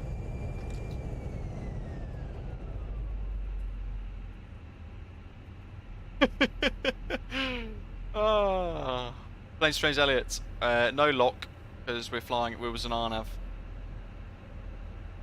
Maybe it was too buttery. Plane couldn't cope. Oh wow, Flight Life Studios broke again. Thing is, there's nothing else really equivalent. That's what all of us are using really.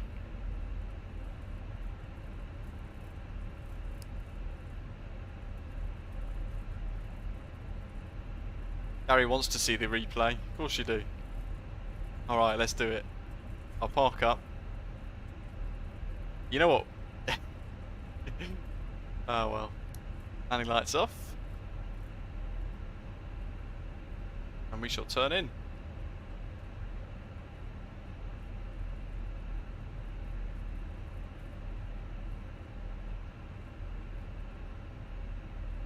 I don't really know how the... Oh, Isaac got a -23 in the Fenix the other day and the same thing happened. Okay, well that's not me then. It's not me. That's good. Alright. So perhaps if we're all reporting similar thing, there is actually something to this then in that case. APU's all on. Sky Dolly board off.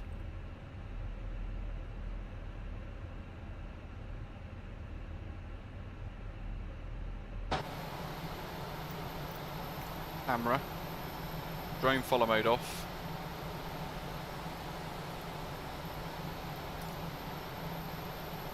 Go and reset the camera view.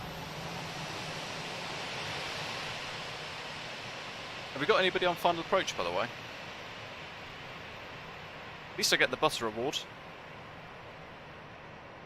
Ruby fan, do you have a tiller access? No. It's all default. There's no tiller. Sort of specific tiller access anyway. Let's have a quick check here.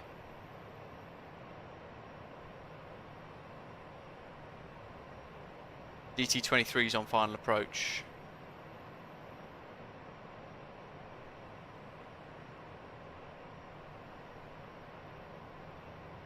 He's on short final approach in a BA 146. So we'll watch his touchdown first, and then what I'll do is I'll go into observer mode on Vatsim, and I'll replay. So I'll still be able to see everybody around us, but I'll go invisible for the time being, just so I don't conflict with anybody that might be flying this as well in a second.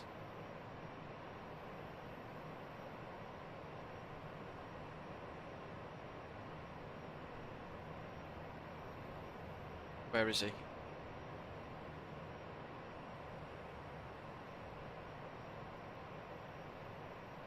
See him.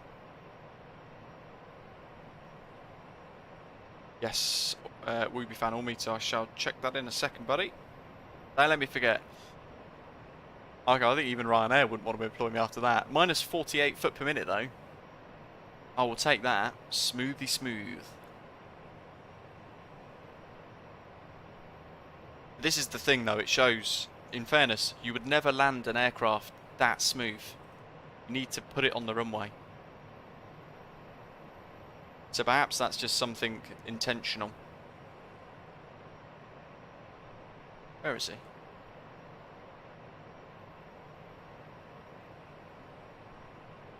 he? ET23, is he disconnected?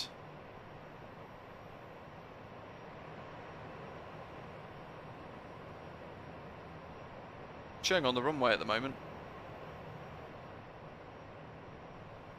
Very well. It's replay time. Let's watch this chaos back. So just disconnect from the network quickly. I will reconnect in a second.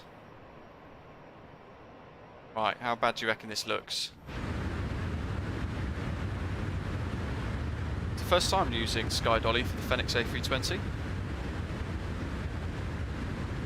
We'll see if it doesn't like it, because in the flight deck it will be absolutely going berserk, but you notice it doesn't actually record a lot of these views.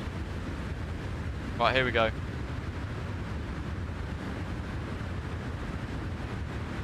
The gear down. It is.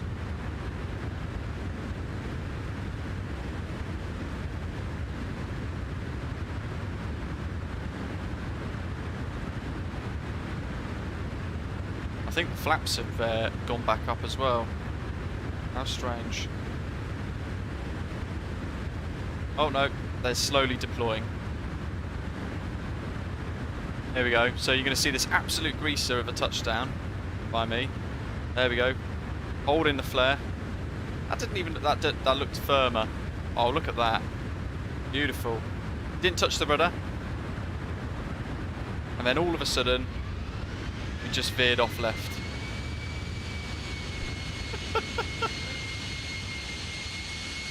I reckon we need to see that from a passenger point of view. Oh my god. All the fire brigade.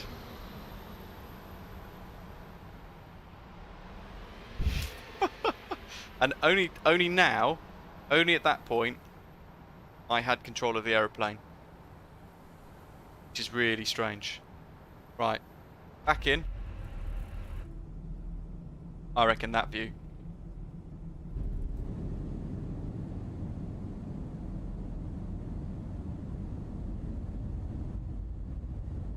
See, that's broke.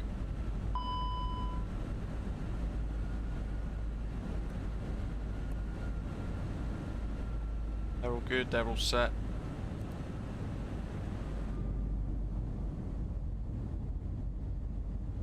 Did the reversers deploy on both sides? Not sure. Should have done.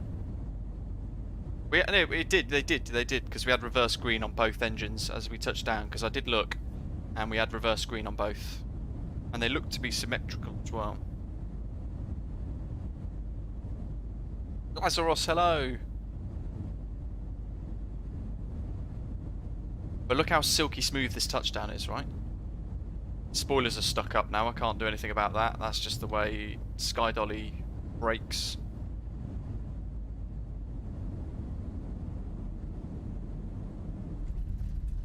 Oh, now it doesn't deploy them. Okay. Oh, now it does. Imagine being a passenger on this. Oh my god. Off we go. Just a minor incursion of the off the runway.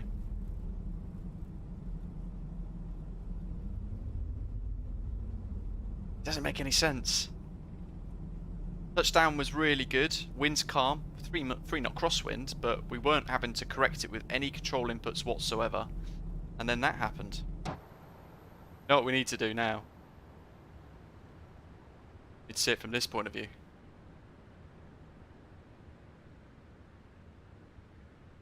I mean, I can't even use it for like an Instagram video.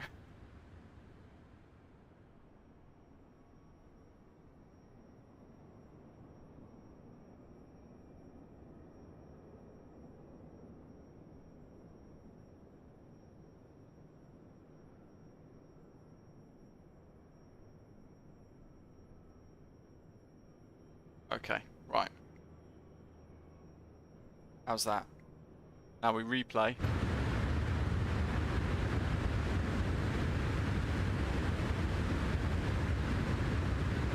Delta Tango, that was me in the BAE and I crashed. It is weird, isn't it? I don't understand what caused the sudden veer out of nowhere.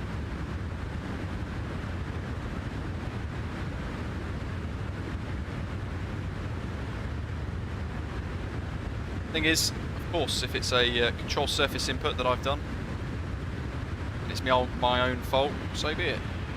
I'm certain this wasn't me.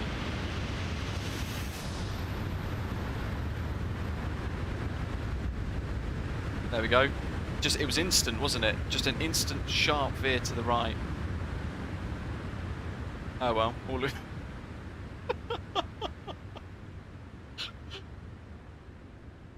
oh god, it's so far off the runway. Oh well. Note to self. Don't land less than 100 foot per minute in this. Yikes. All good fun, all good fun, all good fun. Anyway, we'll zoom back up to the stands.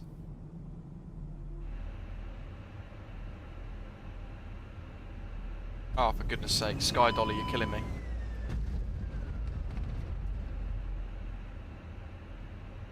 There we go. Good grief.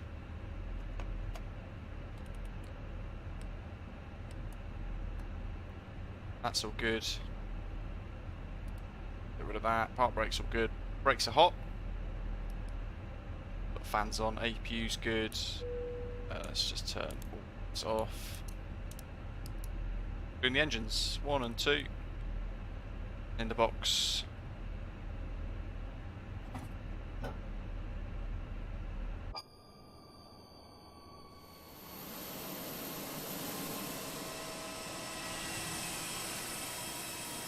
Noise.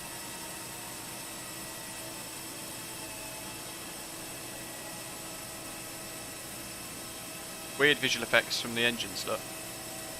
Kind of make them look like they're sucking away into the distance. Now they've stopped. How good does that look, though? Oh yeah, I'll be running away as fast as I can, straight to the bar. This is the this is the payware Just Sim Airport anyway. It's okay. It does the job. Certainly if you don't fly in here often, but effectively you need to definitely check out the freeware version of this instead, because it looks pretty much the same as this payware version as well. So, flightsim.to, go to check out LGIR in the search box and you'll find this scenery.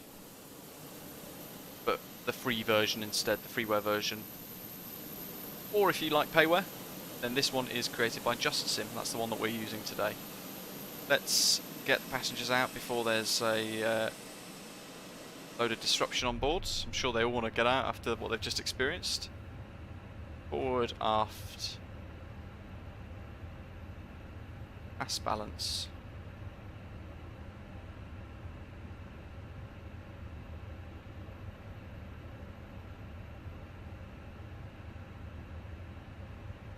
And interestingly after that, it won't let us... Oh, it's stuck. Arrived. Right. Won't let us deboard. 1 left, 2 left, chocks, stairs.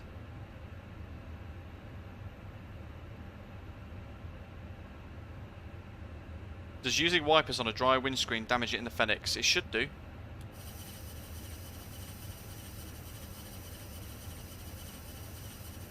Yeah, it's just creating this horrible... can't really see it from here, there you go.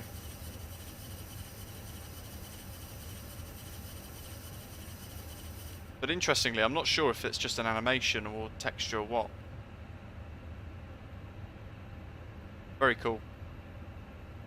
But yeah, definitely something weird about the way it lands on super smooth landings. Those of us who love the bit of butter. Olympic 574 and final.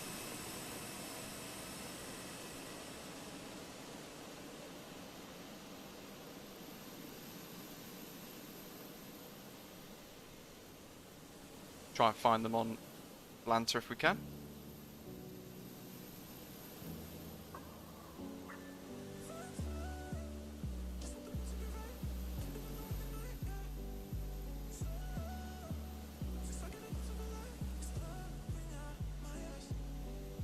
The night textures blue aren't fantastic here, what I remember.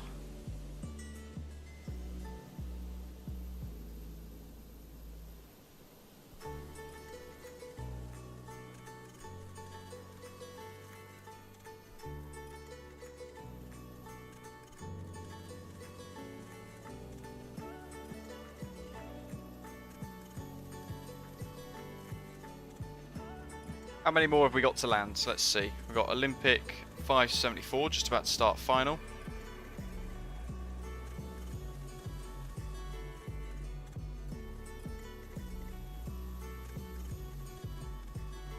Yeah, that's it, isn't it?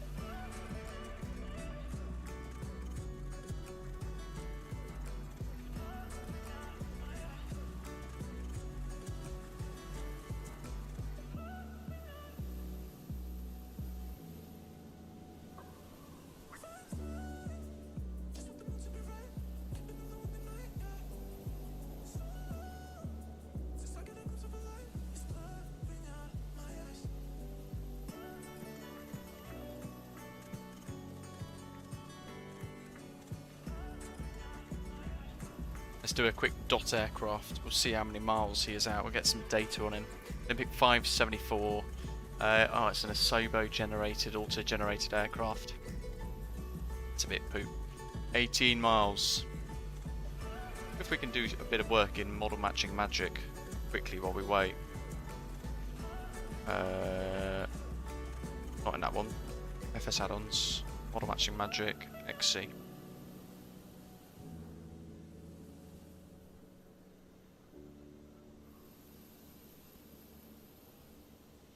We can scan folder.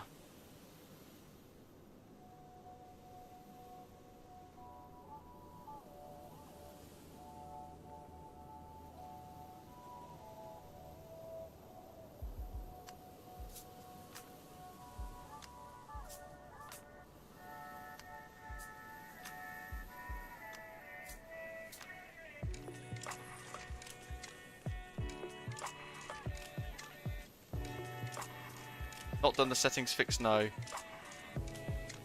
I could do that now while we wait, to be honest. Let's do that now, because I don't know what the Olympic 574 is doing. So in general options, we go to...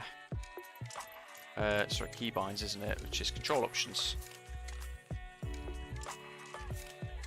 And I want my Velocity 1 flight yoke. Search by input, and it's my auto... There we go, so it's toggle autopilot master. That's the one I've got selected.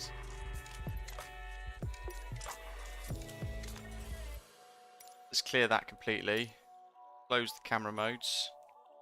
VR, radio, MISC. Instruments.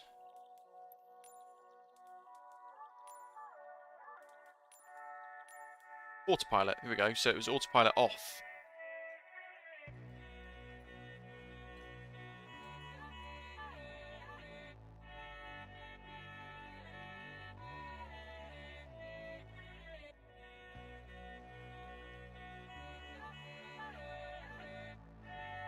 That one.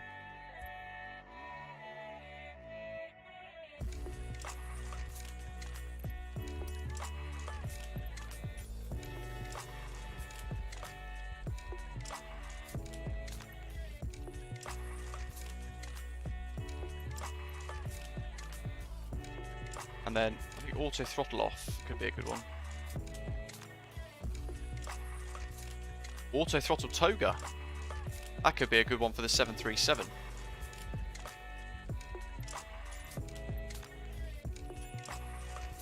How's how dude doing? Olympic 570. They look like they're holding. I don't really know why.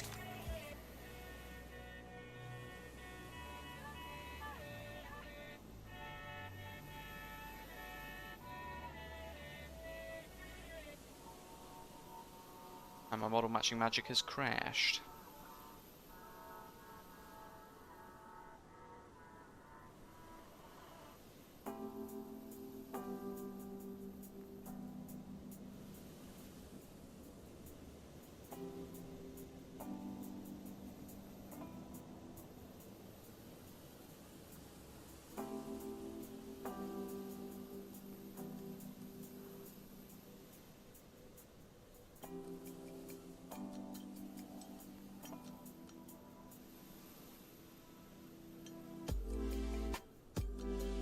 Heraklion traffic between 574 and 57.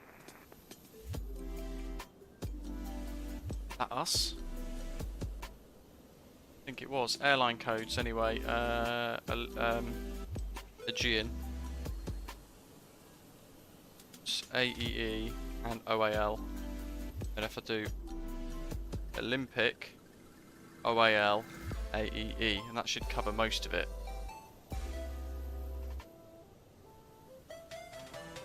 Cool. Airline codes, generate VMR. And in here, want to reload model matching rules.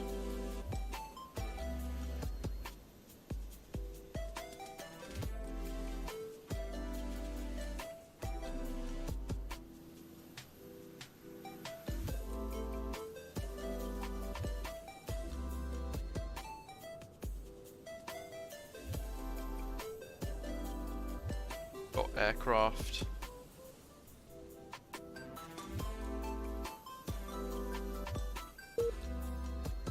Ah, there we go. No. And it's just reverted back, so yeah, like Olympic at all. That's a shame. Even the model matching tweak didn't even do anything.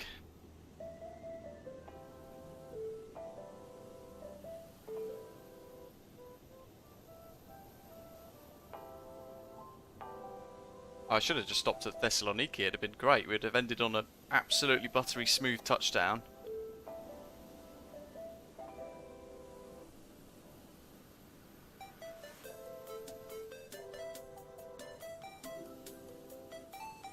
Without technically crashing.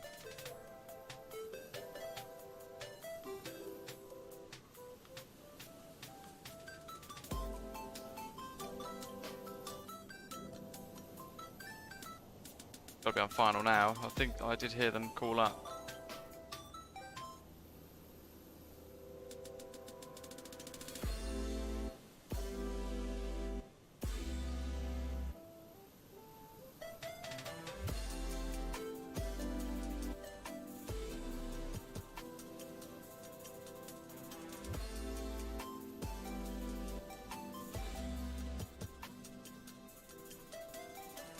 I think that's the last one, isn't it, anyway?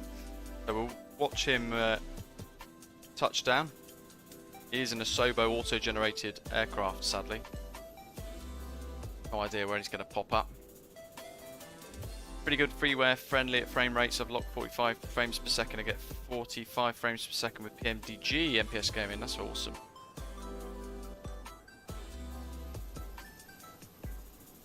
Where is he?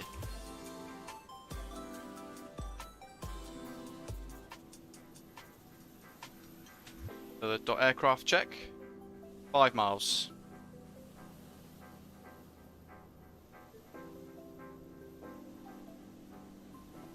How are we doing at the terminal? Hey. Osprey.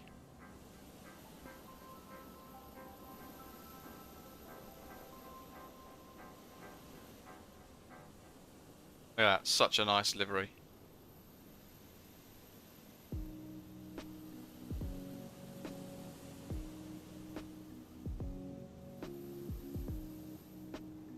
Here he comes.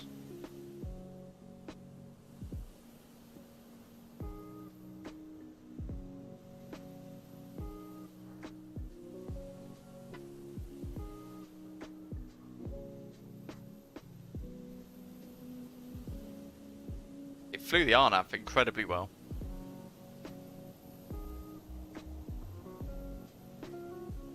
Just that super weird touchdown where it spun us off. Very strange. I've had that a few times, once or twice with the BA146, when I've landed far too soft, and it's like it breaks the matrix, breaks the flight model a little bit, freaks out and just sort of goes spiraling off. So I suspect it's a similar thing with the Fenix A320. Not experienced it yet on the 737 though, I have to say. In fact, we did that touchdown into Skiathos, didn't we? Minus 50 foot per minute. Veer us off.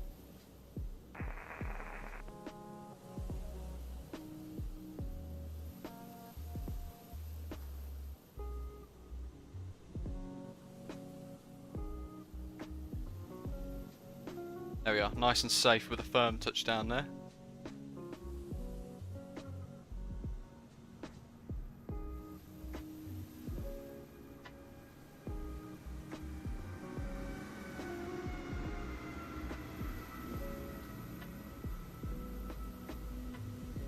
There we go, folks. Keep an eye on the channel for tomorrow. We're going to be heading to Denham Aerodrome with a little video, a couple of minutes long, showing you guys the brand spanking new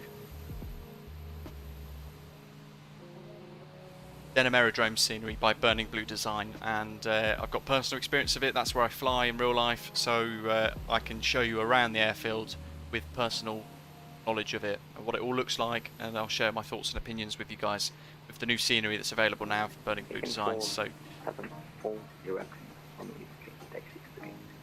keep an eye out on the channel for that. And then Monday we're going to be looking at streaming either in the PMDG 737 or in the BA146-300 with its new updates that have recently been released. So most likely going to be the BA146. We're going to be pushing back out of Vega, probably over to Bergen in Norway for a pre-night shift stream. If you want any of the scenery, the liveries, or indeed the aircraft shown throughout today's live stream, then check the links in the description down below. Don't forget to hit like before you head off, and if you're new to the channel, it's great to have you here throughout today's live stream.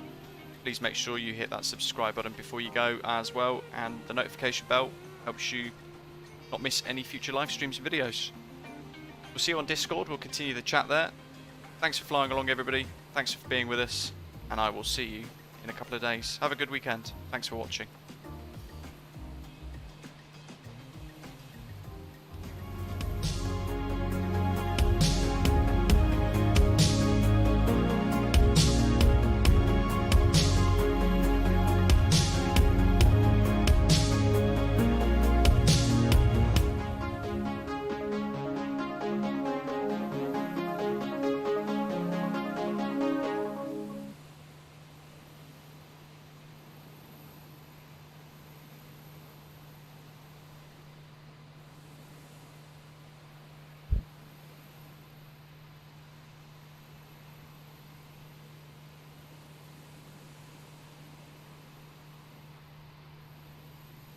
Just flying along, everyone.